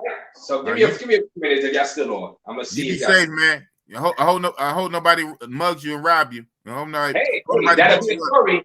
You'll have a story. Razor Rays gets robbed in the Matrix. I hope nobody beats you up, man. All right. All right, man. All right. So just in case, I seen the local Brazilian Prego site, and the prices are way less than what they charge at Mavs. Yeah, but a lot of that, true. But a lot of that is alcohol. You go to them though. When they come to you, it's down their Mav price. When they come to you, so that prices you be seeing on websites, that's when you go to them. When they come to you, it's basically going to be Mav price. Mav chicks charge more than termas. Well, damn. No, you're being funny though. 4x4, 290 rails for 30 minutes. 4x4 is 290 for 30. Map 300 for an hour. So yeah. But I hear you though. I heard chicas from the DR will go work in NYC and Boston, if you know what I mean, and that's why some of the prices high in DR. I guess that's one reason.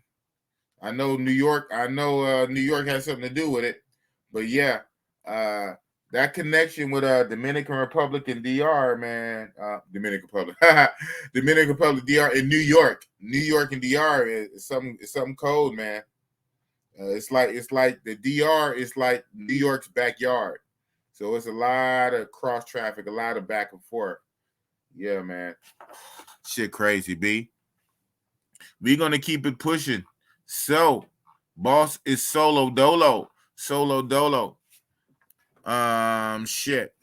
And when I'm solo on my lives, what the boss be talking about? How was it in Santa Fe Suites, Bogota? How was it in Santa Fe Suites? It was cool. This ain't got no damn toilet seats. It's the weirdest shit. In no places, none of the places around there in Santa Fe, none of the hotels have toilet seats. Go figure. Craziest shit ever. I was told because it makes it easier for like the worker, the hotel staff, the maids to clean the toilet when don't have a toilet seat and stuff is krill that's not under there. They could just come wipe it down with no seat. And that means your cheeks is literally up on the what's the name, weirdest feeling, pause, whatever. Outside of that, Santa Fe Suite is cool. One thing they started on my last trip, they didn't do this at first. Got me. Is they starting chica fees, man. So for a guest, for you to bring a guest, the first guest is free, the first guest of the day, but after that, they want like $3 per guest. So that's kind of weird. But outside of that, man, it's cool. It's one of the more secure places.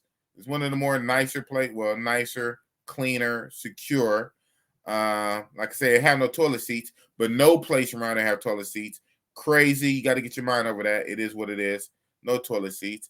And now, since they got a little more popular or whatever, now they're starting to charge $3 per guest after your first guest.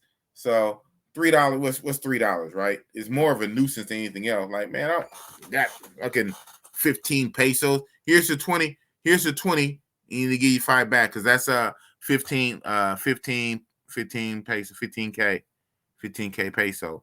But outside of that, Santa Fe, it's where it's at. That's where I would stay.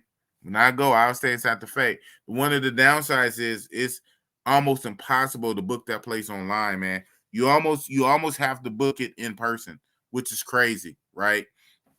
You book it in line, you're gonna have a lot of problems. And you have, and as you know, as a traveler, a lot of these places, unfortunately, when you book online, especially when you book through third party, if you book through booking.com, if you book through Expedia and all this other kind of shit, when you book through, which you're supposed to do, when you book through these third party apps and then you go there to the front desk lobby, a lot of times there's some bullshit. They act like they can't find your reservation. And hold on, I didn't pay.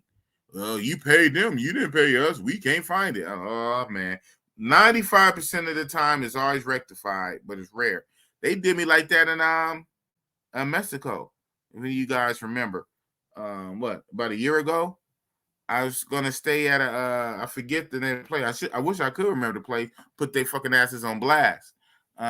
Some hotel in Mexico in Tijuana. One that Kenny Ken, shout out to Kenny Ken, KPR1. I had him on one of my shows a few weeks back. You know, KPR1 lives down in LA, and KPR1, he be going over to TJ like every other week. So he's like the TJ specialist. And so, yeah, him, KPR1, Kenny Ken put me on this one hotel. I'm booking all the shit through Booking, I think. I get all the way out there. They fucked me, bro. And I had paid. And they just swear up and down. You know me. I don't take no for answer. So for me to have to take that L and argue with him and argue with his boss and go back and forth, they wasn't budging. They really couldn't find it. So someone dropped the ball. And I guess, technology shit, nothing is perfect. Maybe it's a glitch or some shit. But I remember he told me, he said, well, you booked with Booking. You didn't book with us. I'm like, wow. I got fucking got, bro. Paid and all the shit. So I had to end up staying at Hong Kong. I was not trying to stay at Hong Kong. At Casa, whatever the real name is. Y'all know what the name of Hong Kong is. I was not trying to stay in Hong Kong, but I had to end up staying at Hong Kong hotel because the other one fucked me. But it was cool. Everything works out. That's where I met Jordan. Shout out to Jordan. Drees was out there. The whole crew. Drees and a lot of other WhatsApp community guys happened to be down there.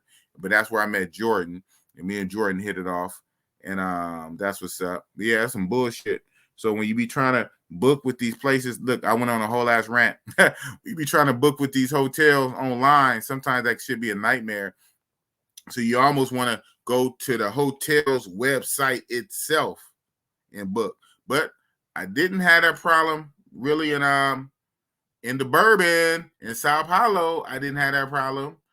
Y'all saw the little video. My little Sao Paulo video was basically me going from the airport in the Uber in the Uber to the hotel was basically the whole video, right?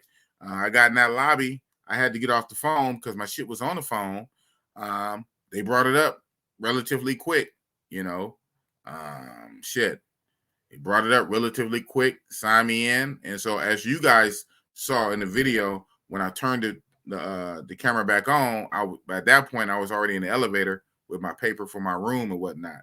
So it went straight through. But a lot of times, and JJ can tell you, because I was with him when he was trying to book into the real hotel, the real palace in Rio. Sometimes when you be booking these places, man, you book these hotels through these apps. When you show up in country in person, they be acting funny.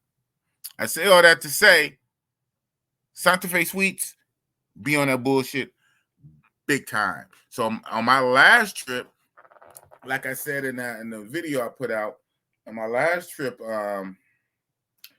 it got to the point, my contact down there, White Boy Chicago Carl, shout out to White Boy Chicago Carl, he actually put in the word for me. Technically, he could have did this with Santa Fe, and I think I asked him to do it. But what he did, he put in the word at this other hotel down there called Euros. It's right down the street. And so when I got in town from the airport, Bogota, got in the Uber took me to Euros. I hollered at the guy who run it, the guy named Gato. Gato is Spanish for cat. Gato knew who I was because of White Boy Carl. And shot me in there, and I stayed in this room for like half a day. And then I walked over to Santa Fe in person and got my fucking room. And that shit crazy. So, yeah. Long-winded explanation. But, yeah, Santa Fe Suites is cool, man. It's cool. Just no toilet seats. Chica fee after the first Chica, $3 for each one. And it's hella almost impossible to book online. Afro Nation, good morning, big boss. Hotels or Airbnb? What is your preference? You must be new. Man, we gonna start that up in here. We about to start that. Man, I'm known for getting this topic lit in the chats. Boss is a hotel guy, okay? Let the games begin. All you Airbnb heads who want the Airbnbs because you want to have your MTV crib fantasy on vacation. I get it. I'm on vacation. I work real hard and I only can vacate a couple times a year. I want my own shit. I get it. Me, I like hotels. I like the front desk of security. I like them coming changing towels and sheets and shit like that. But I get it. And if I was to an Airbnb, God damn it, I'm an Airbnb a goddamn mansion or a villa. I'm not going to Airbnb a hotel room or even Airbnb an apartment, I guess. If I'm an Airbnb, I'm an Airbnb a whole goddamn mansion, a villa on some DR shit. But that being said, so we got somebody. Who is this new person knocking on the door? Knock, knock. Who is it? It is none other than Razor Ray on the move. Action Ray. I'm on the move. On the move. Action Ray's back out, man. I said, let me hop back on, man. Are you still on? You got the people. You got about 30 people in the chat. I said, I got to come back on. Gotta come back and on. like I said, I'm out here. I'm walking the streets out right now in Brooklyn, BK. You know what I'm saying? I'm trying to get to where I'm getting. I'm trying to get to where I'm getting alive, actually. Let me see. Let me show y'all. I don't know if y'all can see this. This screen is kind of fuzzy, though. That's the thing. Yeah. The screen is kind of funny. Let me get away from that light. But this is like this like the East New York section of Brooklyn. You know what I mean? It's about 1:30 in the morning right now. So it's not easy out here on these streets. It's not easy out here on the street. That's why when guys like me, big boss, we go out to place like Bogota, Cartagena, and y'all like, man, y'all can stomach that? Yeah, we can stomach that because look at where we grew up at. Look at where we came from. Look at where we venture out to at night in our own home. I mean Oakland. You know what I'm saying? So what we see? What's going on? Yeah, it's blurry or not. I see some. Yeah. Jim's going out. Yeah. You see that? This is some things out here. But this is all Matrix. Yeah, you know what I'm saying? It's not Matrix. This is all Matrix. This is Matrix woman. They look good, but it's Matrix headaches. This eye candy, that's Matrix. It's Matrix headaches. You know what I'm saying? It's fights. They think they 50 Cent. Some girls get in an argument with you. They think they 50 Cent. Oh yeah, they're coming at you. They wear the pants. At you. Gangsta style. Gangsta style. Get the strap. That might mean something else. Yeah, man. So man, these streets ain't easy. So it ain't easy. Hey, you, like I said, yeah. J Love asked you a question. He said, "How far do you live from Gleason's boxing gym, Razor Rays?" Woo, Gleason's boxing gym is roughly about, let's say, by driving is about 15 minutes because it's downtown Brooklyn. Okay. It's near the Brooklyn Bridge area. You know, I say that area because y'all know the Brooklyn Bridge. Yeah. It's gonna be about train. It's about roughly 6 or 7 train stops. Okay. About 7 train stops. Subway train stops. Local. So yeah. So it's not too far. It's in the area. I've been to Gleason's gym a few times because, like I said, I'm a huge wrestling fan, WWE wrestling fan. So they had a guy that I'd have never guessed that. Wow. There was a guy in there that was teaching professional wrestling named the Unpredictable Johnny Rods. He's a WWE Hall of Famer. The Unpredictable Johnny Rods. So they had a wrestling school in there where some ECW wrestling guys came from, like Taz and the Dudley Boys. Mm-hmm. So I was gonna go there. This was like 1999 though, years ago. I don't know if he's still there. But the Gleason's gym is downtown Brooklyn. Yes. Okay. Downtown Brooklyn, like about downtown Brooklyn. 15-minute drive and about a 25-minute train ride from me. Wow. Yeah. Okay. Zab Judah, the boxer, used to train here a few times. Yeah. What? Yeah. Zab Judah. That's what's yeah. up. So yeah. Mm-hmm. Okay. 15 minutes, huh? Yeah, it's not far. Not far. Vic, why does Richie Rich walk around late night like a midnight slasher? Richie Rich is the late night slasher. Not Razor Rays. Not Razor Ray, huh? Right, let's roll the tape. Oh man, yeah. You know. Hey man, because I just like to walk. I like to exercise. Let's say that I'm going for a late night exercise, late night walk. Late night walk. I hear you, man. Late night walk to do some exercise. Exercise for some exercise, and then some more exercise. Coming back. I got it. Late night slasher. Yeah, so the late night slasher. That's crazy. Wow. So since I got you on here, I know I probably asked you before. I know it came up. So on your trips, are you a Airbnb dude or are you a hotel guy? I'm whatever is cheaper guy. You see, if I get that's gonna be a hotel most of the time anyway, right? No, sometimes I get the deal because I get if I stay long enough, I get the 30-40% off deal for the Airbnb. Oh yeah, you can get a good price on certain Airbnbs. You know what I mean? So I'm whatever the price is right. I'm for sale. I heard that. I'm for sale. He said, I'm the whatever cheaper guy. I heard that. Because think about it. Sometimes the Airbnb is inside the hotel itself. Sometimes. That's what I know. Sometimes the owner owns a hotel room or hotel apartment inside the hotel, and you can get a better price. So it makes financial sense to book the Airbnb. It just all depends on what they're talking. You know. Yeah, that's a good answer. Depends on what they're talking. Yeah. There's no right or wrong answer. It just depends on the right price. Whatever the price is. No one's got a safe. I need a safe though. I need a safe. So if the Airbnb don't have a safe and the hotel do, I gotta go to the hotel. Because the Airbnb is normally just an apartment.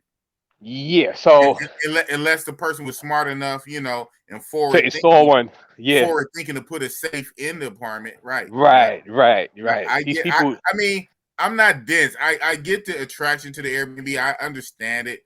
It's basically your own apartment when you're away. I get it. You have an apartment. I get it. Yeah. My thing is, and you know what? And probably if I was doing longer stays, if I was places for 3 months and 2 months, maybe. Yeah. But if I know I'm only there for a week or 10 days, I don't need a fucking Airbnb. I'm only there for a week. Give me a hotel. The hotel. Yeah. A lot of times hotels have the free breakfast with it, included. Yeah. Sometimes if the hotel is big enough like that, they have a community room. They have a free breakfast. The hotel, right. The hotel down there are going to have a front desk where you got to check in with security to keep you safe. The hotel is normally going to have a safe. There's other things that go with the hotel. Now the Airbnb is your own shit. It's like your own space. It's your own place. Like if I get it. And that's whatever. Yeah. I can see that if I was trying to get like a villa or some mansion type shit. Right. Yeah. But just to have an apartment for a few days, and then you don't have the security, you don't have the safe, you don't have the breakfast, you don't have like the little maids knocking on your door bothering you half the time. To come empty the trash and you know whatever. Yeah. Whatever makes sense. I mean, I get it. Yeah, it depends on where you at. What makes sense, like you know, your situation of where you going, the city. Sometimes the Airbnb have the security. Sometimes the Airbnb have the cleaning. It depends on where it's at. Sometimes if it's in a hotel, they would most likely have it, but you got to read it. You got to read to see what they have. If it's in a hotel, then that almost negates the Airbnb. I mean, unless it's cheaper, like you said. It's cheaper. No, I'm dead serious. Like Europa, it's a sewer. I used to get an Airbnb. All the other rooms inside Europa was going for like $40 or $50 a night, right? I was getting that Airbnb in the same hotel for $22 a night, and this was like 2017. So I was using a cheat code, but it didn't say Hotel Europa. It said apartment in Sasua Center. So, but it was Europa. When I saw the pictures, I'm like, that looks like Europa. You're literally in the same building. Yeah. In another for half the price. Paying almost half. Right. For half the freaking price. And the security. You know, now they said the breakfast didn't come with it, right? Probably. No, the breakfast didn't come with it, but the room changing. They give you one room changing, which I mean, whatever. It is what it is, you know. I'm paying $22 a night. Sometimes they try to cut back. They try to cut back on some of the services because they know you winning. Yeah. They know I'm winning. You beat them. I still had the cable. I had the cable. Come clean your room. You got to clean your own room. If you come down to breakfast, you have to pay. Yeah, all this whole kind of shit. Exactly. I had free cable TV. I had that too. Come on, I can't complain about that. I mean, yo. For half the price. So you got to know exactly what you're doing. You got to know the circumstances. Right. What's best for you. Right. You know, because Airbnb, especially like to be honest with you, if I'm staying months at a place, I kind of rather go to Airbnb because. Do you really trust them landlords out there to hand them cash? And I'd rather my money be safe in the Airbnb, even if I'm paying a little extra money than dealing straight with the landlord. Because if you have a problem with the place, that landlord ain't gonna want to give you your money back. At least Airbnb holds the money.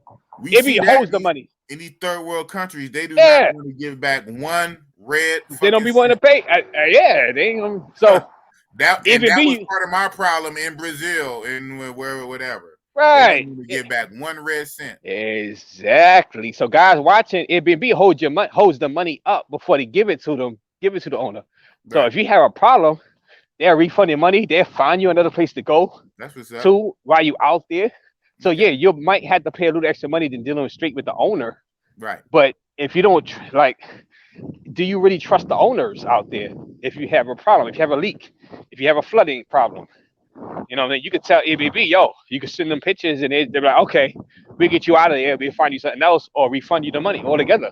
Because they hold the money in escrow or whatever they hold it in before they pay out to the, you know what I'm saying? So your money is a little safer. Yeah, you'll get a little cheaper if you're dealing directly with the owner, but yeah, you know, it's like I kind of, your money is more secure in the Airbnb. Right. Yeah. Yeah, I mean, I'm talking about like for monthly stays. You know, monthly stays. Exactly. Even then, like I said, that's why I pre-preface it. That's what it'll make more sense. Yeah. Not for one damn week, but guys, for 1 week you do the hotel. You go right with the hotel. You know what I'm saying? You got the money, just right with the hotel.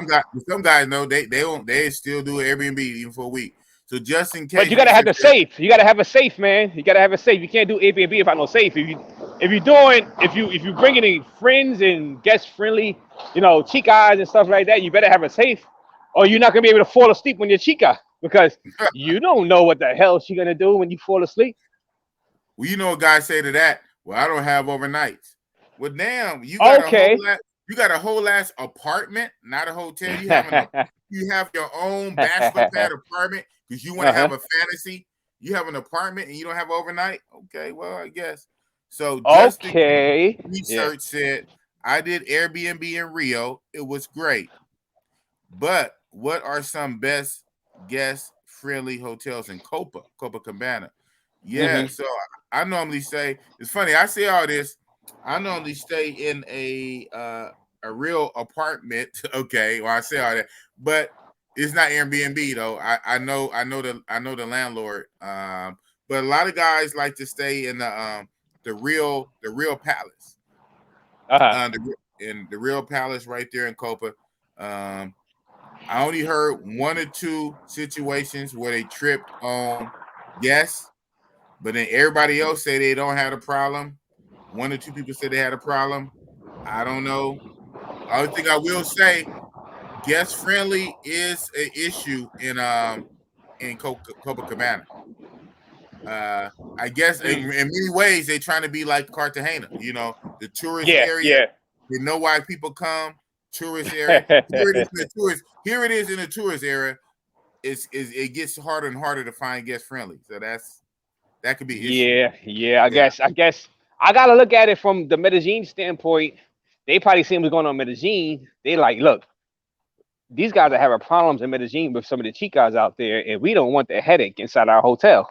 You know what I'm saying? So it's like, do we really want a guy to die from being drugged in our hotel? Right. You know, so it's the catch-22. I could kind of see both sides of it. You know what I mean? Like, you know, it is what it is. I'm to the point now I can't really fault owners for saying, look, you got to pay extra money to bring a female guest in or this and that, because, you know, if something happens to you, the owner got to deal with that. He's going to be liable, and people going to be trying to sue him and this and that. So who knows, man? So,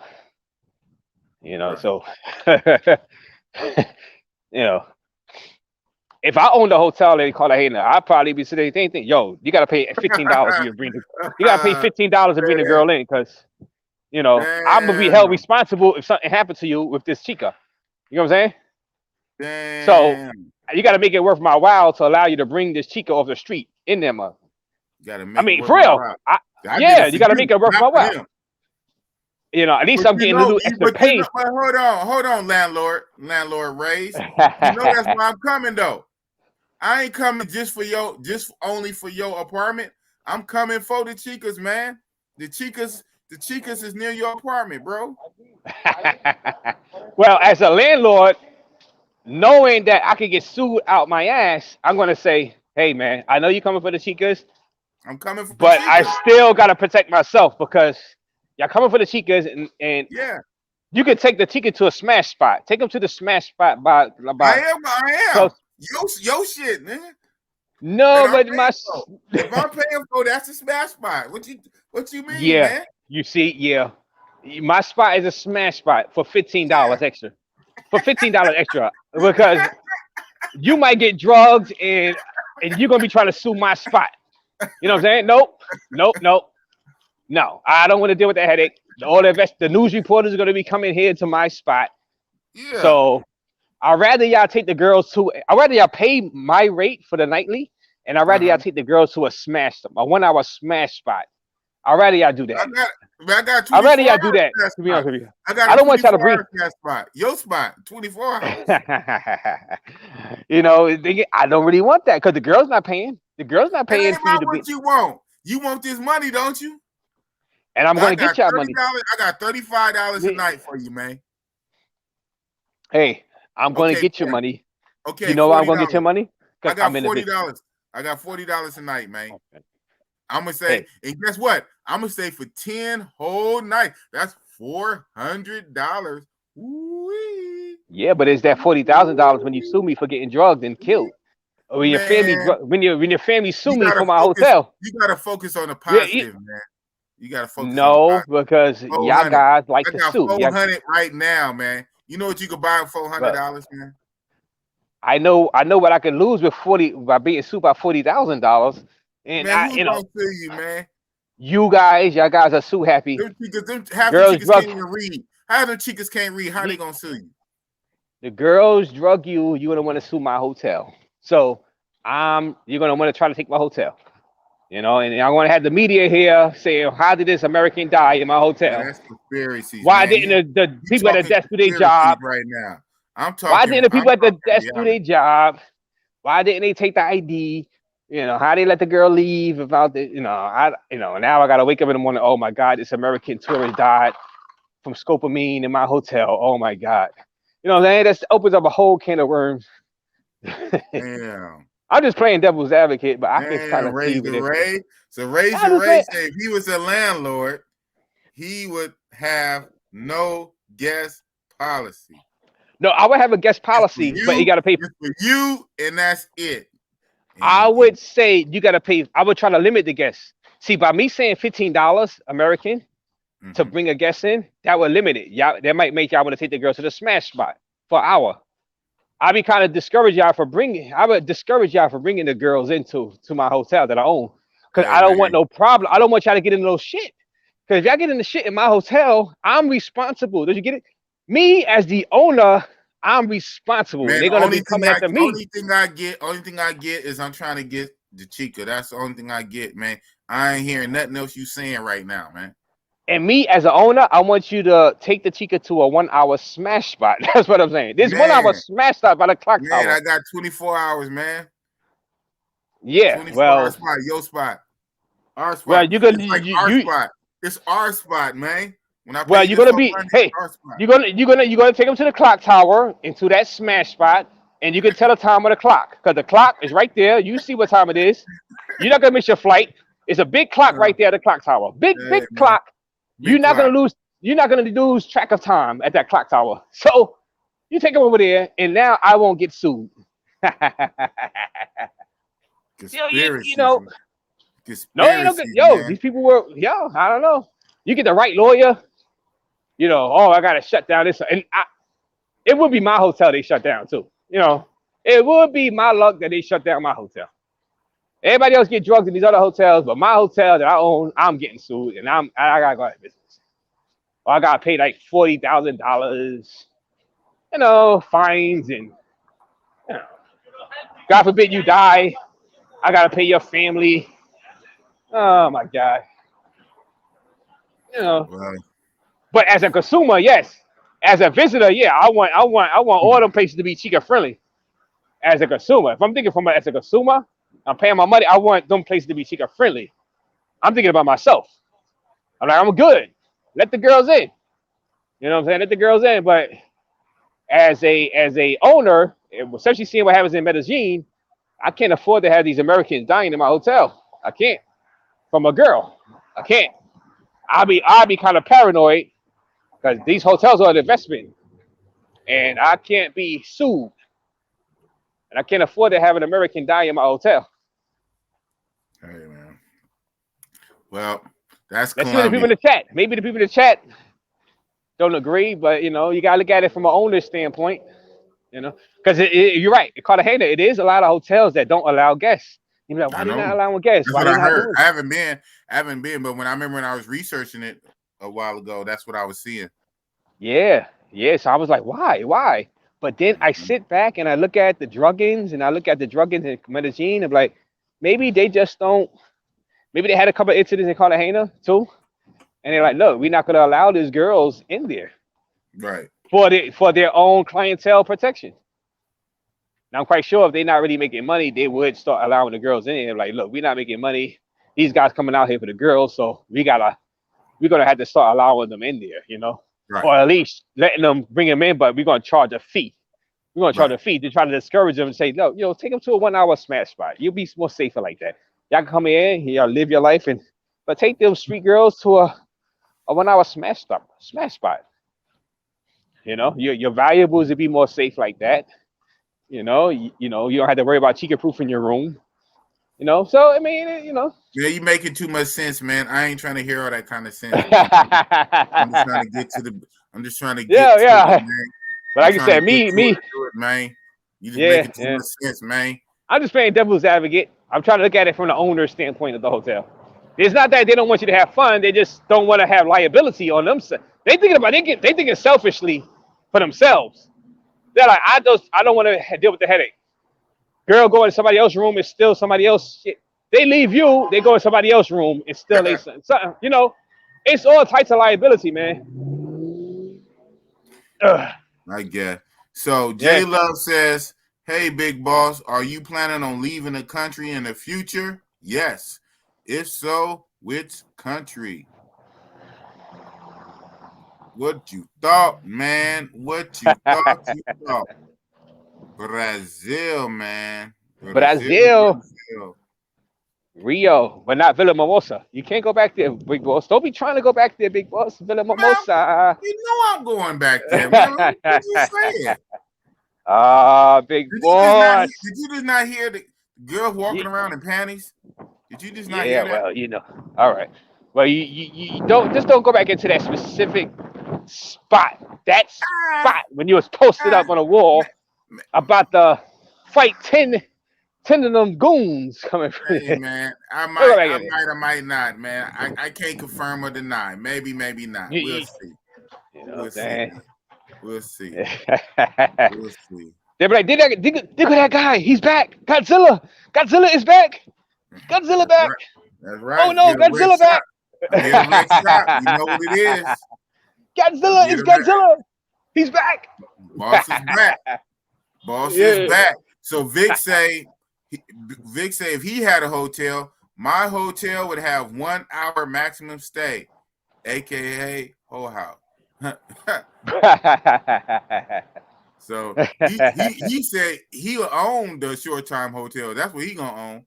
He gonna own the short time hotel. Yeah, well, my hotel.page.radio used to have no limits on guests and no, you didn't have to pay for guests as long as they didn't stay more than an hour. But now, because an incident happened like a few months ago, now you got to pay $15, right? But they can stay the whole day. They don't have to just leave the hour. But your first guest is free, and that hotel is right across the street from Club Delirium. So they changed their policies because of an incident they had. You did a video. You did a video on that. That's I want to say that's one of the first videos of yours I saw. I think. Oh yeah, the Chica Freddy spot. Yeah, that's what introduced you to Razor Rays. Hey, this shit ain't hard to figure out, man. We're all creatures of habit, man. This shit ain't hard to figure it out. I think that's the first Razor Ray video I saw was something about some hotel across the street. You was looking for Chica Freddy hotels in Cartagena. You wasn't looking for Razor Ray's content. You were just searching the web for. I didn't know who Razor Ray Chica was. Friendly hotels. I didn't know who I didn't know who Razor Ray was. I saw some big old buff light skinned dude sitting in front of a WWE poster talking about Cartagena. And Chica Friendly Hotel. Yeah, that's all. Where I That's could bring all I my knew, girls man. at. That's all you cared about. That's all Chica I cared Friendly. about. I didn't even know who Razor Ray was. Hey. I didn't subscribe or nothing. I said, okay. I didn't even subscribe. I came for what I wanted. Boo boo. You got the info you needed. The info I needed, and I was gone, man. You're gone. Hey. You got your Chica Friendly spot. Yeah. This is where you go. Still never went to Cartagena. Ain't been since. But now I'm friends with Razor Ray, and he's a co-host on my channel. Look at that. How does that happen? Well, I suggest you go to Cartagena for like at least one trip. You got to check it out because that's a major. The Colombians go there. The Colombians go there as couples, and they get harassed. They get harassed by the. Don't think it's just tourists getting harassed from the beggars and the people trying to hustle. The people that travel out there get harassed, and people that live in Cartagena and Gethsemane, they go to the beach and they get harassed. So don't take it personal that some people are just going after targeting tourists. Well, foreign tourists. They target fellow Colombians as far as trying to get them to buy this and give me money. Can I have some money and to feed my family? They target Colombians. So don't think that it's all just American tourists getting targeted. You know what I'm saying? Don't think that. Don't think that at all. They target anybody with enough resources to travel. Say, if you got enough resources to travel, you got money to give me. They target anybody that's over there. Because like I said, locals that live in Gethsemane, they tell me, oh, they be bothering us on the beach too when we go over there. And these people that live in Gethsemane, that's like 10 minutes, a 15-minute walk away from the clock tower. They say, yeah, them people on that beach over there, they always, begging and this and that. And those people live in Gethsemane.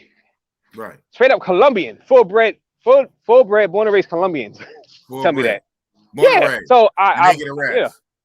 Yes. So that's why I don't feel no way about that. Wow. I don't feel no way about that. But there's other parts of the beaches you can go where there's no hustlers. It's just that those parts of the beaches is just, it's really going to be you and a couple of other people on the beach. It's not going to be like a big group of people on the beach on that side. So you can go to the beach, you can go to the beach without being harassed, but you just won't be around a lot of people on that beach. But you can still go. You can go bring a girl or trust me, you got to go see it. You got to go see it for yourself. See, me trying to explain it is like I'm trying to promote it. I'm just, I'm just trying to tell you that there's other places parts of the beach you could go. That beach is crazy long. Like it's a long strip of beach. Right. You go to parts where there are not really many hustlers and nobody over there. But you could go have fun, build your sandcastle, have your chica, and not be bothered with people. Be at the tail end. So Bobby Johnson said, yes, Big Boss and Razor, thanks for the entertainment. Keep that shit real. Well, I'm trying to keep you entertained without me getting jacked and robbed out here. You know what I'm saying? I don't want that type of entertainment. But I'm trying to give you the best entertainment that I can. I'm trying to entertain myself. Right. Because I'm trying to keep myself laughing and smiling, or else I'm going to cry, because the Matrix is not easy. Brooklyn is not easy. You know? It ain't easy. So the more I entertain myself personally, and I entertain y'all, the more happy I am dealing with the Matrix, aka US of A. Right. Here's a McDonald's, y'all. McDonald's. I don't know if y'all can see. Can y'all see? Y'all can see my face. I can't see. See this screen. I gotta get a new phone because this screen is too blurry on this end. When I'm doing like this, when I'm looking at myself, it's blurry. So I gotta get me a new phone. Right. Because y'all not really getting this. Y'all not really getting to see the beauty of New York. Yeah, McDonald's. The beauty of New York. You've been walking for a minute. So just in case, research said I'm doing smash spots when I go to Cartagena. So somebody's taking your advice. Yeah, I mean, you don't have to worry about chicken proof in your room. You don't have to, I got to put this in the safe, make sure that's in the safe, make sure that's hitting that hand. The most you can get is my soap. Is that what you do? Yeah, that could get kind of like, oh man, did I leave my tablet out? Did I leave my laptop out? Oh, did I do it? Instead of that, you could, no, but I bring them to the hotel, but you can, it's an option. The smash spots is an option. Let's just say that. Smash spots is an option. So and it's an option that I may start taking myself in the future. Because you don't have a certain amount of money on you. You just don't be stupid and bring all your money on you that you got for your trip to the smash spot. Don't bring your wallet. It don't matter if you're a smash spot. They got the whole wop. Don't do that stupidity. That defeats the purpose. Right. J Love, just in case, say, and he got an Airbnb. I heard that. J Love say, I saw a hotel for sale in Melgar, Colombia, which is a popular tourist spot. Colombia, and there's a large Colombian army base there. The price was very cheap. I heard that. Very cheap? Yeah. Okay. So AC Chiller got a question. He said, "Would this be the first Christmas for Razor Rays in Cartagena? Have you did Christmas in Cartagena before, Rays?" No, I've never did Christmas abroad. I got it. Yeah. I've never did Christmas abroad anywhere. I did Halloween in Sosua. Me too. I did Halloween in Sosua. I haven't did it in Cartagena at all. I'm not really. So I think I'm going to be gifts. You know what I'm saying? Right. Okay. When you go to them places on Christmas, that means them girls are going to be wanting gifts. Remember, it's Christmas. Ho ho ho!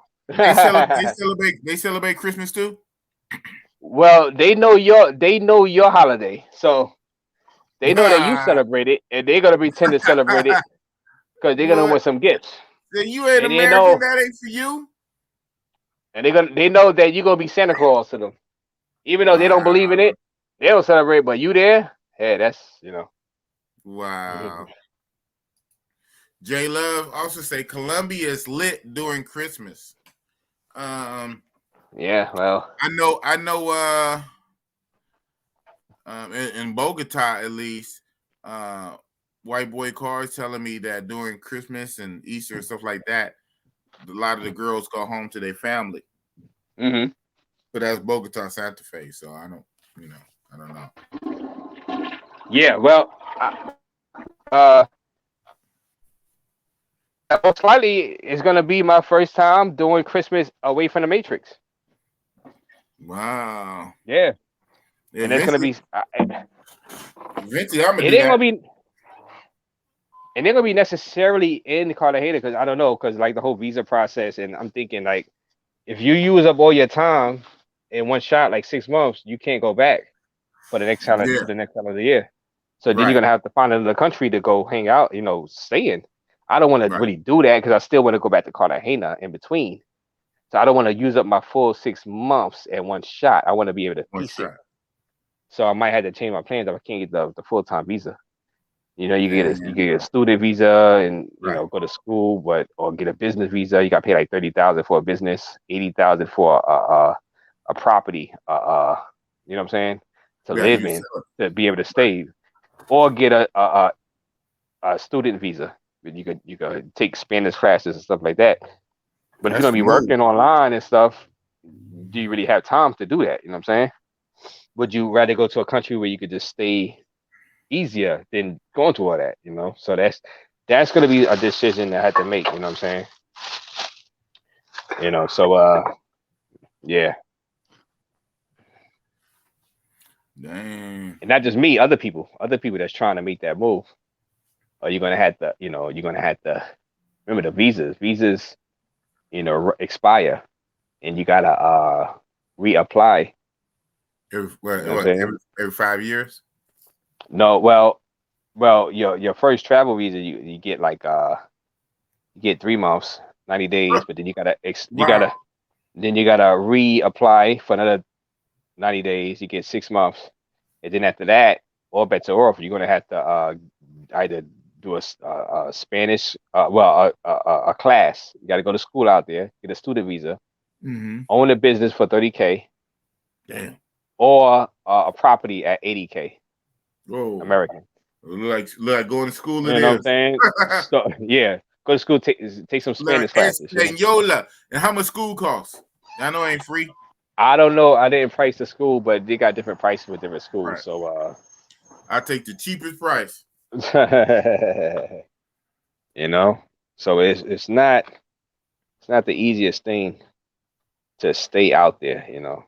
When you get 6 months, a calendar year, remember a calendar year. So after January, let's just say if you go at July, August, September, October, November, December, and then your clock starts over again in January. So you can do it like that, but then you still would have to leave eventually. You still, because right, yeah, 6 months out the year. So you really getting not 12 months. Yeah, it's not 12 months. Yeah. 6 months is not 12. You will have to leave. Get your ass out. Yeah, you don't got to go home, but you got to get the hell out of here. That's what they're saying, basically. No matter how much, you know. Well, it does matter how much you spend in. Like I said, $30,000 business or $80,000. Yeah. But that's kind of steep. How, that's. It makes sense, but it's funny how money change everything. If you busting 30 grand or 80,000, then you can stay. Right. If you ain't busting that kind of money, then get yourself in school and pay the school or leave. Wow. Right. And then the semester, then eventually the school run out. You finish with the school. Then what you gonna do after that? You know? Yeah, exactly. Yeah, you're not gonna be in school. Take another class. I'm gonna take Spanish Advanced. I'm gonna take Spanish for Mars. You be a forever student. You be a forever. Yeah, student. Just keep adding on or the add-on. Yeah. I take the easiest class, less assignment class out of all that shit. Good. You're good.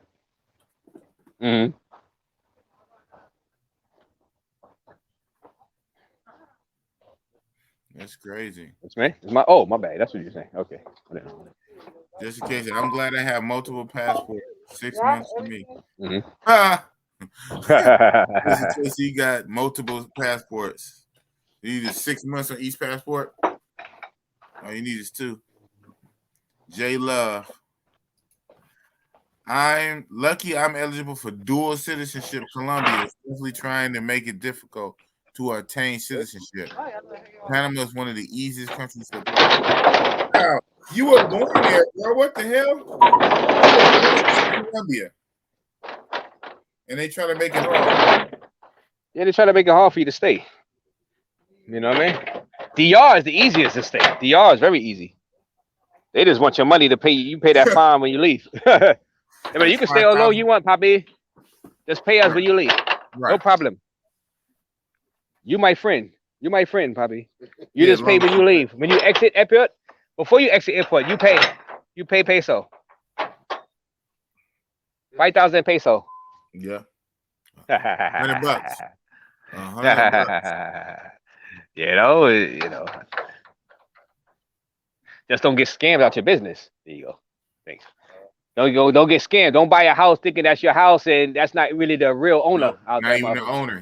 He don't. Ain't the real owner. You be bragging. I got a house. He don't have the power to sell it. You just gave him money for nothing, and he can't. He gave him money. He gone. You can't find it no more. Right. He never owned that house. God damn it. No.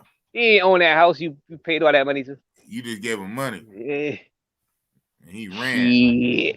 Yeah. Man, that'll make you fly out there and pay somebody else to find and deal with that dude.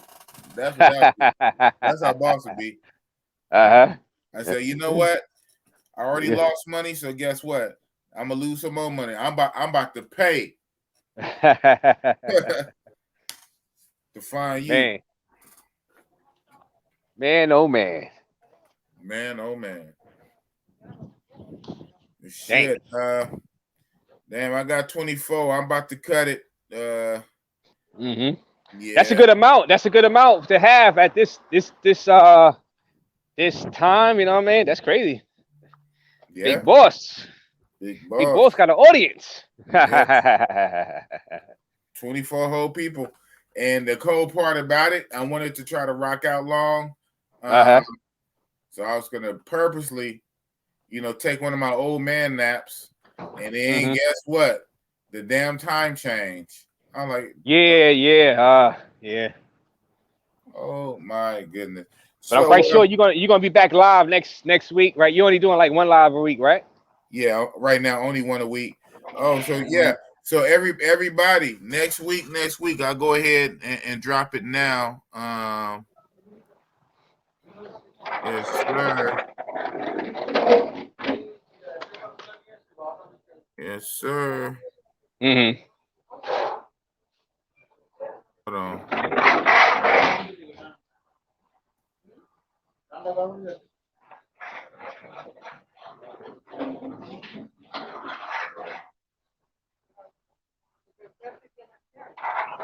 Yeah, so next week I'm doing a live with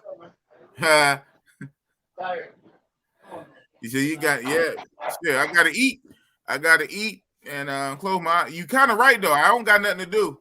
But next week I'm doing a live with Jordan. Oh, word? Jordan gonna be on? Yeah, he's in Africa. Jordan. He's in Tanzania. The Brazilian GOAT. Oh, he in Tanzania right now. Yeah. But he's the Brazilian GOAT, number 23. Yeah, he's the real Jordan. GOAT. Yeah, he's gonna have he should have his citizenship next year.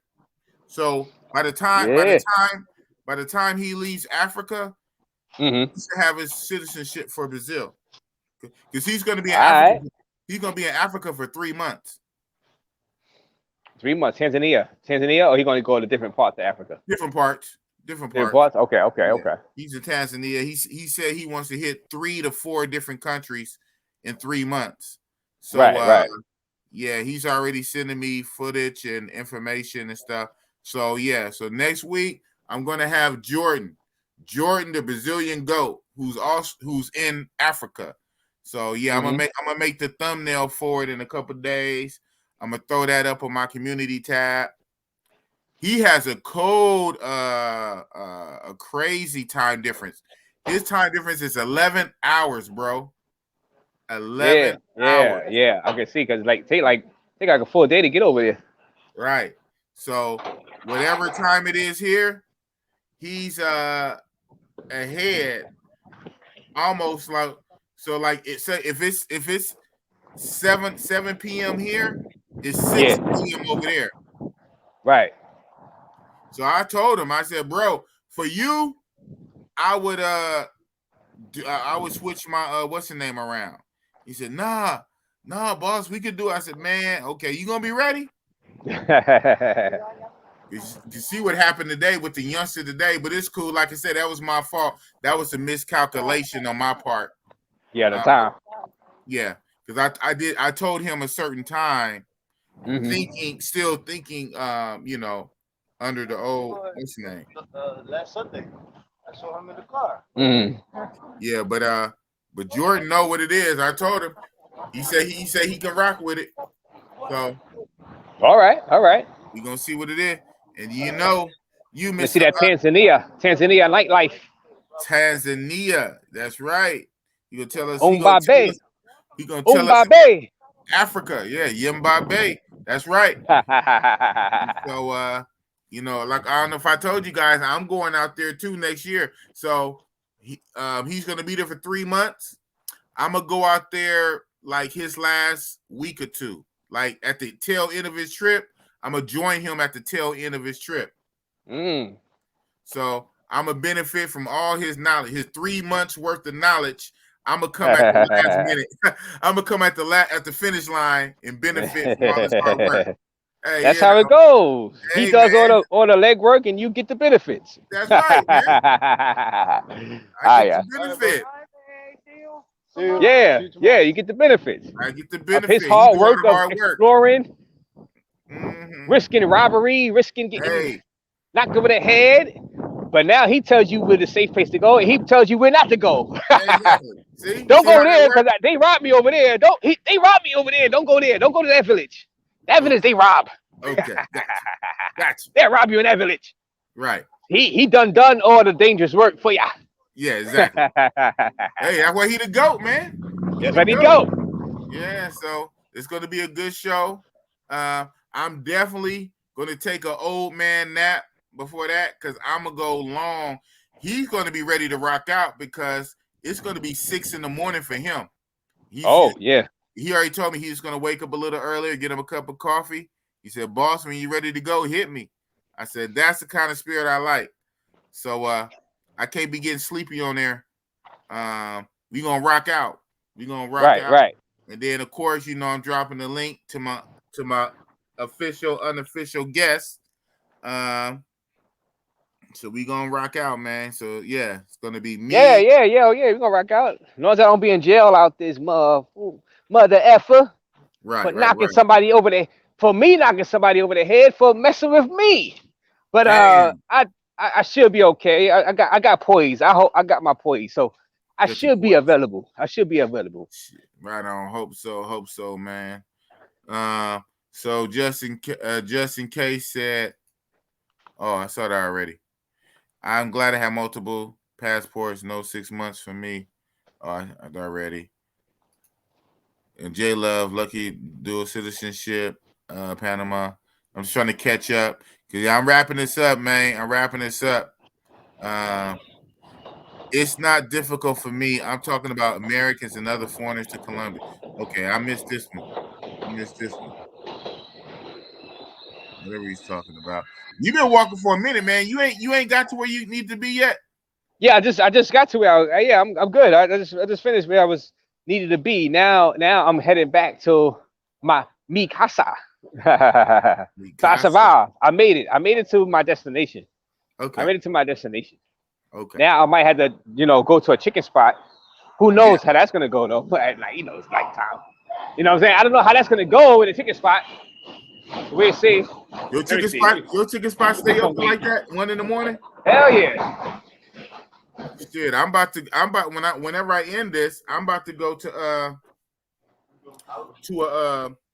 burrito spot. That's like the only thing that really be open. I'm about to hit Look at that chicken right there. Okay. That chicken. You got chicken. You see that chicken? Yeah, I see it. See that chicken? In the menu. That's Brooklyn chicken, huh? Remember that place, Brooklyn chicken? No, I think it's Crown Fried. Crown Fried. And they open at 1 o'clock in the morning. 2 o'clock tonight. 2 o'clock. 2 o'clock. That's hood shit, boy. Hood shit. Get you some chicken at 1:30 in the morning. Yeah. They must serve like after the nightclubs, everybody go there, huh? After the clubs and the bars. Yeah. People go here for some grub. They call it grub. Get some grub. Mm-hmm. Grub. For the grub. Yeah. Grub Hub. The grub. It's 11:11 right here. Yeah, so I'm at 5:11, man. Damn. I don't know if boss gonna be able to hold out. Yeah, but do your thing. I'm gonna get these chicken and I survived going to where I'm going to. So on the live, got to show some people parts of Brooklyn. So I'm gonna bid adieu, let you get your rest, and I'm gonna say salute to the chat. You guys are what drives us to keep filming and keep doing what we do. You know what I'm saying? So we try to give y'all the best entertainment as we can. So on that note, big boss, I'm Razor Raids, and I am out. Peace. He said the city never sleeps. 23 people in the building. Yeah, man. Shout out to the youngster, Travelversity, man. Shout out to the youngster. Because yeah, he made Bossy Boss come on an hour early. But it's all good. I was able to get an interview in with him. I'm definitely going to do it again. The young man, very knowledgeable, got a good head on his shoulders to be so young. Shit. You know what I'm saying? So that was good. But it had me go on earlier than I would have. So kind of messed me up on the back end, but it's all good. I always hate logging off when I got like more than 15 people. I got 20 something people.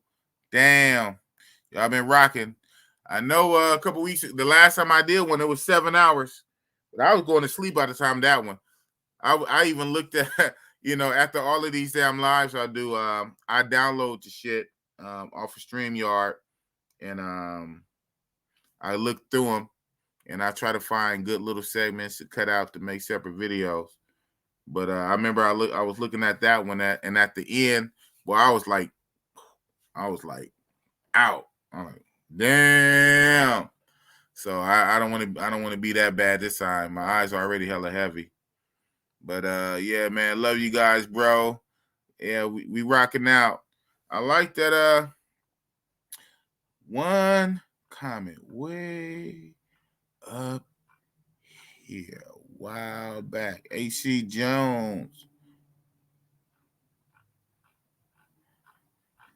Is that? That's not you, Gator. Is it? Man, I missed a few of these.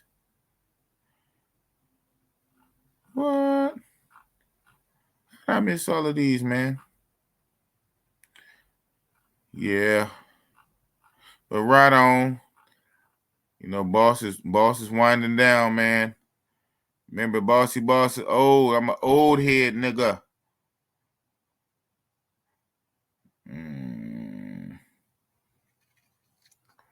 Yeah.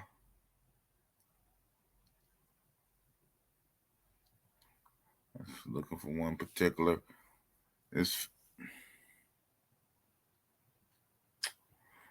But anybody got any last things to say or ask the boss that might perk me back up for a minute before I ultimately crash?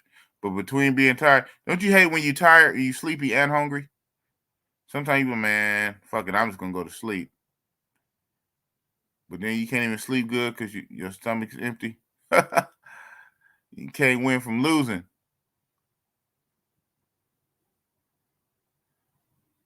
I know it's here. My eyes just probably skipping over it. Yep. But yeah, next week's gonna be lit though. Next week, I'm gonna have Jordan on here all the way from Africa with the 11-hour time difference. That shit is gonna be crazy. But he's a real one. For the boss, he said he's gonna come out for the boss, and he's gonna tell us all about the motherland. By then, he'd have been there a little over a week. Yeah, by the time we get to next Saturday, he'd have been there about 10, 11 days. Man, trust me, he's already lit. Jordan is already lit already. Yeah, damn, I missed the comment. What's in the news? Man, you just trying to keep me going. You ain't slick, man. You ain't slick. You just trying to keep boss going. Yeah, I don't want to let boss up off here. You ain't slick. What's in the news? Hella shit's in the news, man.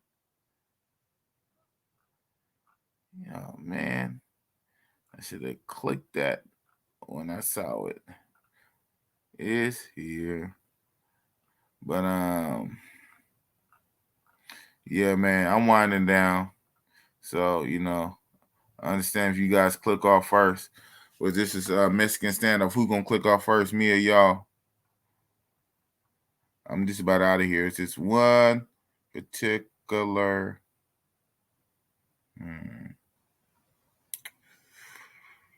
Oh well. Now get to the point. I want the shit to be even. So I'm at 5 because when I click it off and it goes up on YouTube, this be as a standalone video. You see how long it is? Yeah, I kind of want it to be even. The trip, if I can rock out to 5.5, that'd be give y'all 12 more minutes. But shit, I probably won't make it. What the hell? Man, I missed it twice. I know it's on there. But that's what it is, people. New comment. I got a new comment. Boop. Did I see? Melvin Riddle. Hi. Did you see I Am Mara? What's that, Horn BBQ in Oakland? No, get out of here. For real? No. Is she still up? When was this?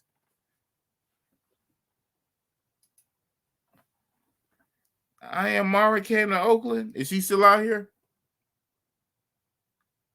Let me go to his channel right fast. You're trying to perk up, boss. Don't tell me I Am Mara came to Oakland.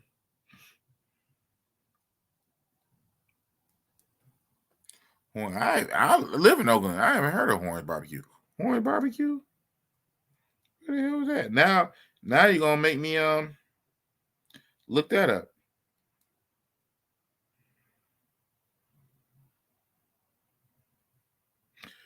Okay. It's in this video. The best black-owned restaurants in the U.S. in Horn. Yeah. Can I show other YouTube shits in YouTube? Yeah, I think, right? Oakland, get out of here. Get out of here.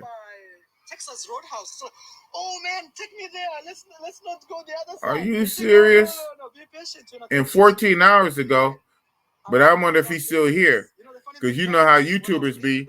They film shit, and then, by the time they upload it later. Get out of here. That's what's up. So I Am Mara came to Oakland. That's crazy. That's what's up. Now, funny. He come to my city. That's probably gonna make me go to Horn Barbecue. I don't know if I even heard of Horn Barbecue. Where the hell is that at? Now I gotta Google that. Horns Barbecue.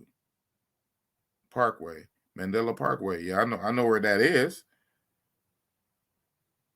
Get the hell out of here. It's closed now. You know what? I'm messing with it tomorrow. On some real shit. Look at that. I'm gonna mess with that'd be I'm gonna mess with it tomorrow. And I'll make a YouTube video about it. Yeah, Horns Barbecue. And it's Mandela Parkway, Oakland. That's like West, 07. That's West Oakland. Get out of here. I wonder what made him said Central Texas Style Barbecue by Pit Master Matt Horn. That's what's up. Okay. Thanks for the info. I wouldn't have known. And I think I am subscribed tomorrow, but it's one of those things I don't really follow. What? I thought I was subscribed to him. Wow. He got almost 300K. He got more subscribers than Ace. I did not know that. Damn. I Am Mara got 292K. That's crazy. Shout out to him. He been doing this shit for a while, though. Shout out to I Am Mara. Yeah, 2014. He been doing this shit since 2014. He got almost 300K. That's crazy. Because I know Ace Live got about, 170K? 150, 170, something like that. My little 700. It's all good, man. Pocket watching. How much these niggas making, man? Like I say, and it goes back to the, man. I'm trying to find what's the name? The one particular, right on, shout out. I picked up 4 subscribers tonight during the live. Right when I started the live, I was at 770. Now I'm at 774. So thank you. I don't know who those 4 is, obviously, but I picked up 4 subscribers doing this live. So that's what's up. Oh no, Ace got 253K. Man, they killing the game, boy. Ace Live. I got him featured on my stuff. 253K. These guys killing the game. But they've been doing this for years, and that's what it takes, man. Ain't no overnight lunch success. I get that. But damn, you figure some motherfuckers just figured out the hack to this. I mean, it is what it is, man. You know what I'm saying? But damn, motherfuckers be taking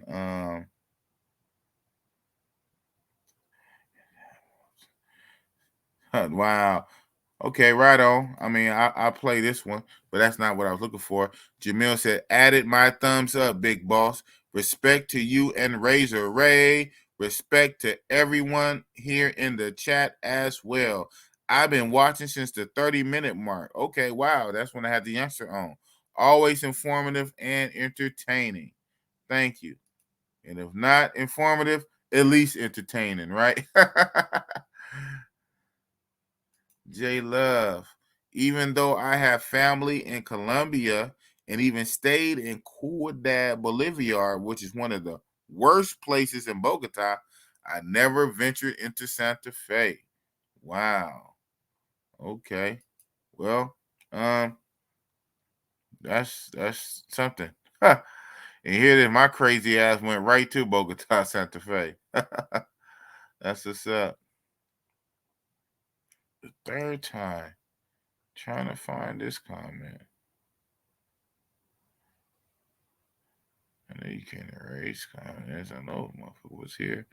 But yeah, thanks for that. Nah, I didn't know. Now I know. I am Mara. I am Mara came to Oakland. That's what's up. You know what I'm saying? Oakland, you know what it is. Oakland Space Jam. You know what it is. Mr. Beast got one of his hamburger spots in Oakland, but like just in case research say, he's just cashing out. He's paying somebody to represent his shit. Yeah. Yep. Okay. Well, I know I'm not crazy. I know I'm not crazy, man. Just a little tired.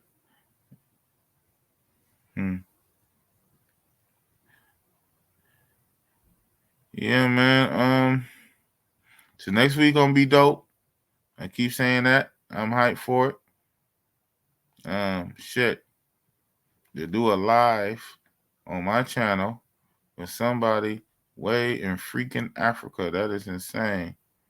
What next? Do a live with somebody in Russia. So y'all make sure y'all tune in next week. And I know you real ones will. And I'm gonna try to get some rest before that one. So we're gonna rock out. We rock out for 8 hours. Now, let me not say that. So I put it out there. You're gonna say, boy, you said you was gonna be on it for 8 hours with us. What? Swear.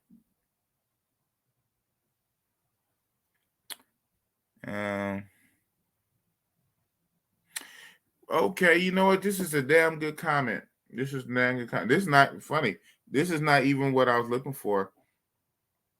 And I might do a video on this, or I might just get Ray's to do a video on it since he's a Columbia person.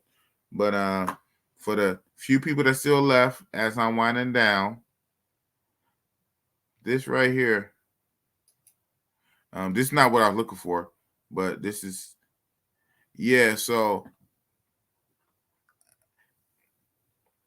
man, taxi driver giving sanitizers that has passengers now do not accept anything. Yeah, so someone in the group had posted something in Spanish, but it had the Spanish word for scopamine, which is almost similar, like escopolamina or something like that. So basically the same thing.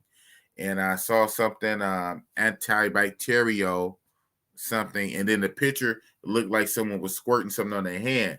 So I pretty much put 2 and 2 together, right? It wasn't hard to figure. I said, wow, is someone have the hand sanitizers, but inside the gel is actually scopamine.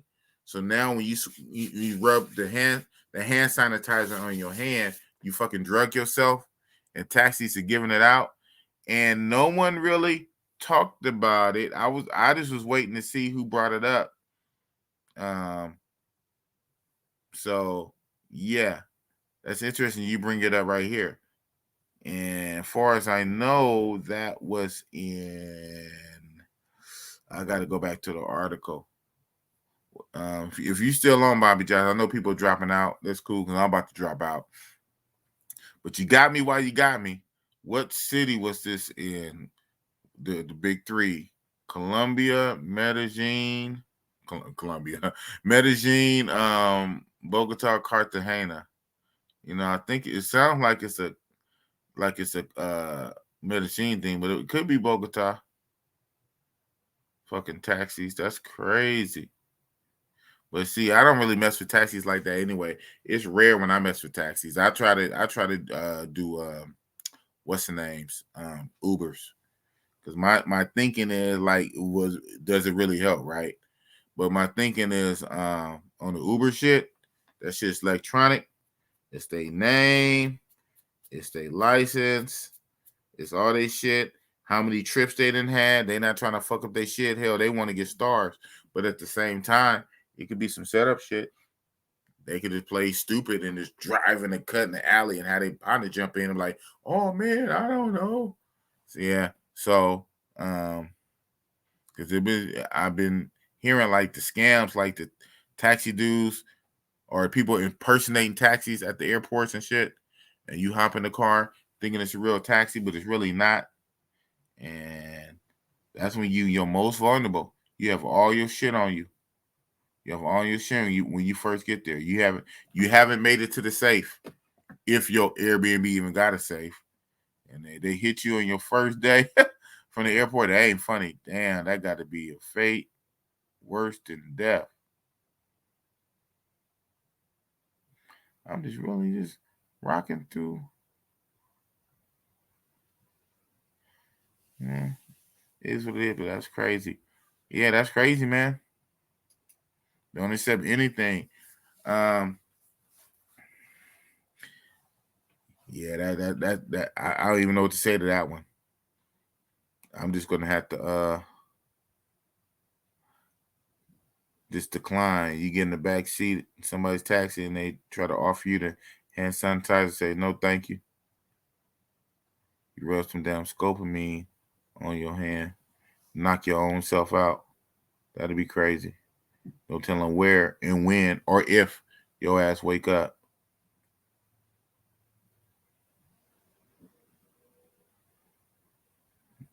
Mm-hmm. Y'all still rocking with the boss, huh? Y'all ain't gonna go nowhere until I hit end broadcast. But as I got so many videos I gotta edit. I'm behind. I'm gonna make that thumbnail for me and Jordan. Throw it up.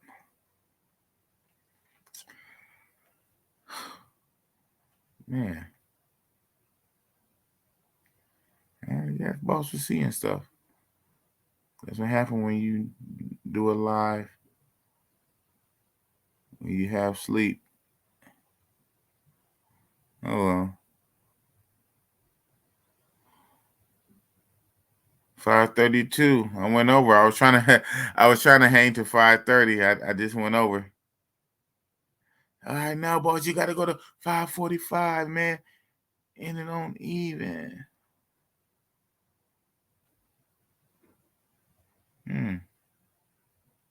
I know I saw it, man. Let's see. I got a new comment. I hit it in a minute.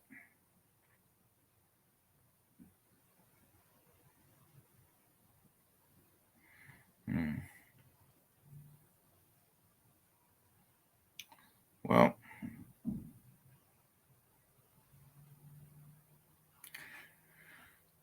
I'm gonna start wearing gloves.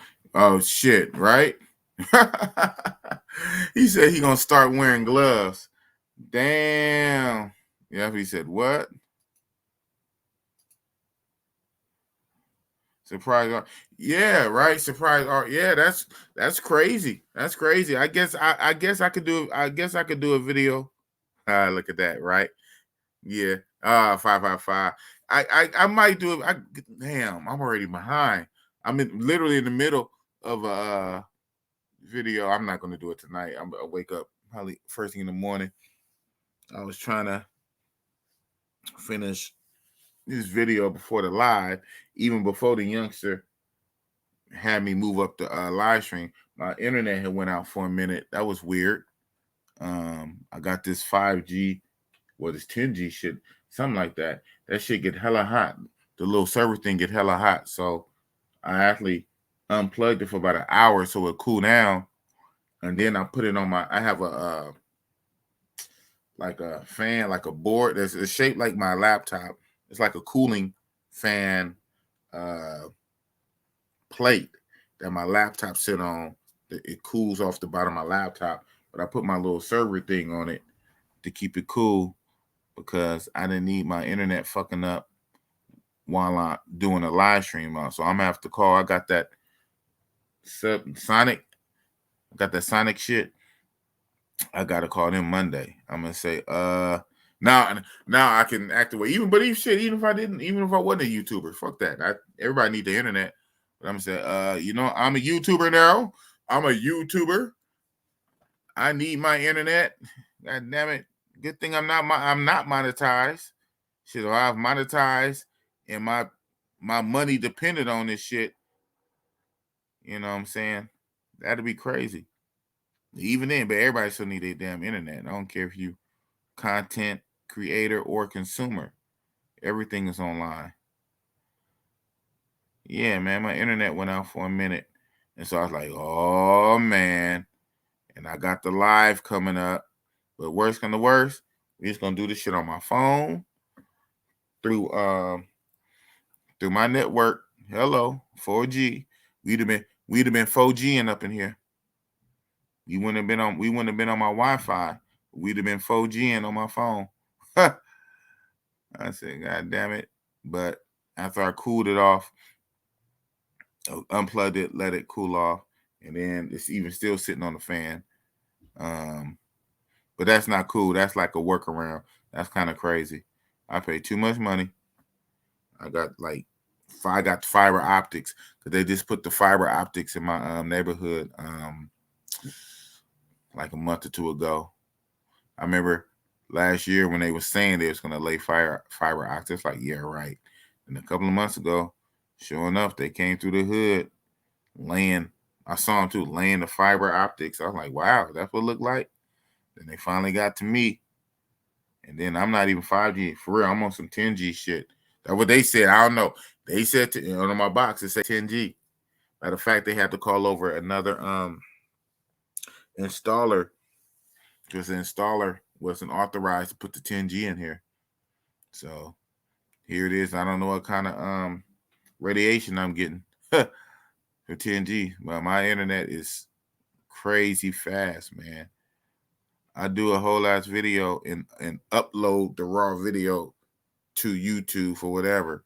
And that shit just so my internet speed is dope when it works. And it fucked up earlier today. I said, man, I gotta go on live, man. What the hell? You sure pick a day to go out. You sure what's gonna be on my phone, on my carrier service, on 4G. Hello. But yeah, you got it back on. But I still they gotta have a stern talking to on Monday. You can't be having that. Not acceptable. And I'm a so-called wannabe YouTuber. So,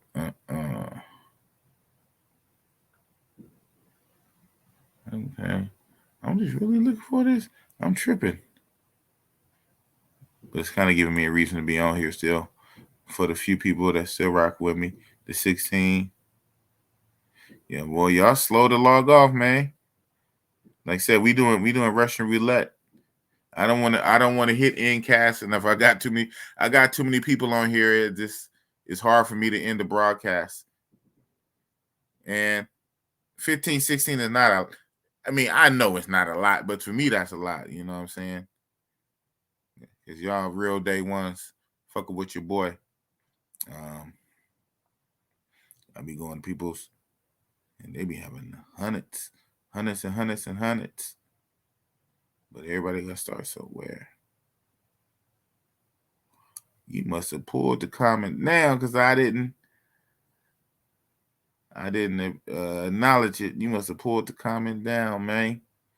It's all good. It's all good, bro. It's all good.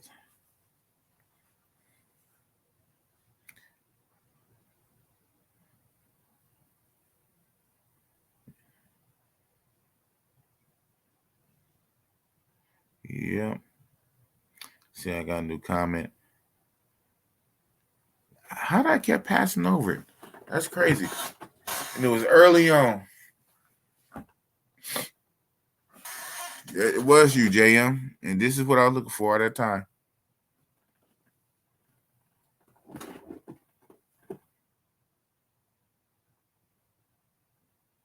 Son told me I had to find this before I clicked off, man.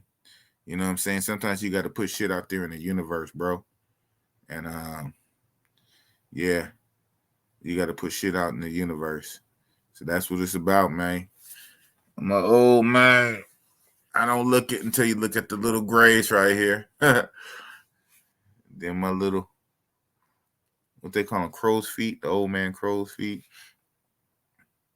And my old ass keep falling asleep. But yeah, man, that's the move, man.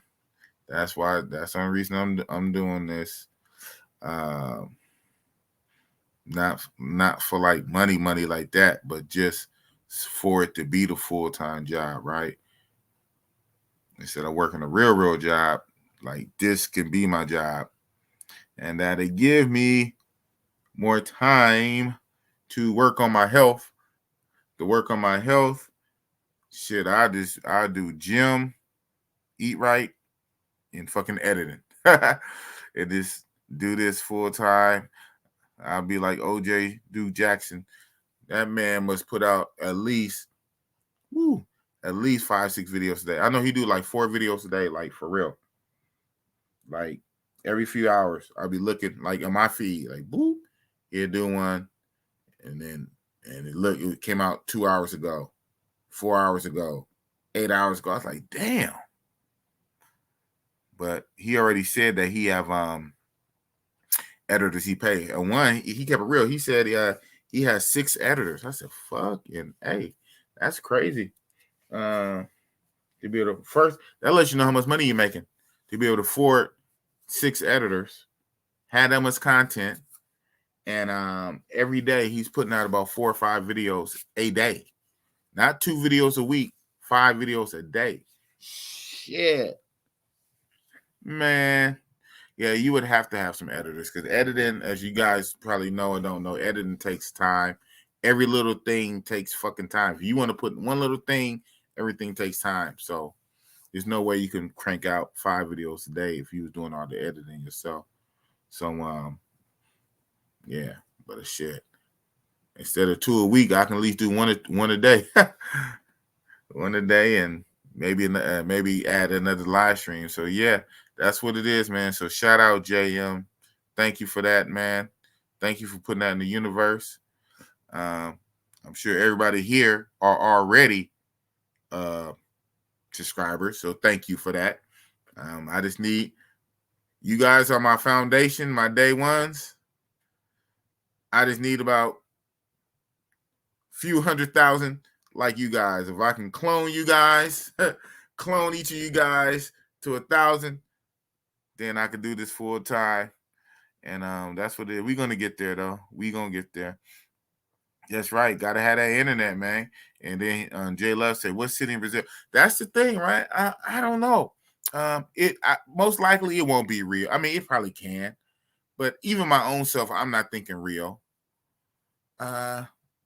Could be Sao Paulo, but that's a big giant city. And even though I love that country and it's dope to me, I'm not necessarily trying to move into a big giant city that's 3 times the size, 3 times the population of New York.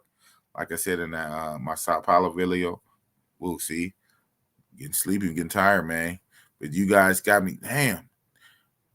More people's coming in. I'm kind of halfway hoping you guys should trail off and more people's coming in. What the hell is going on here, man?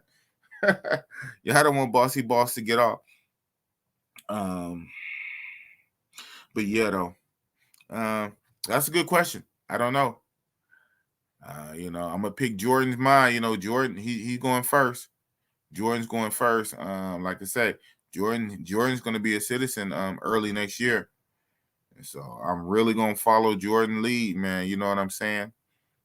And I'm gonna figure it out. It's gonna be years before I'm able to do it right. It's gonna be at least a couple years. So by the time I do it, I know. Right now, I have no freaking clue. I have no clue. The only thing I know is most likely not gonna be. It's not gonna be like Rio. Like it could be, but nah. I don't think I moved to Brazil just to stay in the tourist trap of Rio. Nah, I'm by that time I know the language, man. Y'all don't know, man. Brazil's lit, bro. Man, when I learn that language, man, it's gonna be over, bro. Man, just so y'all know, man. They so receptive out there. They receptive, man. But shit, you gotta know that shit. It's funny you mentioned clone. I was watching Gemini Man, and oh, for real? You watching that too? Yeah, I saw that on the flight, man. I'll be watching shits on flights. Because I don't really be having time. This is even before YouTube. Even before YouTube, I don't be having time for movies and shit like that. And I don't do episodes, man. It's rare I do it. I can't do episodes. Even if I want to do episodes, I can't do episodes because I can't get caught up. So for me, it got to be a standalone movie. I don't care if it's 3 hours. It has to be a movie because I can't get caught up in series. The last big series I watched like that was Walking Dead, and I fell off. I still got to watch like the last season or two. Or I take that back. What's the name? The Handmaid's Tale on Hulu, I guess it was, or HBO. Yeah, that was dope. The Handmaid's Tale. But yeah, I can't keep doing that. I want to kind of rock with the new Doom shit that came out. But man, I can't be doing series, bro. And so I don't even be having time for movies. So lately, what I've been saying, like, it's been funny. The only time I really watch a movie is like when I'm on flights. And so I've seen a bunch of movies like that. So yeah, I saw Gemini Man a couple flights ago. I don't know where was I coming from. It might have been a Brazil trip or a Bogota trip. And that Gemini Man was a trip, a clone of Will Smith, a younger version. This flight, I finally watched that Black Widow. I didn't think that movie was gonna be dope. Black Widow was dope, man. She was kicking ass. I guess I shouldn't have known. But yeah, I don't be having time. Yeah, if I can clone you guys, internet probably bad there. Power blackout. Yeah, that's the only thing. Like, because by the time I go somewhere, I will be a full YouTuber by the time I do it. So I'm gonna have to have some good internet. And we just saw, as a matter of fact, we just had the youngster on earlier today, Jah King with the Travelversity. He's been there almost 3 months running his channel. He just said right before he got off, his internet was messing up. So it's ways around it. I just think you got to spend that money, man. I mean, they got rich people in that country, man. So it's just that I'm gonna have to break bread. That'd be a trip. I might even have to contract with an American company. I said, look, I need some strong internet, especially now. I could say it ain't right now, but then I could say I make money off the internet. I need that internet lifeline for my YouTube. Can't fuck around. It costs what it costs, right? It's just a business. It might cost a little grip, but I'll be making a grip. Take money to make money. So that'd be the only thing. Move to one of these countries. I just gotta pay what I gotta pay to set up a good, strong internet, for the YouTube and all the shit. But that's just what it is. So my man said go to 55. That's good. We're gonna do 555. So that's 7 minutes. So you got boss for 7 more minutes. We're gonna do 55555. Not even 6. Just 5, 5, 5, 5, 5. That's crazy. No, it ain't crazy. But you might as well just do 6. So you got Boss for 12 more minutes. Just so a look away. Once I hit end broadcast, and it takes a few minutes, and then boop, it posts up on my page. Yeah, that's what it is. If I could have got that nap in, who knows? That might have made a whole little difference. You know, power naps is something, bro. Remember, you should be at work, man. You take a 15-minute power nap, you feel like you done slept 3 hours. That shit lasts for a while. It wear off though. That shit wear off. But for a minute, you back. You like, I'm reloaded. Yeah, right. Where I'm at. But you guys are soldiers because it's way later for y'all. I know. I know my subscribers. Most of you guys are East Coast. So if it's about midnight for me, I know it's late for y'all. Sheesh. Y'all rocking out, man. And that's the trip. This 1 week ago, I was in Rio. Well, no, hell no, I wasn't on there in Rio. I was in Sao Paulo. Well, shit, Saturday? Shit, I was at the airport leaving. So I guess not. I got it in, though, man. I got it in. I sure did. I hit a house. You know what it is. I hit a house on my way to the airport. I sure did. I got one more for the road. Nice, too. And I got one good session in, and then Uber to the airport.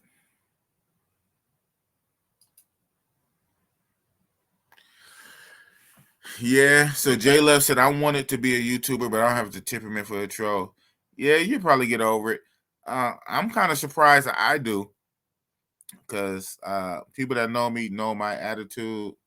But I think one thing helped, that I got old. I don't know, but sometimes I still be flashing and turning up, but not on this shit. So I don't know, man. I don't know. I just purposely, I mean, I hate that shit too, but I purposely just kind of almost brainwash myself to not really trip on the trolls. So what I do when I be getting the trolls, man, I just kill them with kindness. I just give them a thumbs up and I give them a heart and try to block it as best I can. And the cold part about it, the bigger you get, if you start getting traction, especially me, when I start getting traction, you get more trolls. Ain't that some shit?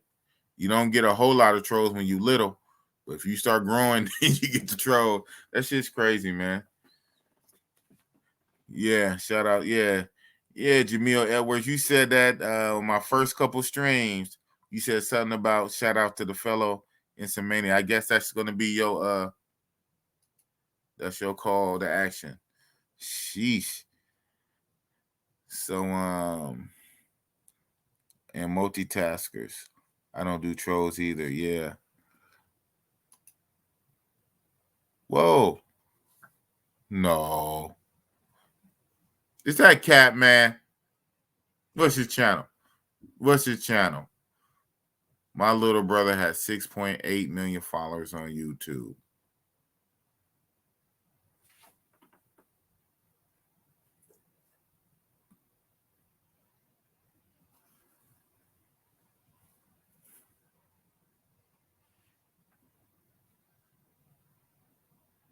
$6.8, bro. Million. I need receipts, man. What's the channel, man? Give me the channel so I can look it up, man. Okay. Hey. If you're telling the truth, if you're not mistaken,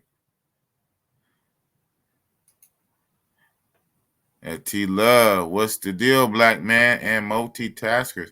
Oh, yeah, of course. I mean, just got this on in the background. I don't give a damn.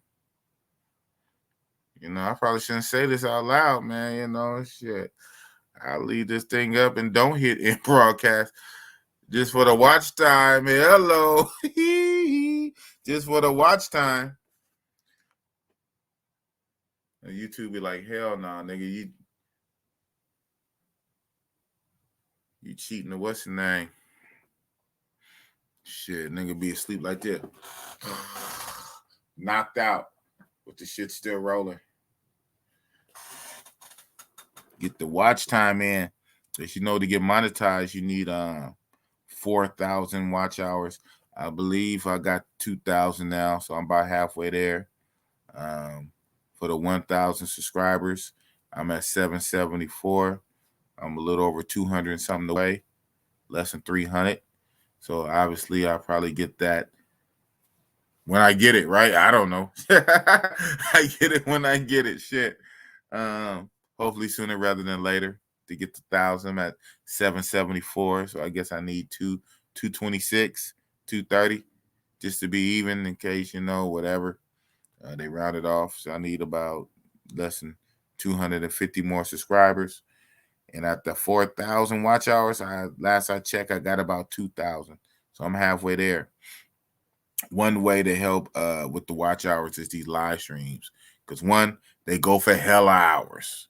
And the more people that watch them, you know what I'm saying? That'd be dope if I can ever get to 100 people watching a live stream for 4 hours. I mean, that's a whop right there.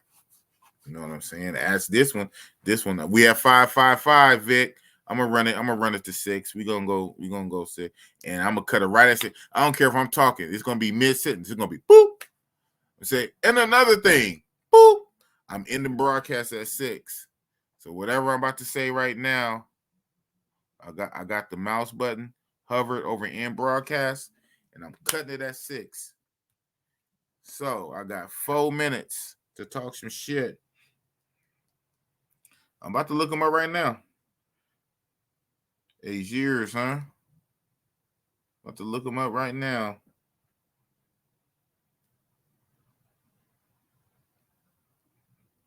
That's a hell of a name. Okay.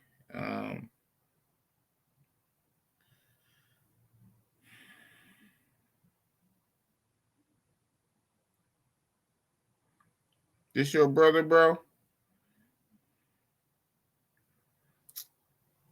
Well, I guess there's no way to prove this your brother, but you're right. You said the name, and he got 688 million subscribers.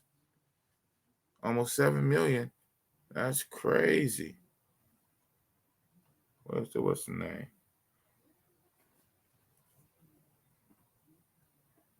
$688M. Golly.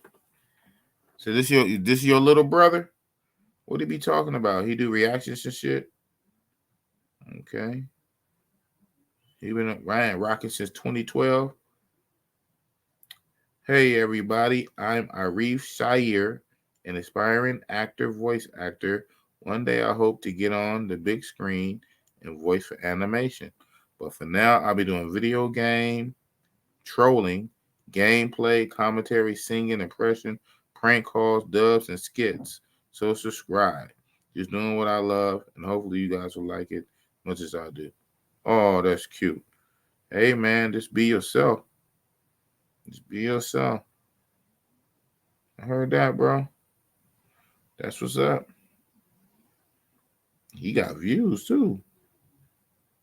I mean, his average view, damn, 214K views, 711K. Yeah, when you rocking with almost 7 million subscribers, 400 grand, damn, million views, 1.8 million views. Hey man, he figured out the code. Shout out to your bro, man. Damn, my mind is not even on them kind of numbers. I just want, like I say, 10 G's, man. He said, I ain't got a lot to kick it. Hey, I feel it, man. Hey, I feel it. And shout out to your brother. So, I mean, like, that's like your real brother. Like, that's like your partner, like your day one partner. Or that's like your blood brother from your mama. It don't matter. I'm just curious. Well, that's what's up. He was born in Berkeley. Yeah, he's my younger brother on the twins. Wow, man, you really. But like I say, he be getting a lot of trolls though. That's what's up, bro. That's your real younger brother, 27, with almost 7 million subscribers. Wow. So he's making YouTube money. That's big, bro. Shout out. It's just good to see that, just to know it's possible, right? Even I don't hit it, get close to it.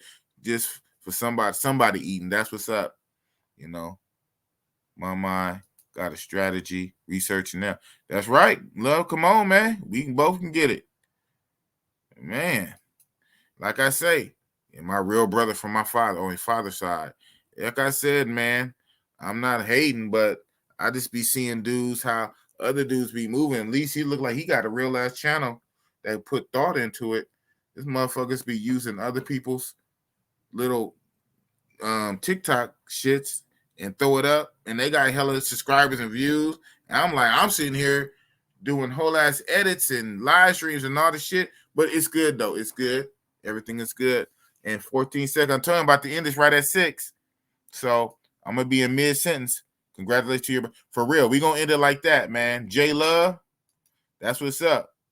That's what's up. You should have got on. You probably still can get on. But Boss is out. 6